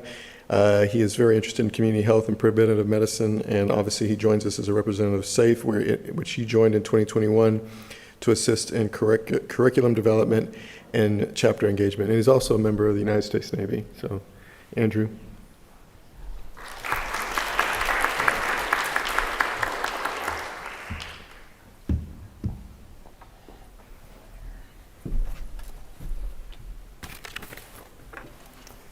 Well, hello everyone. My name is Andrew Lithin, and thanks again for taking the time to visit our panel. I'm going to discuss promoting safe firearm storage as a clinician. So briefly, I just started my 4th year of medical school at ETSU, East Tennessee State University. I'm on a Navy program, so I'll be going active duty next May. And my enthusiasm and experiences with firearms is what motivated me to join SAFE and do something to make our communities a little bit safer. Now, SAFE stands for Scrubs Addressing the Firearms Epidemic. It's a nonprofit educational organization that was started in 2020 by doctors Julie Parsonet, Sarah Beth Spitzer, and Dean Winslow, all of Stanford. Since then, SAFE has grown to be represented at over 60 medical schools across the country. And our mission is to ensure that all healthcare providers are equipped with skills and evidence-based knowledge to advise their patients, their communities, and their legislators on firearm use and ownership to help prevent injury and death. Now, doctors and clinicians, we're trusted messengers in our communities. And at SAFE, we recognize healthcare interactions as a really underutilized avenue for promoting firearm safety. And there are 3 approaches we're currently focusing on. The first is educational opportunities. This means training clinicians to identify at-risk patient populations, familiarizing them with appropriate approaches and risk mitigation strategies, and overall empowering our healthcare force to actually engage with patients, have that discussion about firearm safety. Next, we're promoting community outreach. This is essentially creating environments that promote safe storage and help build that rapport and trust between clinicians and the communities they serve. This is developing strategic partnerships nationally and locally, and just strengthening our network of medical students across the country. And finally, we're public advocates. We're promoting policy to increase federal funding for gun violence research, and at the more local level, we're promoting education and safe storage initiatives. So we've made some significant progress in all of these categories in the last 4 years since starting SAFE. We've got our online curriculum. It's called Clinicians in Firearms. It's available with free CME credit. And it's a collaboration between Stanford and SAFE. It's so far reached hundreds of individuals and healthcare institutions throughout the country. And the course really encompasses a comprehensive review of firearm violence from a medical perspective, while introducing validated clinical strategies to demystify guns and make these discussions with patients a little bit more natural for the physician. Nearly every specialty is represented by our user base, which showcases how universally desired firearm safety education is in the healthcare space. And interest continues to increase. We're preparing to release our 2nd edition of the online curriculum next month. It's updated with revised data, an enhanced user interface, and live action case scenarios. User feedback was addressed, and the curriculum is now streamlined to better align with LCME recommendations so that it can be more readily incorporated into medical school curricula. We're increasing engagement with the medical community. We're hosting online webinars, bringing our medical school chapters and leaders in the field together in one public forum multiple times a year. And we're also assisting programs in implementing gun safety curricula. Just in the past year, we've had 3 medical schools in the country formally adopt some aspect of firearm safety within their curriculum. We've also announced a national partnership with Everytown's Be Smart, and this is hopefully to empower our medical students to get involved within their communities early in medical education and do something about firearm violence. And finally, we're advocating at the local and state and federal levels. Our chapters and board members have been active in supporting education legislation, particularly in California, and we are promoting gun violence research funding right now at the White House. We've got some colleagues there. I'm sure you all probably do as well. Now, regarding Texas, we're happy to discuss some of the benefits and difficulties in promoting safe storage, ERPOs, and waiting periods. Thank you.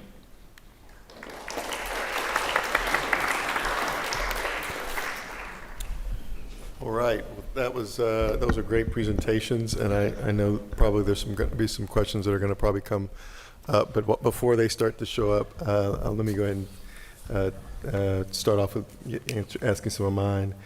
So, Alex, you shared some really great data. Your research is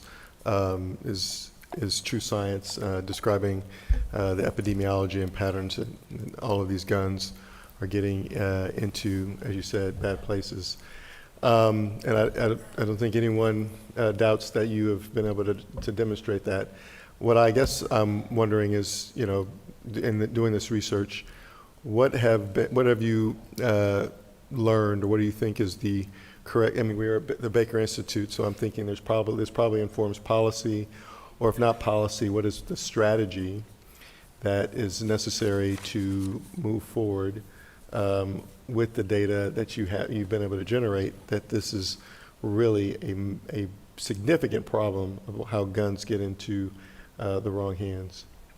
Sure, it's a great question. So I think that kind of from a policy lens, and what we've learned are a couple things. One is why doing this research is the lack of knowledge around why people are storing guns in their cars, and what would be the proper avenues to follow to mitigate that problem. That we're trying to bolster that knowledge to inform the interventions. And one of the things that I've learned through this project is starting there with the knowledge gathering opportunity, to not rush into it, because very early on, as we started to have conversations, what we worried also quickly about are the collateral consequences of doing the wrong things. And so oftentimes you can see the places where people are getting their cars stolen, their retail environments, their entertainment environments, their big outdoor malls. And so what we don't want to do is push people to the opposite direction, which is more carrying guns in the public, because there's another collateral consequence there. All of a sudden you start pushing a message of don't leave your guns in the car. If you don't give people an alternative solution that works for them, then you could push them in the wrong direction, which is now you have large outdoor malls where you double or triple the amount of people who are carrying a gun on them. And that's a recipe for a collateral consequence to a policy. So this goes back, what we've learned is that community engagement aspect. We need to learn from the people who are carrying guns in their cars specifically, why are you doing it?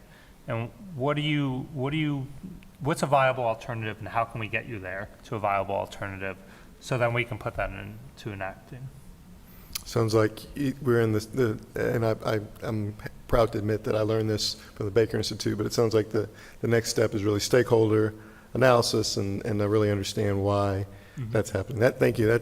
I mean, that was a sobering illustration of how something that's intended to improve our health could go the wrong direction. So thank you. That's awesome. Dr. Guzman, you know, I'm sure in your role you have a lot of events where you get sort of you're kind of preaching to the choir, the kind of parents and the kind of families that are showing up to your events. They want to be responsible, so they're a great and easy audience. But when you're just wearing your regular 9-to-5 hat and you have parents who are coming in seeking health care, you know, as an emergency medicine physician, I'm sure you don't stop with this message. And I imagine you, in that environment, you probably encounter more resistance to hearing about this topic, or to maybe receiving resources. What do you think are some of the barriers with that population of parents and families? And I'll say this, actually, I have not received much resistance, given that in my world, I have to establish a relationship within 2 or 3 minutes in an ER setting. Mhm. And so I've found ways to be able to do that, to build trust in those 1 to 2, 3 minutes.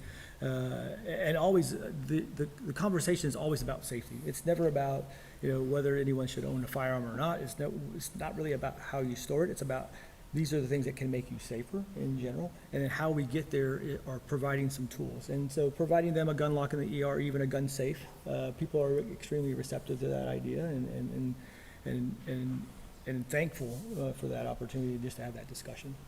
That's great. It's great to hear. And speaking of resistance, Lisa, you talked a little bit about when you guys first started trying to get into new spaces, you had to change your message.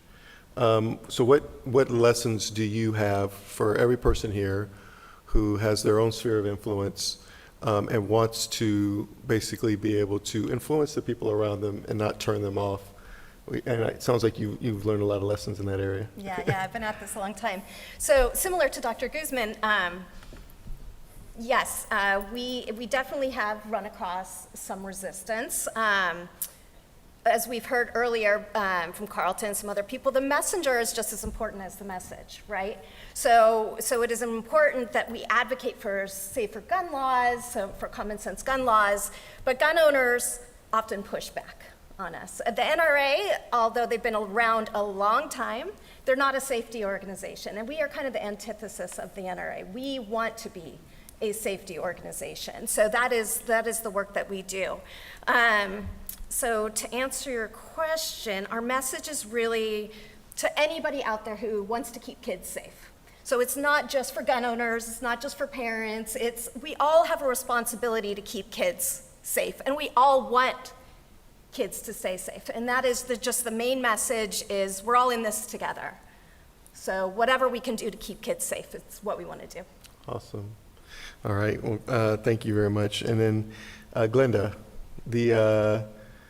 so I didn't know that this existed until I saw your PowerPoint slides last night. As far as the department or the state of Texas, and obviously, clearly, Texas is a I guess what I'd say a very what we do in the area of gun violence and safe storage probably informs a lot of the rest of the nation. What is sort of the next step in terms of the program that you guys have going in the last 4 years, in terms of funding, in terms of messaging, and for throughout the state? And it's amazing that you have now like over 90 entities that you've been able to reach. What's next for the Department of Public Safety? Well, as far as the funding, I would have to defer to Chief Hester. As far as what I'm going to be doing, what I'm going to be doing is going after more and more entities. I mean, types, and I have to keep circling back too because people change, and so it's not like you can just like, oh, I've gotten into that group. It's like you have to keep feeding them and making sure they're collateral. So it's just a never-ending process. But as we wade through it, we realized things like, oh yeah, like I said, the automotive industry, we should be going, oh, military, hello, I think a lot of military people have guns. Maybe we should go after some of those organizations and make sure we've got signage in VFW halls and America, all the different ways to reach different people who have guns and make sure that they're put up. And even just your basic mom, I mean, when I started this campaign, I'm a 7th generation Texan, of course I got a gun. And it's in my closet in a shoebox, and I realized because I was doing this campaign, I'm like, oh, duh. I mean, I just think you can never tell Texans enough because it's a part of our culture as well as, there are certainly, different ways to reach people from all different angles. I'm so excited to see all of the work that's being done from all the different angles because that's what it takes, just like they were saying with advocacy. Did you want to talk about the budget or? You're more than welcome sure. to.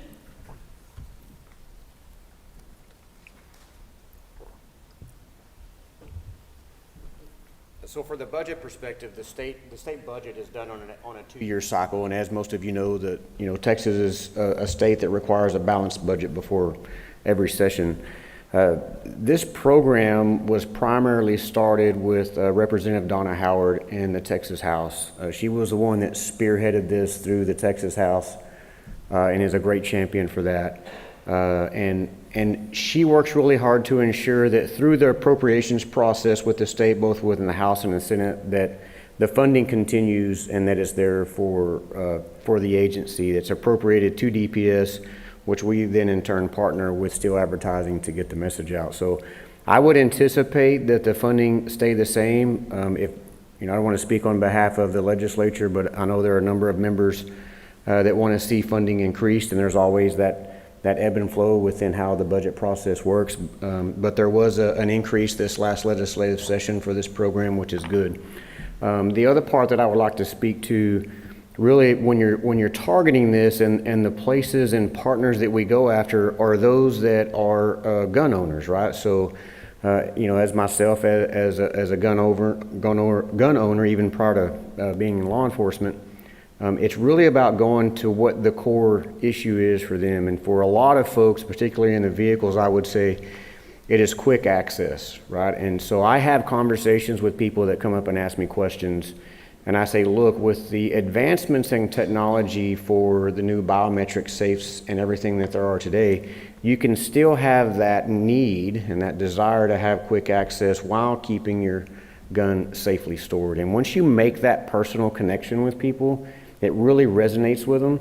I think there's a lot of misperceptions of, oh, I got to sit here and punch the code and hear the beep, beep, beep, beep, beep, and it takes, 5, 6, 8, 10 seconds to get to it. And the reality of it is today is there's more advancements in safe storage devices, both for your vehicles and your homes. That's not as much the case anymore. And so just really that education component on the both. We focus on reaching the folks that do that and point out the things of the importance of it and having the safe, reliable access. Thank you. Thank you so much for that.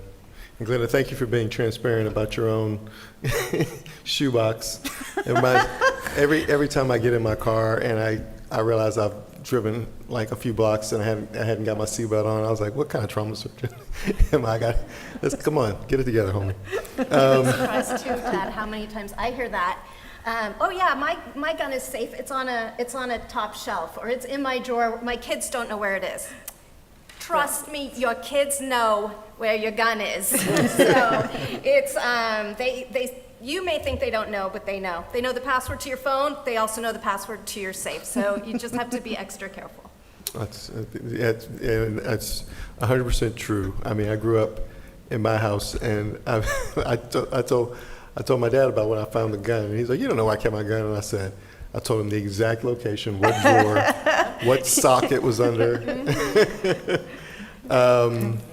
Did the same. Yeah, exactly right. All right.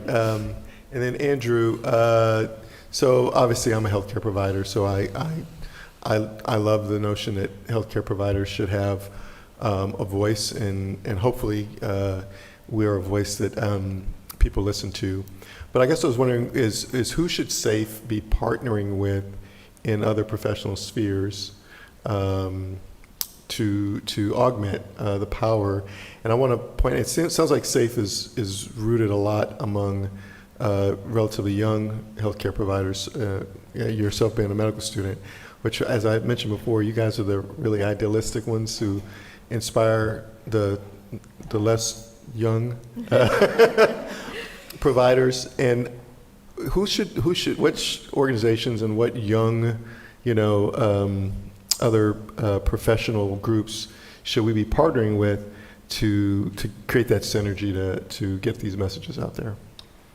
Yeah, absolutely. So in addition to Be Smart, who's doing an excellent job across the country, mobilizing people passionate about preventing gun violence, one of the big things we advocate for is for medical students and young physicians to really become engaged early on in their careers or while they're still in training.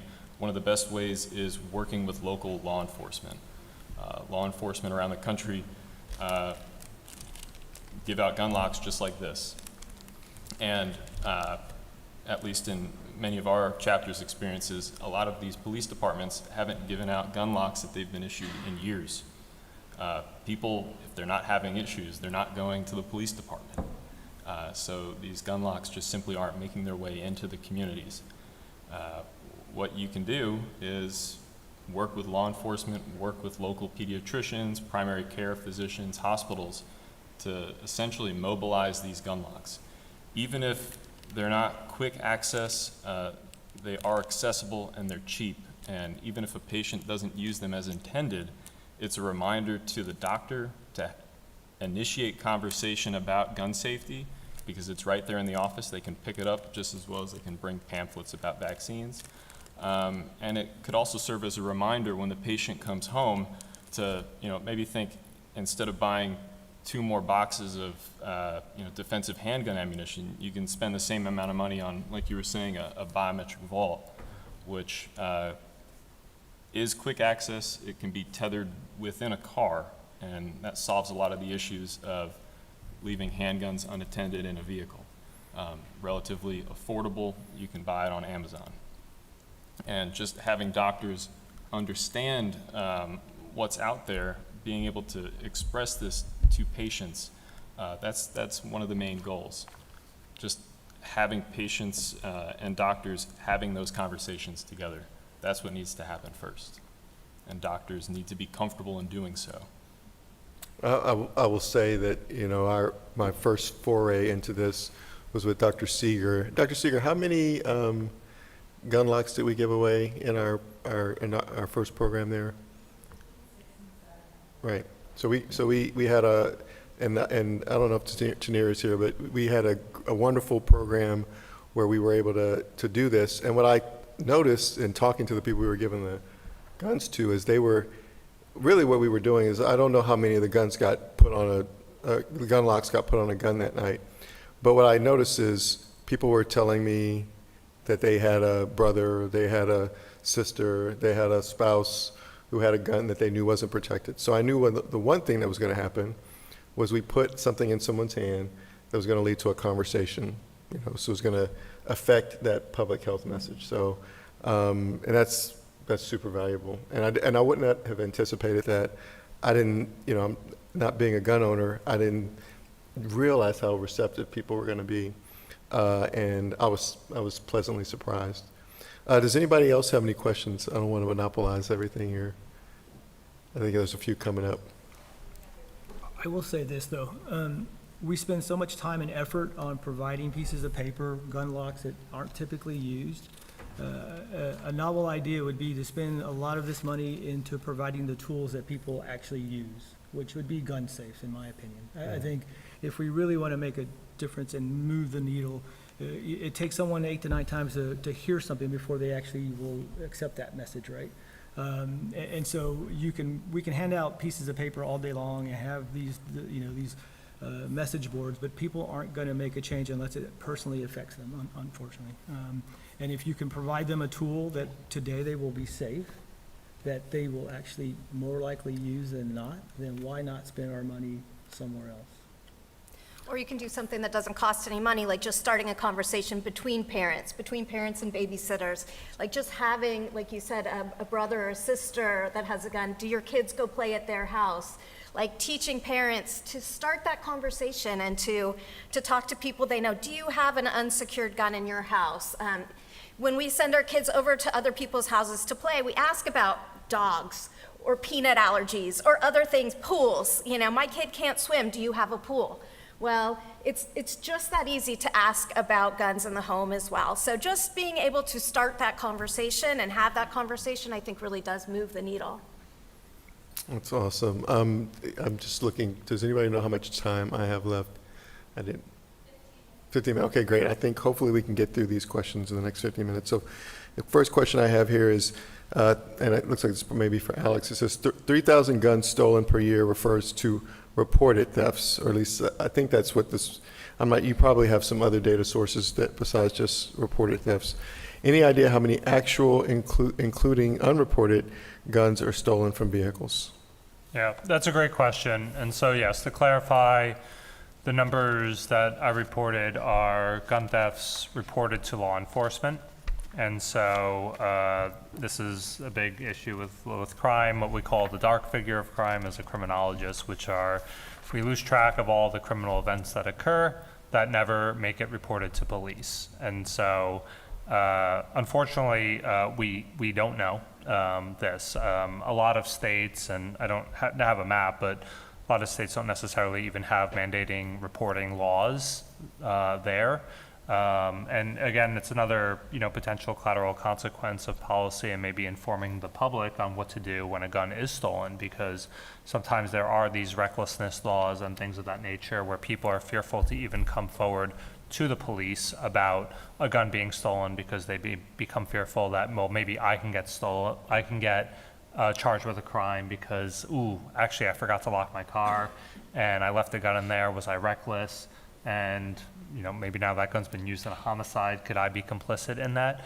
So to answer the question, we do not have a raw count of the true number, only the reported number. But I think that there are policy avenues and education avenues to go to the public about telling them how to report, that they will not get in trouble for reporting, and making sure that the policy incentivizes people to both report when there is a gun stolen, but also to secure a gun safely. Yeah, I would think that you would be in the greatest legal jeopardy if you didn't report and a gun that's registered to you, because that you can't even prove that you didn't just give the gun to a criminal or sell it to them yourself. So if it's not reported as stolen, it seems like that's more reckless. Keyword is registered. Pardon? A keyword is registered. Well, yeah, right on. Okay. Well, yeah, that's a great point. I assume that when the gun that you have that's not registered is stolen, then you probably are even less likely to report it. Thank you. All right. Let's see. It looks like there may be reasons to own guns, but safety is not one of them. I think that's a quote that is stated here. Maybe staying safe with zero mistakes 24/7 is less safe than crime prevention. Maybe this is a comment and not a question. If there's anybody who can can tell me exactly what the question is there, but I like it. And then here's the next question. Are you targeting grandparents? There's probably a grandparent here. Are you targeting grandparents who own guns and children that visit? And then they wrote AARP ? And circled it. I'm turning 50 in a few days, so I'm getting that AARP card real quick. Good. It's a very good idea. I mean, I think certainly the ads and social media posts that we're doing, we talk about, over the holidays, you're going to have all of these, children in your home and guests that, so this is another reason why you need to store your gun safely. But I like the thought targeting. We know that child deaths happen more frequently both on the weekends when kids are home from school and during the summer when kids are home from school. So if we're sending kids to school, also during COVID, accidental gun deaths went up significantly. So anytime kids are at home or at their grandparents' house or a relative's house, we know that gun deaths go up. So we have 10 million members nationwide. A lot of them are grandparents. And we have a Grandparents Demand Action Be Smart group that goes out to other grandparents' events and talks to grandparents. But partnering with the AARP, I think, is a great idea, and that is definitely another group that we could easily go to and have them distribute our materials as well. Whoever said that, thank you for that comment. Yeah, I made my dad show me his safe. I'm a real bully with my dad about it. It's like important. This, you're not gonna see your babies, your grandbabies, unless you do this. All right, this question is also for Glenda. Do you have data on how many households own firearms in the state of Texas? And I bet we do. I know there is data. I don't know the exact quote. I don't know if you know the exact quote off the top of your head. But I do know in Texas, it's something like a little over half people own guns in Texas. Yeah. So probably lots of people know this in this room, but we're not people think that there are more households with guns in this country than any other country in the world. That's actually not true. We have more guns per capita. So if you have a gun in the home, it's just more likely to be more than one or more than 20 or whatever. So we have more guns per capita, but there are a lot of extra countries that actually have more households, a higher percentage of households that have at least one firearm in the home. But that tracks for Texas. Yeah, I don't know Texas either, but I do know that there are 4.6 million children in the United States that live in a home that has an unsecured gun. So 4.6 million children live in a home in America with an unsecured gun in it. That's a sobering statistic. Wow. Let's see. And then I think this question is for Andrew, I think. It says, SAFE. I'm curious to know what you all are doing to eradicate complacent/confirmation bias. Confirmation bias? What do you mean? Yeah, well, I'm reading the questions. What do you think they mean? I guess, and I've never heard of complacent bias, but confirmation, I guess a confirmation bias being that, like, that the bad things that happened with the guns were because of them being unsecured, or and that, how do we know that safe storage is going to change the narrative, that the events will go down? I mean, I think we can easily say it with the theft situation, but in the household, is there good data to show that show that these accidental events are reduced? Unfortunately, there's not much data on that at this point in time, and so that's only over time that we'll get that, and hopefully over the next 10 years we'll be able to see that and show that. I'm doing an intervention in a study now where we put kids in a room with unsecured fire. Oh, is it not working? Hello? So again, I put children in a room with their parents watching live, and there's unsecured firearms in the home, and they see what their children, and these are high-risk families who own firearms and are not secured properly, and we see what they will do and what their kids will do. Over 80% of the kids won't do the right thing, whether it's pick up the gun, look down the barrel, all of these have been trained to do the right thing. And so I'm hoping over the course of the next 3 years, I'll have more information to be able to provide that. And at the end of this, we give the opportunity for a parent to go out and get a gun safe, or we provide them one, and then we follow up within the next 30 days as well as 6 months to see if that gun safe is being used. And so hopefully that will be able to show that some of this is actually working. Yeah. All right, I may edit this question a little bit. I like the question, but I may edit it a little bit. The actual question is written is, how can we make gun ownership more distasteful, like MAD did for drunk driving? But maybe a corollary to this question is, how can we make non-secured or non-safely stored guns sort of more socially unacceptable? Anybody? So yeah, we don't want gun owners to feel like they shouldn't own guns, right? We don't. I think this person wants that. Whoever asks this question, I want you to feel bad about owning a gun.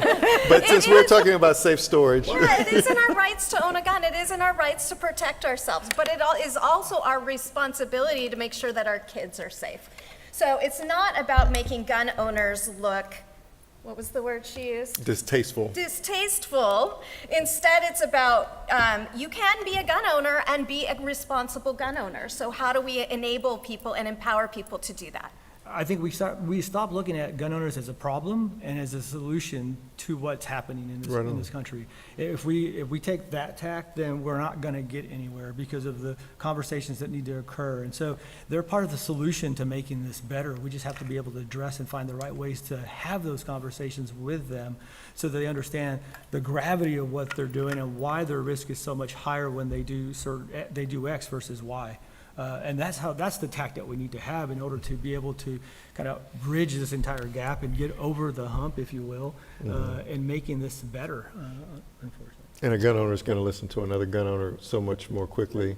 I mean, I think that's the value of you saying, hey, I own guns. I enjoy guns, and you haven't lost their credibility right. or their trust. I mean, And then you can then you can deal with making it distasteful to be an irresponsible owner or storer of guns. That's awesome. Thank you very much. Yeah, and just to add to that, as clinicians, you have to have that cultural competency so that you can reach the other side of the aisle with that patient and have that credibility, have that trust. Otherwise, anything else you say to them, whether it be about vaccines, whether it be about losing some weight, you've already lost that conversation. They're not listening to you anymore. So it's really important to educate doctors, medical students with the facts, have it be nonpartisan, not try to dissuade gun ownership, but just promote gun safety and good responsibility as an adult. Quick, just technical question. How secure are these modern, devices with the biometric scanning? I noticed that, like, I have technology in my home that is very universal, right? I have a Ring camera, and I recognize that. I bet everybody at Amazon knows how to crack in this and open my doors and turn my alarm on and off. How secure are they, and is that an issue? So that's a really good point, and it all really comes down to price. If you're just trying to keep children safe, cable locks will do the trick, but it might not be what your patient wants. Any kind of small vault like this, if I wanted to, I could break into it. It's just you're paying for time, and you're a lot of times paying for fire rating. So even a large safe, if you spend $500 on your Academy Sports Special, anyone with a lithium-powered DeWalt angle grinder is going to get into it in about 5 minutes. Same goes for a $2,000 vault. You have to start spending thousands of dollars to really get something, and that's really it's a cost to benefit ratio at that point. If it's just kids that you're trying to keep safe, you don't need to spend that much money. If it's something like you've got a whole arsenal at home that is insured and you want to keep it in one spot, it's going to spend money. But in terms of electronics, someone's just going to pop the hinge off this before they try to hack it. I mean, that's just what's going to happen. Easier to crack mechanically than technically? Right. Okay. Yeah. I want to add to that because I do think that it's worth recognizing that we lag behind in terms of all things with firearms compared to a lot of other things where there's been more investment that includes the research. But I think the technology is still kind of in its infancy relative to a lot of other injury and public health issues that we are still decades behind. So one of the popular graphs that's come up that's been mentioned today is how firearms are the leading cause of death for those under 18, but the old leading cause of death was automobiles. And there's a lot of reasons automobiles got safer. Part of it's policy and laws that were put into place, but the technology has enhanced just incredibly. My mom had bought an old 1967 car, and I sat in it, and it was like, my first thought was like, this is a death trap. Oh my God. And you sit in a modern car, or you compare a modern child seat to a child seat from 10, 20, 30 years ago. You can see the contribution of technology and also how much easier some of these things have come to use. There's no barrier anymore to, an old child seat has a lot of complications to install. The new one's just like, click in, you're good to go. And so with these devices, right, I think that there is also a recognition that also investment in technology and innovation is going to be a big component in making it easier and more affordable for people to store their guns in a safe manner and reduce some of these barriers where people are a little bit opposed to using them now. That's great. Yeah, it looks like you have a question.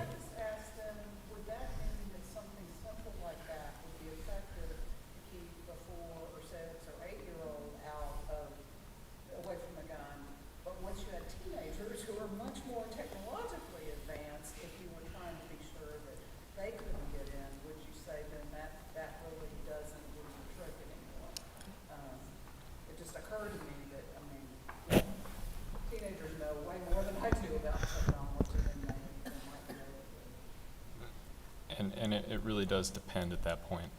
It does. It's still better than nothing. When you look at, just leaving a gun stored, in a closet, it's still better than nothing. They're not infallible, but they're better than doing that. And I think, the gold standard is you store a firearm with the ammunition separate, right? And that's kind of what you would do. You would put your firearm in one and your ammunition in another. And then I always urge folks who are talking about the safety and the concerns of getting, you practice that. Like you go to the range to practice and shoot well, then you go and practice getting your gun out of a box and putting the two together. I mean, it's all about training people to do the right thing. A lot of this has been generational. We've all done this because this is how it's always been done. This is how my parents did it. This is how I'm going to do it. But we've never been taught the right way to do any of this. And so I think it's just part of it definitely is education, but also understanding how to do it, and that it's not impossible. You can do it. You just got to practice it. All right. Well, thank you all for those presentations and answering these questions. That was a fabulous session.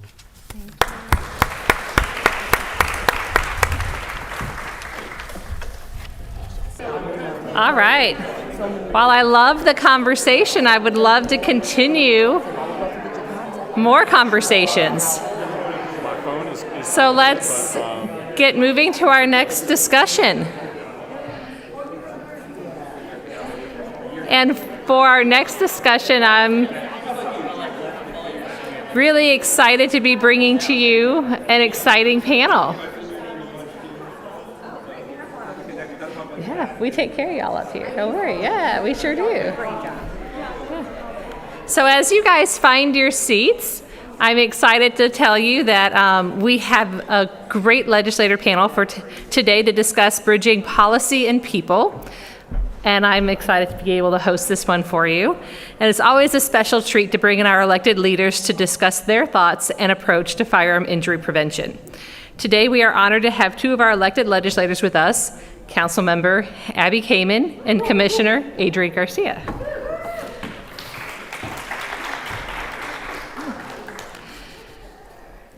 Born and raised in Houston's Northside neighborhood, Commissioner Adrian Garcia has always called Harris County Precinct 2 his home.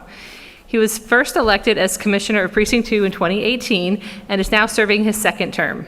He has dedicated his entire career to public service and safety, first as Houston police officer for more than 2 decades, later as a council member for the city of Houston, and as the first Latino elected Harris County Sheriff.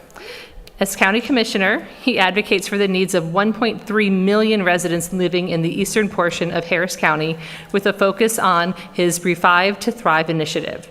Revive to Thrive focuses on the revitalization of the precinct through strategic investments in infrastructure and economic opportunity while reducing the risk of gentrification. Under Commissioner Garcia's leadership, Precinct 2 has garnered multiple local and national awards for its innovative and community-focused approach to solving some of the precinct's most pressing challenges, including health disparities, workforce and small business concerns, flooding, and public safety. One of Commissioner Garcia's most proud accomplishments is the James Driver Park, which is the first fully inclusive park for people of all ages and all abilities to play in Harris County. Councilwoman Abby Kamen is a proud-to-be fourth-generation District C on the Houston City Council, where she has championed legislation to create the city's first-ever paid paternity leave and prenatal wellness leave program, and Women's Commission, and continuously fights for the greater flood protection and also combating climate change, and speaks against the inequities and injustices at home here in Houston and also nationally. Councilmember Kamen spearheaded the events addressing the rise in domestic violence during the pandemic and is tackling gun violence head-on through her work in advocacy with law enforcement, schools, and community organizations. Prior to the council, she served on Mayor Turner's commission to address gun violence. Welcome to our elected leaders, and thank you for your time. Thank you. Oh, I'm sorry. There's like a little drop-off right here, so I don't want to fall off the stage. That would be not very pleasant today. So this is an exciting, it's been an exciting day for us today, and we're really excited to talk to our legislators. And one of the things I wanted to start off with was, You know, when we think of our legislators, I think in this room, a lot of us have heard this morning about, you know, the federal policies that have been enacted. We've talked a lot about the state policies that have been enacted, but there's this adage that's like, you know, all politics is personal and all politics is local. Mm-hmm. And you guys represent the local level. And what is it that we here in this room can do to interact and talk with our local leaders, because so much of the gun violence that is out there is felt locally, is felt here in our regions. And what are your priorities on that local level, and what can we do to collaborate with you? Oh, I'm going to defer age before beauty. You got that right. But first of all, it is an honor and pleasure. Thank you, Dr. McKay, for your leadership, and thank you all for taking time to be a part of this conversation. It's been a long-running conversation, but nonetheless, we need to continue so that we can get to the point of change that we need. And then also, I want to apologize. I did not get the orange memo until late this morning, so consider this a soft orange, but a strong commitment. And so let me just say that on the local level, the best way to get engaged as a community member, and I know there are some people watching virtually, and thank you for logging in for this. The conversation is pretty simple. Come to your city council meetings, come to your commissioners court meetings, and that's all powerful, but I think at the end of the day, you will recognize that you have champions at the local level, and we are invoking a great deal of leadership and initiative where the law allows us to. But at the end of the day, where we do need you to be engaged is at the state level. Because with all of the conversation, all of the regretful and tragic evidence that we've had about gun violence, it appears that the state's response, using a comparable that we deal with often here, being flooding, it's almost like, oh, we flooded, so let's have more water come to Houston, Harris County. That's not the answer. You can't put more guns, and you can't make guns more accessible if you're trying to address gun violence reduction. And so we really need your commitment at the state level, hoping to invoke some awareness and sensitivity and recognition of the problem where the laws are being made that we're allowed to work by. But it's simply just being a good community member, being involved, being engaged, being registered to vote, because obviously it makes a difference when you elect leaders that listen to the community, work with folks that are bringing common sense, nothing radical, but simply common sense policies and initiatives forward. And when you elect those kinds of leaders, and we have very few at the true state law decision-making table. We don't have one in the governor's office. You don't have one in the lieutenant governor's office. I'm not trying to be political. I'm just being a realist, that we do need to elect that type of leadership in those respective offices that control the agenda and can really create a new narrative for this plaguing problem that we all deal with. Before I jump in, I do want to say thank you to Rice and Baker, because the dialogues that happen here are what's impacting at the local level and branching out. So my appreciation to Rice and many of you in this room as I look around. Not only are we having conversations today, we've had conversations outside of this room, but more than that, you all are the ones driving the action. And that's where the power really is. And that's why I do believe we are starting to see the tide turn. There is still so much more work that we have to do, but I'm hopeful because we are seeing larger steps being taken. And I know y'all just had a safe storage panel, or right, firearm safety panel. And one of the things we are seeing even in schools when we go in, and I'm happy to talk about that a little bit later, before we couldn't get into the schools because they didn't even want to have those conversations. And now they're welcoming groups in with open arms. So when we talk local, it's not just city council and commissioners court, it's our schools, it's our neighborhoods, it's where those conversations and the destigmatizing of those issues is taking place. But Commissioner, I completely agree. We can't talk about what we can do locally before we say the elephant in the room, which is we take one step forward and the state legislature takes 2 steps back. And it's not just the state legislature, it's the Fifth Circuit. And we have seen abhorrent laws that are striking down extreme risk protective orders and protections when we have known domestic abusers. All of those things are at risk and making the challenge that much more. I will say, again, starting at the very top, the Biden-Harris administration has been taking promising steps, but it has to also be happening at the local level. So my encouragement, I'm hoping my words are encouraging, that it's not all doom and gloom, but that we are chipping away at that.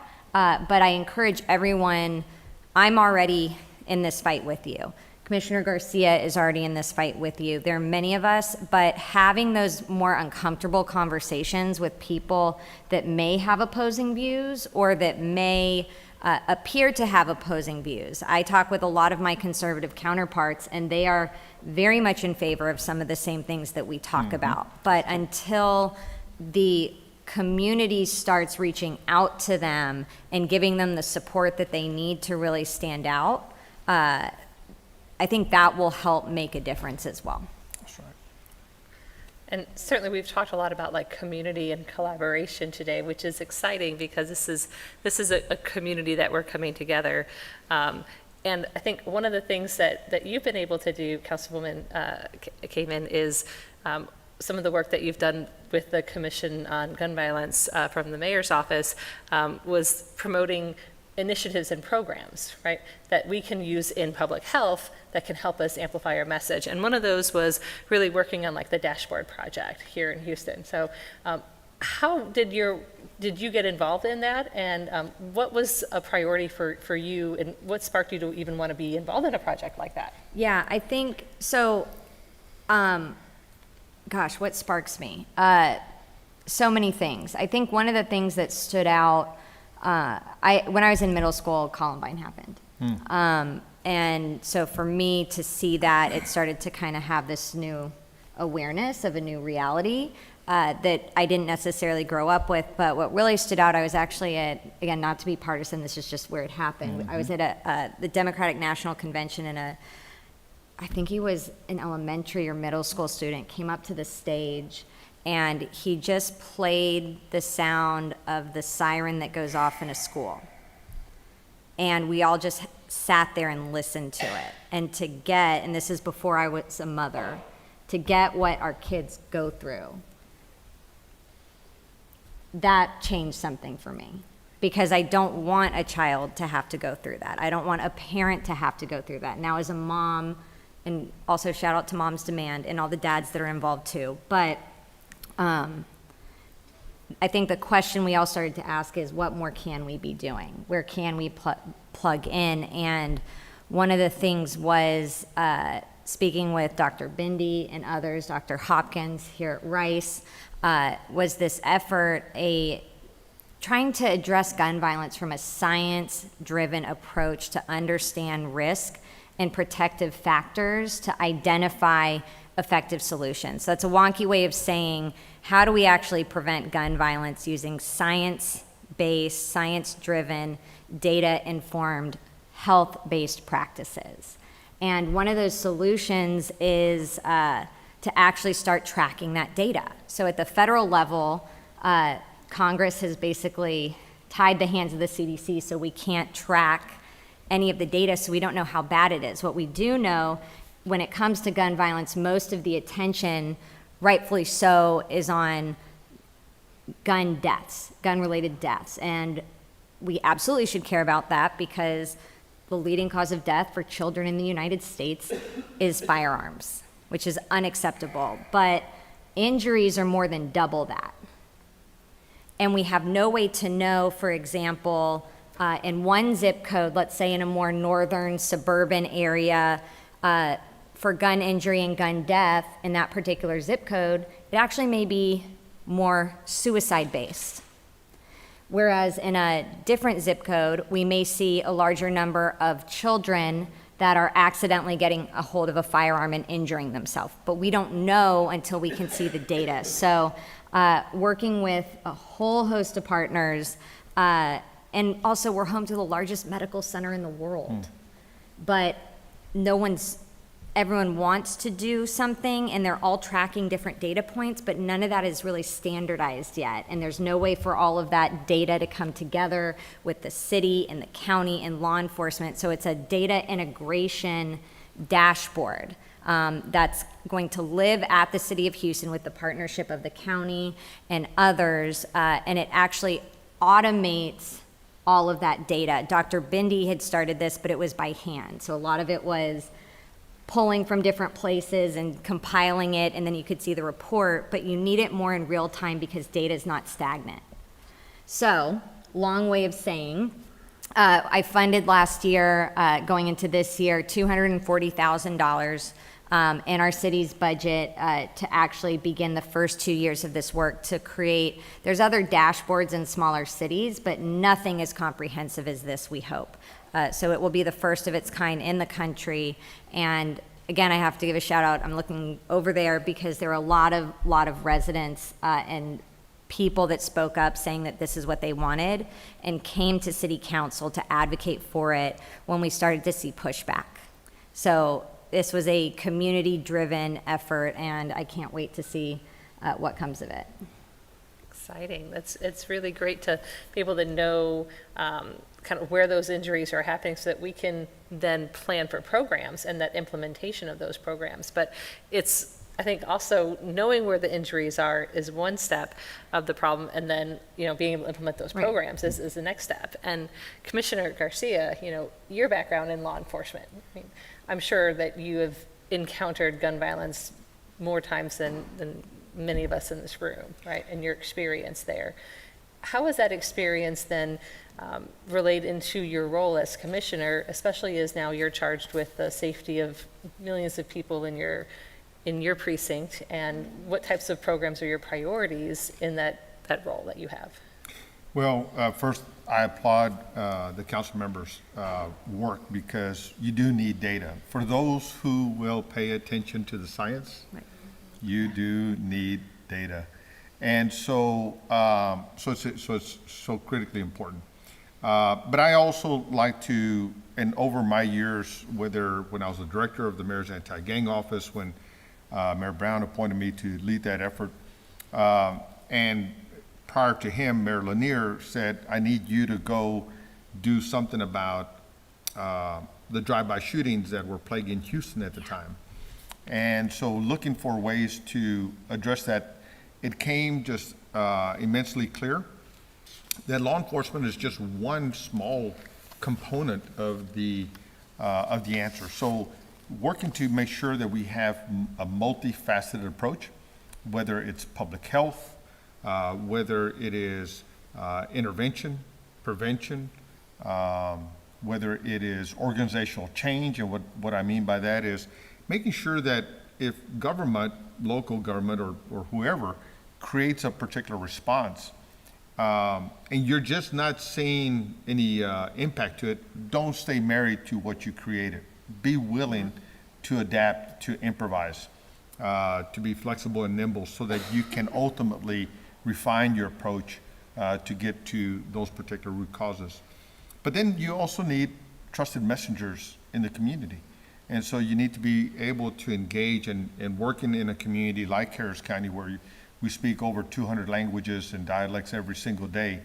You got to make sure that you have those individuals in the community, whether in your law enforcement organizations or within your public health organizations or within your nonprofits. You need to have a consortium of the community present and involved to help carry the message of the efforts that you're trying to invoke. But it's also, I just can't let it go. But you got to have the supportive laws to be able to have long-term effect, because you may have a trusted messenger in the community, but if that trusted messenger decides on a different career path, now you're left with a gaping hole to replace that individual. And if there's no legislative support for the progress that's been made, then you really are starting back at ground zero again.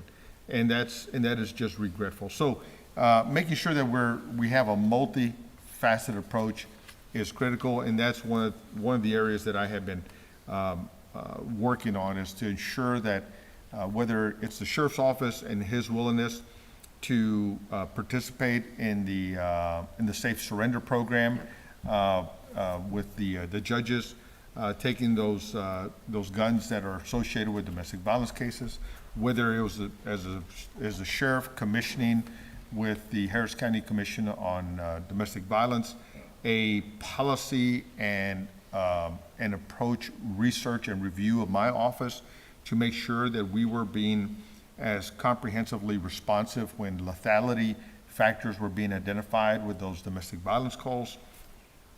Whether it is working with schools and trying to be strategic in the messaging of young people and the willingness for them to come forward, but also protecting them so that their outcries aren't weaponized against them.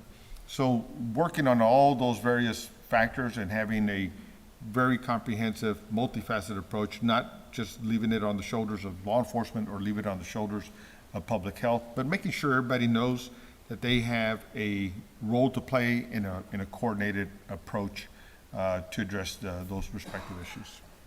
Absolutely.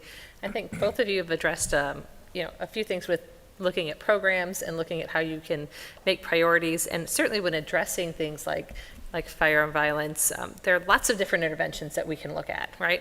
And we've heard about many of them today throughout the day. Various things like we've seen things through our city intervention programs, gun buyback programs, and even things like investing in built environment. And knowing a lot of these built environment interventions, I was at an event earlier this year with Baker. You were there. Like, sidewalks are incredibly expensive to repair. Like, how do you address prioritizing some of these budgetary priorities, right? I mean, budgets are expensive, and how do you decide which program is the one to invest in at the time? And when you're looking at those, what are those factors that play in at your level? Well, I'll just simply say that, the term that Dr. McKay mentioned earlier, revive to thrive, it's my approach to dealing with something that I lived when I was a kid, and that was every kid in my neighborhood was, and as I tell people, I grew up in a tough neighborhood where tough things happened. I didn't have to become a policeman to see what a gun or a knife can do to a body or what inhalants can do to a person. I lived it. I saw it happen and saw it deteriorate so many of my friends that I was growing up with. So Revive to Thrive is to ensure that no kid is growing up saying, I can't wait to get out of here. Because that's a conversation I heard all too often, and it shouldn't be happening today. And so as I work to disperse my limited resources, I try to make sure that everything, as I mentioned earlier, is multifaceted. That it's not just a sidewalk, but a sidewalk with lighting. That it's not just a sidewalk in the middle of nowhere, but it's a sidewalk that's connecting the school to a community. And it's making sure that as we're thinking about, personnel enhancements, do we have the necessary number of people, whether in law enforcement, in public health, where do we need to make those respective priorities? So Revive to Thrive for me is revitalizing so that we can have thriving communities in the areas that historically have received very little and have expected even less. And so, and with Precinct 2, I'll just put it to you like this. I have the lowest median income of all of Harris County, lowest homeownership rate of all of Harris County, lowest educational attainment rate of all of Harris County at the high school and post-high school level. I have the highest number of children and families without health insurance, and I have the highest mortality rate by 20 years. So tell me I don't go to bed thinking about that or wake up thinking about it. And so everything that I do is structured to try to impact one of those indexes so that I can move our community forward. So coordinated, comprehensive, multifaceted, needs to work, whether it's infrastructure, whether it's law enforcement, whether it is community. So that's how I work to balance my budget sheet and develop my project priorities, is just to make sure that every one thing that I do has a few more elements attached to it than just the singular project. If you can't tell, we have an extraordinary leader and ally in Commissioner Garcia. And, you know, Commissioner, when you started talking about your experience in law enforcement, not just your childhood growing up, but I think it's important to note that domestic abuse responses by law enforcement are the most dangerous and most deadly for law enforcement officers as well.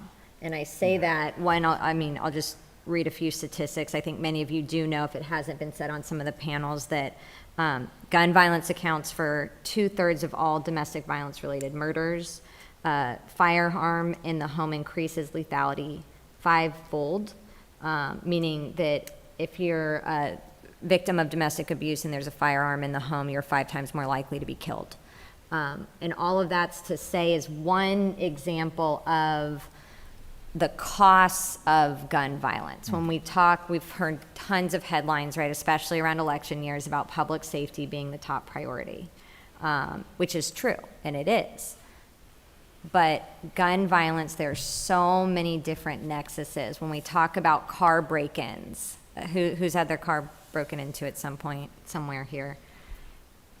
My husband's softball league just had a few windows broken into. And when I asked my husband, I said, what kind of cars were they? And most of them were trucks. Well, they're hitting the cars and it's a quick break because they're looking for a firearm. Now there are, if you leave a duffel bag, even if it's in your, on your street or in your driveway, you may not think it's valuable, someone else likely will, so take everything out of your car. But odds are the break-ins that you're seeing, so even petty crime, is people looking for guns.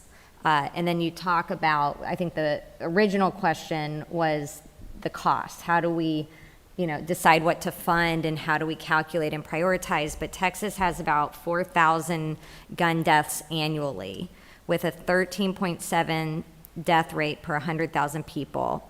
That costs the state $51.3 billion. Say it one more time, $51.3 billion, and about $1.1 billion is paid by taxpayers. So when you talk about the cost of gun violence, obviously the issue at the heart of it is saving lives, or making sure that people are not forever scarred, either emotionally or physically. But there's also a cost to this. And it's a strain on our healthcare system. It's a strain in our schools. It's a strain on our educators. It's a strain on our families. So it's not as simple as, oh, well, this program, so like me funding the dashboard, $240,000 for 2 years is really not that much money on a city budget.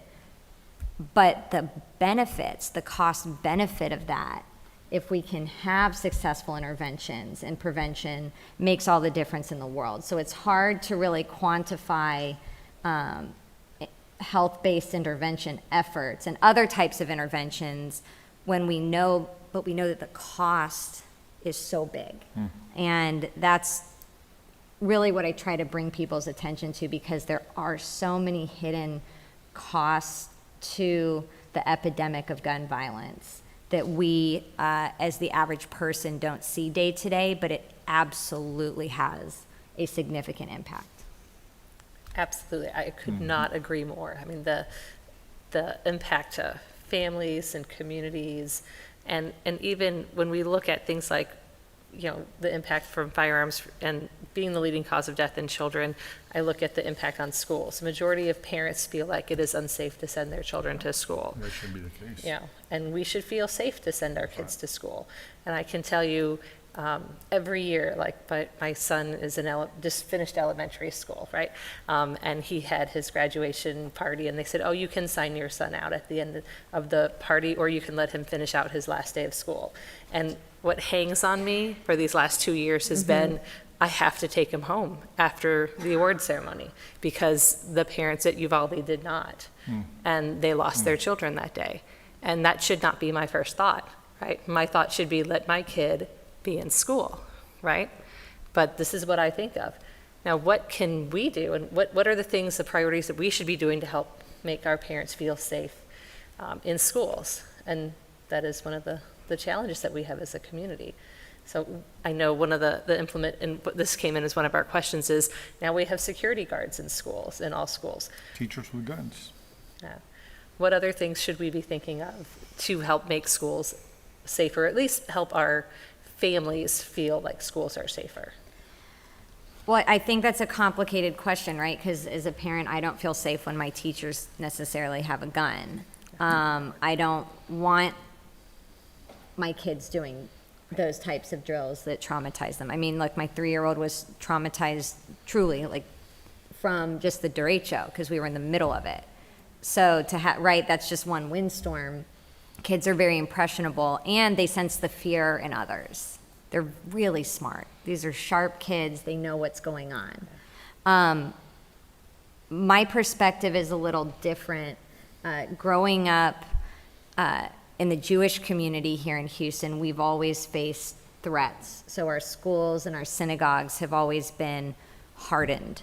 And I can't go into details for security purposes, but we have found ways to harden our schools and have policies without it being, and measures, safety measures, without it being so in your face. So oftentimes if you go to, and I'm sure there are other examples in other communities, I'm just speaking to what I grew up with,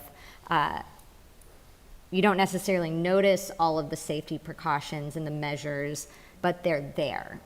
And the problem, I think, is it costs a lot to do it the right way. And it's not as simple as after, I think the governor released some ludicrous report a few years ago about how to make schools safer. And I mean, it was just laughable because it wasn't getting to the heart of the issue. So I think until we can actually address the systemic issues that correlate with that, and by the way, making sure it's not easy for a kid to get a gun that shouldn't have one. Those basic things have to be addressed first. So I'm not directly answering your question because I don't know the real answer, other than we have to change the way that we're doing things, because what we're doing is not working and it's creating much more harm and damage than it's helping. So kind of taking a step back from schools, just in general, what are the challenges that cities and counties face when addressing gun violence, and what makes these efforts more difficult? Well, I mean, sorry, Governor Abbott, but it's the laws that you sign. It's the laws that you support and that you call emergency sessions about and create legislative priorities. In my career, I saw the legislation of concealed handgun license. And I couldn't believe it when I saw permitless carry come to be. I was already concerned about the concealed handgun license, although I gave it some degree of open-mindedness in the sense that, well, there'll be training and education and background checks and all that. But then all that went away. And so those things just absolutely are hilarious and they're ridiculous all in the same breath. And they do nothing to help, because as the example that the council member laid out of the cars being broken into, that's absolutely so true.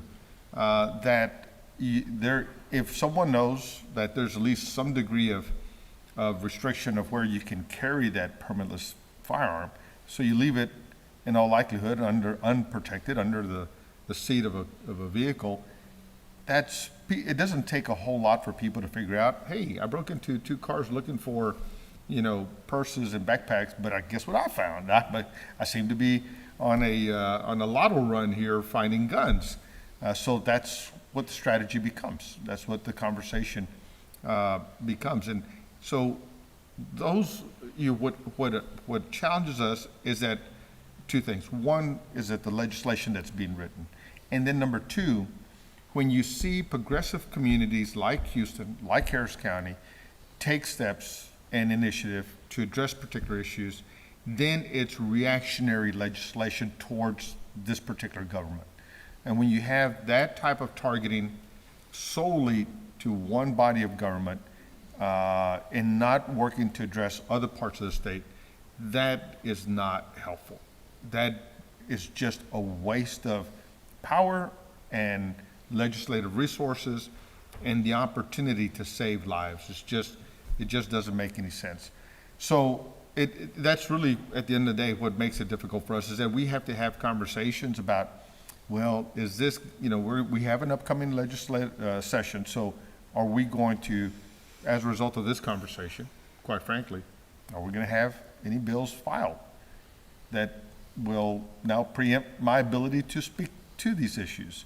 So that's the type of thing that we're up against on a regular basis, is that we have to think about what kind of ire are we going to gain from the state for trying to do our jobs and being responsive to our local communities. Yeah, I don't know if you want me to respond too. Sure. I completely agree. For some reason, the state has many obsessions, including over our bodies, but that's okay. It's not okay, but it is what it is. But the reactions to what cities try to do to protect citizens and keep them safe. And the commissioner is absolutely right. Those are the types of questions that we now have to ask every time we want to do something. Well, is the state then going to come in and prohibit us from doing something to keep our residents safe, which is the number one role of government, health and safety. So it's absolutely a challenge, but then you get also extraordinary partnerships. I mean, law enforcement here in Houston has been above and beyond an exceptional partner in the fight to end gun violence. Mm-hmm. So I think last year I was on one of the panels, thank you for having me back, and now Chief Satterwhite was sitting next to me, and he and I, through one phone call, I said, at the time, we have to do something. What can I do to help? What do we need right now? And we were talking about car break-ins. So we started talking about, well, what if we got a deal going with car dealerships where we could actually start promoting gun safes in cars.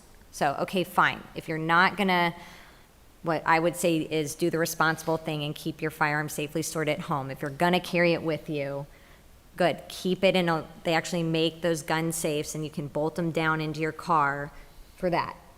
That's not controversial. That's law enforcement saying, hey, here's a best practice. So we said, okay, what do we need to do there? So we funded $75,000 of our district service funds for free gun safes, and then we also said, let's do gun locks as well. And again, I point to some folks in the audience because through Be Smart and with HPD, we're going into the schools. I have some number here of how many we've done this year alone, but I think we've already been into 8 schools this year.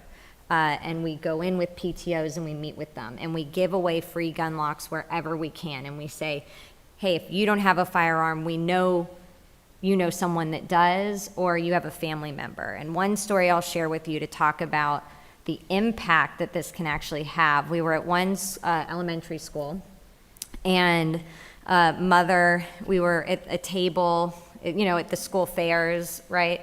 And a mother comes up and we have candy. So the kids are grabbing the candy, and we said, ma'am, do you have a firearm in your home? Oh, no, we don't keep guns in the home. Well, do you have a family member that does? No, absolutely not.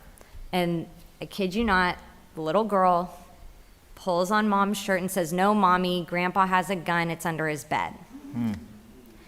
And this isn't the first time that has happened during these distributions. So it's actually furthering those conversations. And even if you don't have a family member that has a firearm, when you go to drop your kids off, just to be able and comfortable to ask the question, hey, I'm so glad my kid is coming to play. Really quickly, do you have a firearm in the home? No problem if you do, but could you explain how you safely store it? So keep like talking and bringing awareness to that. I can't tell you how many families are actually starting to, like, in their PTO groups, post on Facebook, right, about just those conversations and awareness. So yeah, we're pretty screwed right now at the state level. We got to deal with it. It's not like we have to. That's a local government technical term. I'm on like 4 hours of sleep right now. Sorry, but again, just the fact of us on the ground changing and stemming the conversation and the tide so that it's acceptable to have these conversations is saving lives, and will get to the point where we are able to go to the state and say no. But one issue as we talk about law enforcement that I am seeing as well, and we don't have to get into it today, is 3D printed guns too, and the lack of regulation there. So there's a lot of issues popping up that we're not even dealing with, including black online sales of firearms. It almost feels like whack-a-mole. As soon as you Right, figure like you get right. one, then you're like, oh no, there's another one here, and then you're like playing the game there. Yeah. That's right. So, but we have an immense amount of amazing folks here today, and then even more that are viewing online that are dedicating their lives and careers to trying to address the issue of gun violence in little snippets. We're all like kind of chipping away at this big iceberg here. Thank you. And appreciate everyone for being here. How can we take and amplify these stories, your stories, the stories that you guys are sharing, and bring those to some of the barriers that you guys have so eloquently shared with us, to amplify that? What suggestions would you share with us that we can take these stories to that state and federal level so that we can help you? You know, I would offer, just do what you're already doing. Many of you do come to council. Many of you do come to, commissioner's court. Many of you do go to the state. Keep doing it. And as the council member mentioned earlier, bring along that young audience, or that younger audience, because we've got to be building that next generation of advocates. So that would be the number one thing. They're going to have a whole generation of new platforms to help amplify the conversation. They'll figure it out, but we got to bring them along as well. That reminds me of one story. So I think I was named chair of public safety and homeland security my first term, and right before my first committee meeting was the Bel Air High School shooting, where a kid had brought a gun to school, and another, I think a friend of his, was shot and killed accidentally. And the students held a protest at HISD at the main office, and no one came out to meet them. And I went there and I said, good, if they're not going to listen to you here, then you should come to speak at our committee. So, Commissioner, you're absolutely right. Giving the youth a voice in this, like March for Our Lives is extraordinary. And they are what gives me hope and keeps going. As many ideas as we have as elected officials, I think what you hear more is the commitment to work with the community to bring the community's knowledge, expertise, and ideas forward. The dashboard that I talked about would not have happened but for people coming to me and bringing that idea forward to me. And I said, well, what do you need to make it work? And they said, well, we need funding. I said, okay, we're just going to go figure out the funding, right? But so no idea is too small, no idea is too big that you can't, start to tackle it. So please continue to just do exactly what you're doing and more, but going beyond your comfort zone as well and talking to people that you normally wouldn't, because that's how we make the big change. And I would also offer, make it culturally competent. Yeah. Speak to who Harris County is, so that it doesn't just become a conversation of some but rather we really, because people from different parts of the world just don't understand this American culture that just thrives on guns all over the damn place. So bring them along. I think they will absolutely help to move the needle. And I'll do one quick ask. You know, we're in the schools and we are focusing on kids, but one big gap right now is addressing support for veterans, where they would feel comfortable, for example, if they are in crisis, temporarily securing their firearms somewhere else while they get the help that they need. Oftentimes our veterans are very overlooked. That's one of my priorities this year, is to actually start to address that. So if you all have ideas on that, please let us know. Absolutely. Well, I believe our time is up, so I want to say thank you so much for your time, your dedication, and your expertise, and also for putting the safety of of Houston at your priority, because it's with leaders like you that helps us be safer, and also helps to move the needle forward. So thank you so much for your dedication. And thank you. And give it up for our fabulous moderator, Dr. McKay. All right. And with this,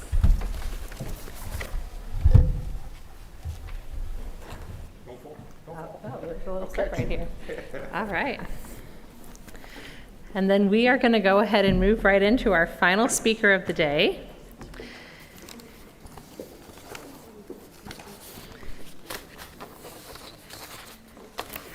And I am excited to introduce to you how important it is that we are moving from policy into impacting change. And I'm going to invite Dr. Catherine Seeger to the stage. Dr. Seeger is an assistant professor of surgery at Baylor College of Medicine, where she's also an associate program director and the trauma medical director at Ben Taub Hospital. She completed her medical education from the University of Texas Health Science Center at Houston and did her residency at Baylor College of Medicine and her fellowship in surgical critical care at the University of Tennessee in Memphis. Her interests are in firearm injury prevention education and hospital violence intervention programs. Please welcome Dr. Seeger.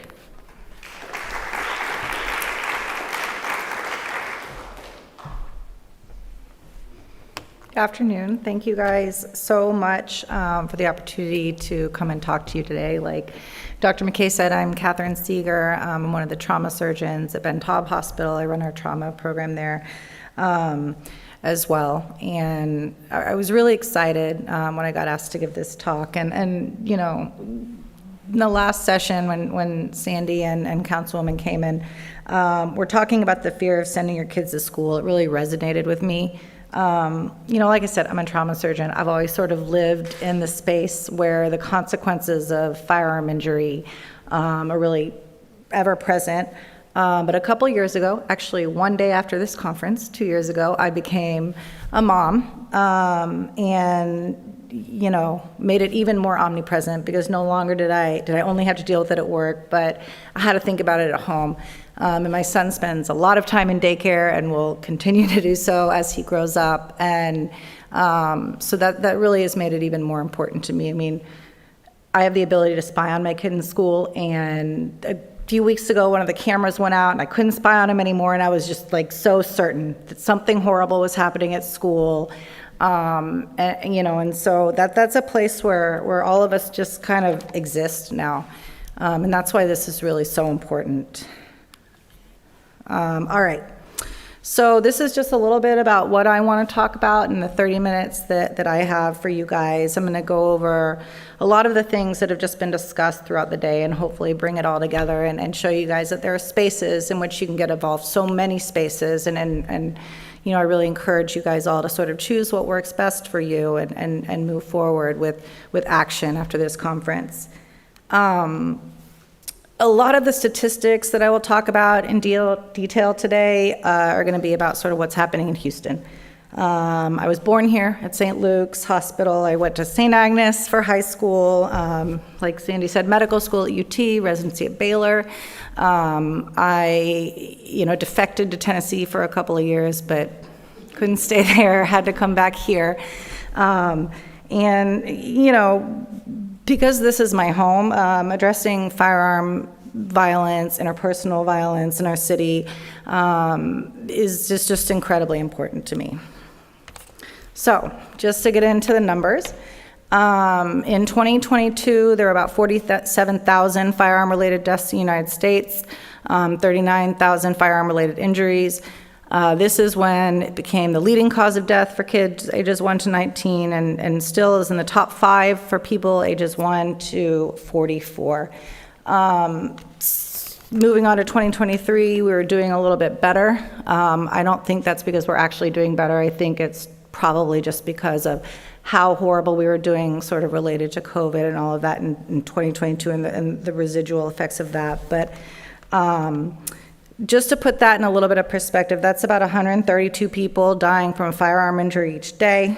More than half of these were suicides. I think that's something that's really important to drive home. This is not all things that people are doing to each other. It's a lot of things that people are doing to themselves. Then more than 4 out of that 10 were firearm homicides.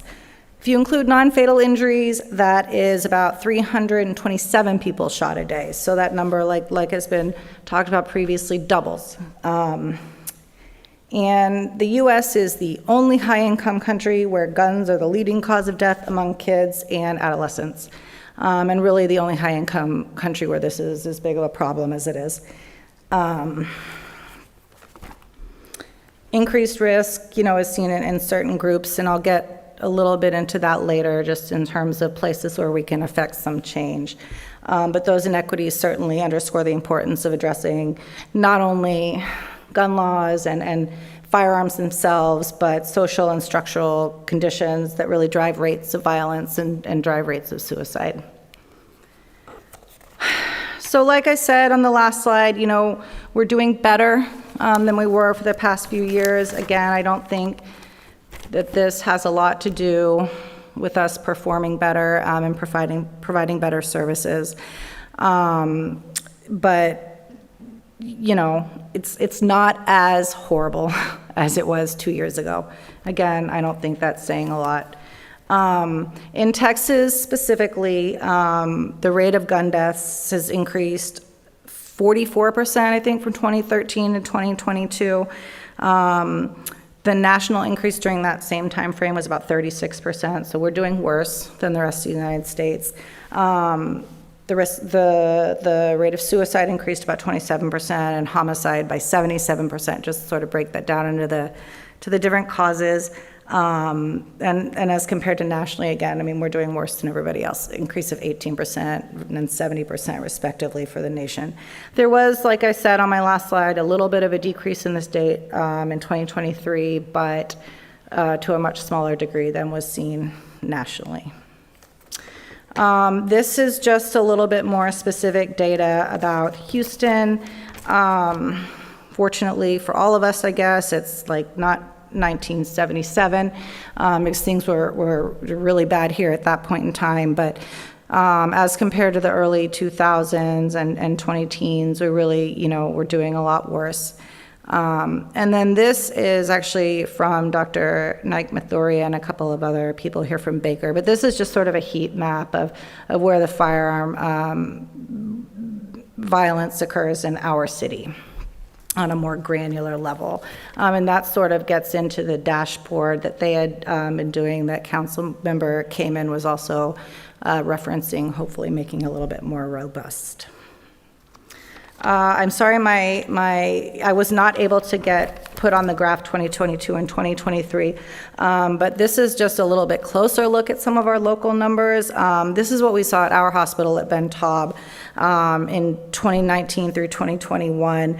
The gray columns you can ignore, they're just all of our trauma patients, but the blue columns are the total number of those patients who presented after penetrating trauma, so either being shot or being stabbed. And so as you can see, every year we saw an increase in the number of those injuries. In 2022 and 2023, our numbers were a little bit lower. The total traumas were a little bit closer to 4,000. And the rate of penetrating was hovered about 1,000 of those. But again, still remain really very, very high. So, I want to take this opportunity to talk to you guys a little bit about a patient I took care of recently, because this is, what I do every day. So I'm at work. We get a page that we are about to get a 19-year-old guy who was shot in the abdomen. So when he shows up to us, he's panicked, he's fighting all the people trying to take care of him. I can tell you from experience, this is never a good sign. He had a bunch of gunshot wounds to his abdomen, his blood pressure was low, he was having severe abdominal pain. So, kind of putting all that together, the guy's sick. That's one thing we know. So we got him up to the operating room pretty immediately. We explored his abdomen. He had several injuries to different parts of his small bowel, which are easy enough to deal with, but of much greater concern, he had a bunch of holes into the big vein, the IVC, that basically drains blood from his whole lower body back into his heart. We were able to fix the holes in the blood vessel. We temporarily addressed the injuries to his intestines, but just because we were able to stop his bleeding, it didn't mean he immediately got better. So we sort of truncated our operation at a safe place, took him to the ICU, let his body physiologically recover from what had been going on, and then fortunately got him stabilized enough to go back to the operating room in a couple of days, get everything put back together, and get him closed. He discharged eventually. He did very well. And, all of us felt good when we got home, that day. But a few months later, he showed up back in our emergency room. He was shot again. This time he was shot in the head. And there was nothing we could do for the guy at this point. I tell you this just because every single one of those numbers or those people that we talked about in the previous slides is a person. It's the story of their life or of the end of their life. And I think, while we all sort of understand that on an intellectual level, it can be easy to just forget that every single number is a story like that. So that's why what we do here today is so important. Sorry, just some more gory pictures, I guess. So now we are just kind of going to get into the meat of this. Like I alluded to, there's a ton of facets of how we can approach this.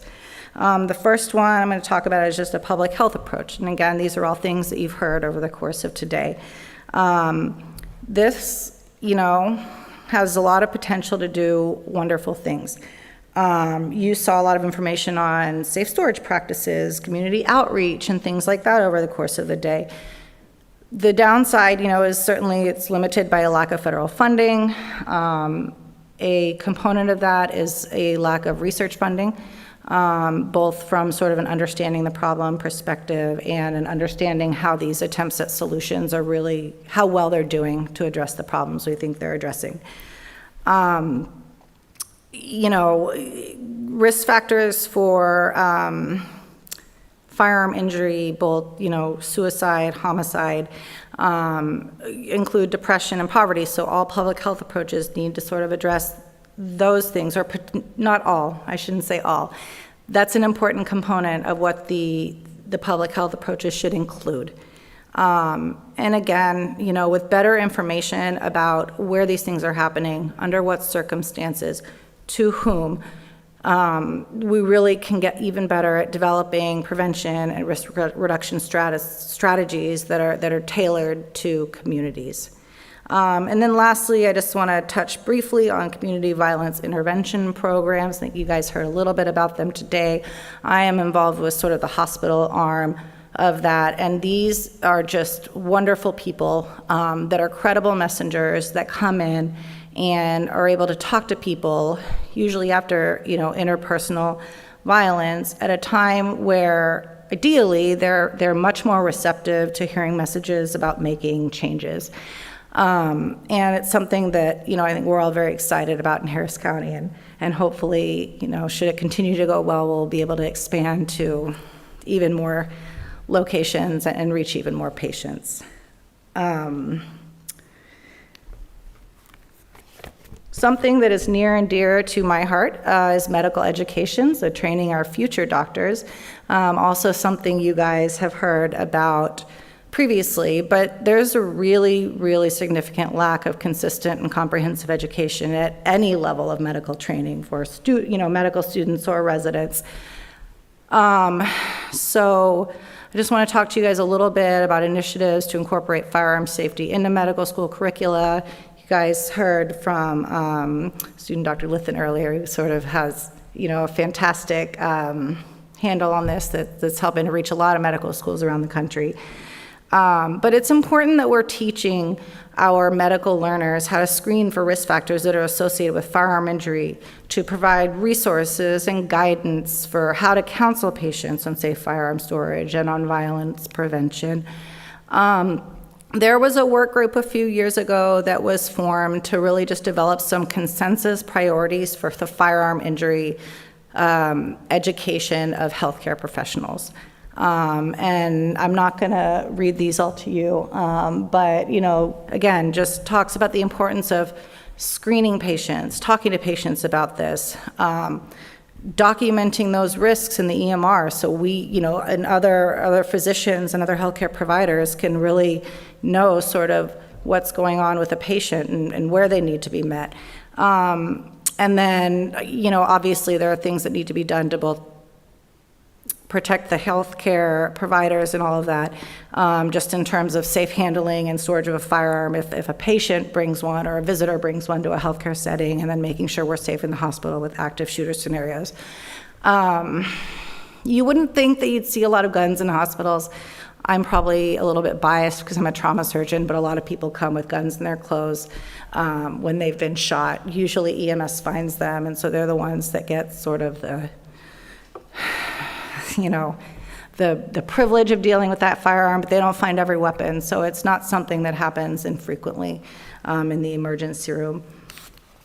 And then just to show you guys sort of the state of what's happening in medical schools now. I mean, in 2018, there were only a couple, like a handful, less than a handful of medical schools with formal training in firearm screening and things like that.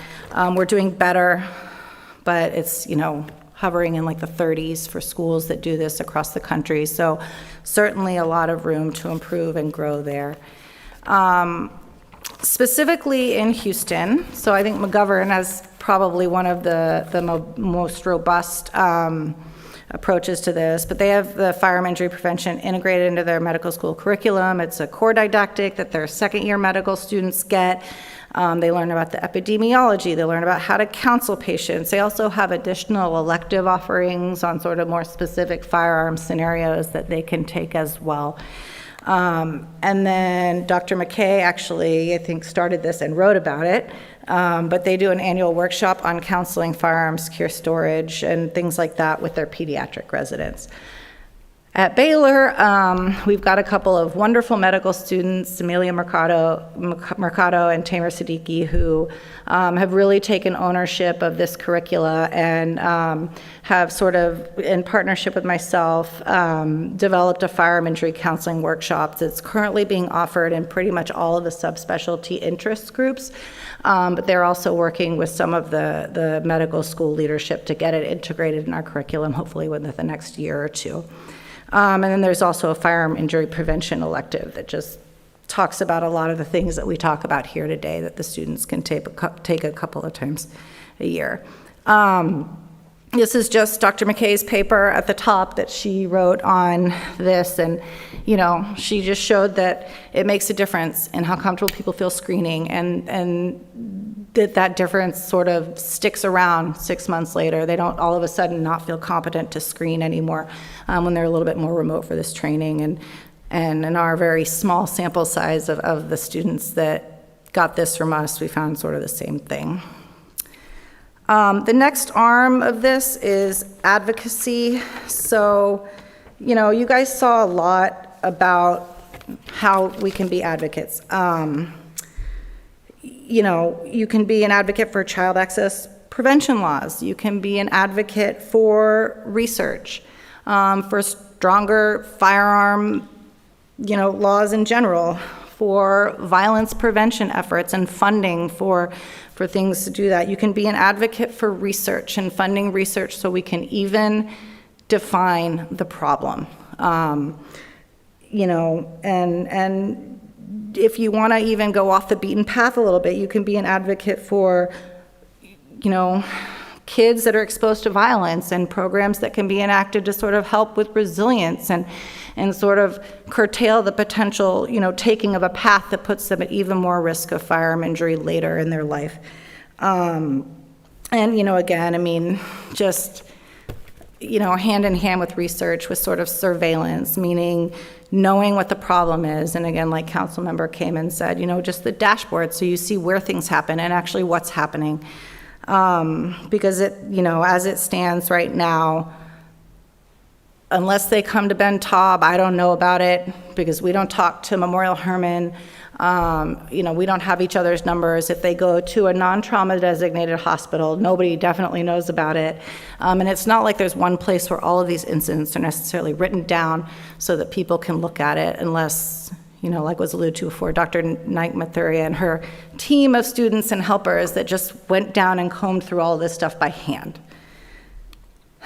Moving on to legislative solutions. The Bipartisan Safer Communities Act was passed in 2022. Okay, so, there was a first step. I don't think any of us would say that went far enough, really, but it was something that was done. Extreme risk protection orders that you guys have also heard a little bit about, are another thing that can be done.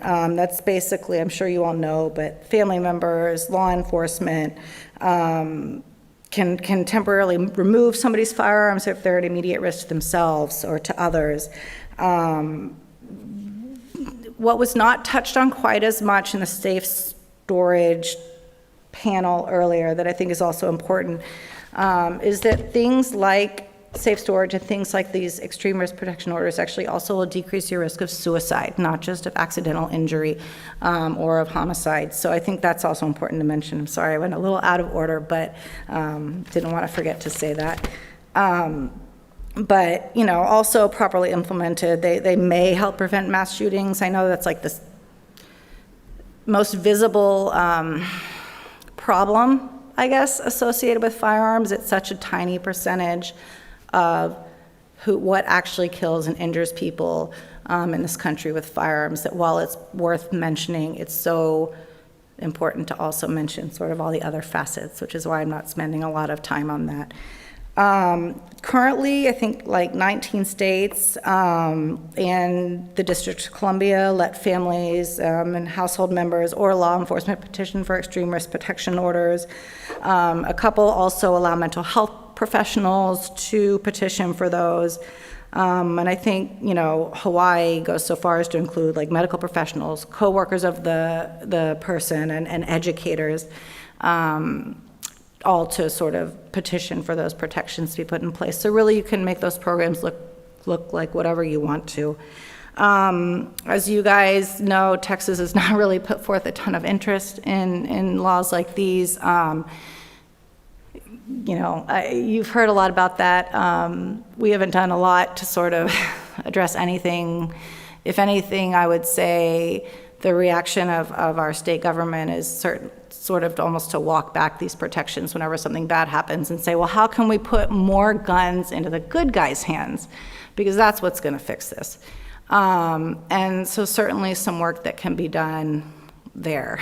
But I think, when and how that will happen remains to sort of be seen. There is also technology and innovation strategies that can be used. As you guys heard earlier, biometric gun locks. There's gun recognition AI that's sort of coming into play. And, Not that this will fix the problem, but certainly another way to keep people safe. There are weapons detection systems, which incidentally, the one called Evolve is getting installed at Ben Taub today. Don't ask me why we have to this point not had any sort of metal detector or weapons detection system at our hospital, but we have not. And then there are smart guns that are starting to be on the market, and these are guns that basically, unless an authorized user that either works with like a thumb scan or something like that is using it, will not fire. The thought being it will turn a weapon into just a hunk of steel should anybody but those that were authorized to use it pick up that gun, hopefully leading to obviously safer kids, but also sort of a decreased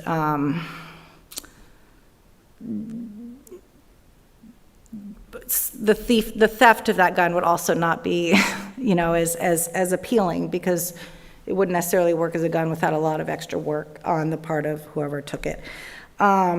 You can also talk about loaded chamber indicators. So you may take their magazine out, but there's still a bullet in the chamber. There are guns that can tell you when that is the case. Magazine safety disconnect. So if you take your magazine out, even if there is a bullet in the chamber, that gun will not shoot. A number of other things, other things that could be done with weapons, or just increasing the trigger resistance. So little fingers can't pull the trigger. It's too hard, or it's a lot harder anyways. And then requiring multiple motions to fire a gun. Again, the Consumer Protection, Agency, they have nothing, consumer safety has nothing to do with guns, and they're not allowed to have anything to do with guns. But things that just wouldn't happen with any other product that is sold in this country happens with guns. And then, I've alluded to this throughout my talk. The research into this is so important.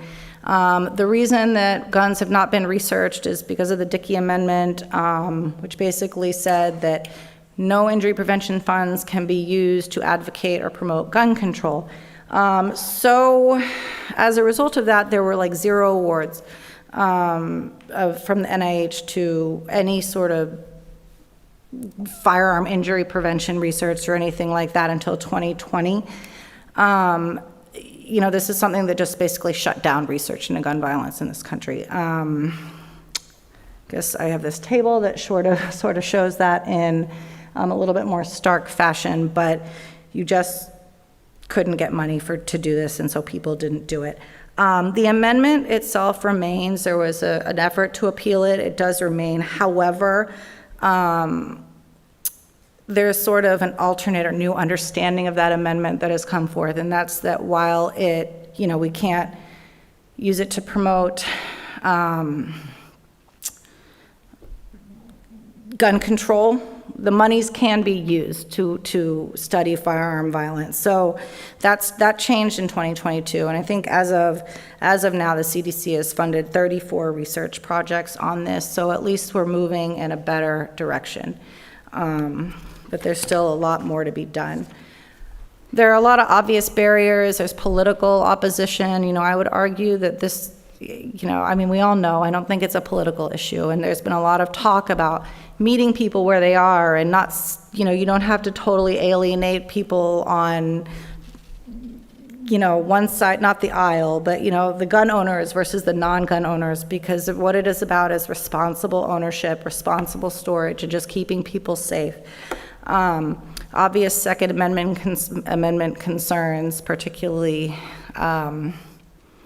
heavy and noticeable here. And then again, as I discussed, sort of a lack of funding for prevention programs. And then there's also stigma surrounding mental health. And that sort of diminishes people's desire and ability to get help for things or anything like that. Firearms and discussions around them, they really just get people's defenses up. So it's incredibly difficult to even get a productive conversation going about firearms with people because, on one hand, you have some gun owners who are like, whoa, don't take my guns. I know that's all you want to do not take my guns. And then you have, some non-gun owners or people who, for whom guns make them feel very unsafe, that will approach people who own guns as people who just want the world to be unsafe and don't understand how they're playing a part in doing that. And I think the first most important step in addressing any of this is just trying to minimize those defensive feelings and really, you know, any sort of denigration of people on either side of the gun ownership debate. So with that, you know, I'll leave you with a couple of parting thoughts. There is obviously no single solution to firearm violence and the reduction of firearm violence in this country. It involves, you know, a lot of factors between gun access, lack of gun registrations, you know, poor restrictions on informal sales of guns, crappy child access laws, you know, or child access prevention laws, you know, just to name a few. And so I hope you guys all leave here today sort of feeling like you found a place that speaks to you, and a place where you want to get started and you're part of the fight for keeping our communities safer. And thank you so much again for the opportunity to speak.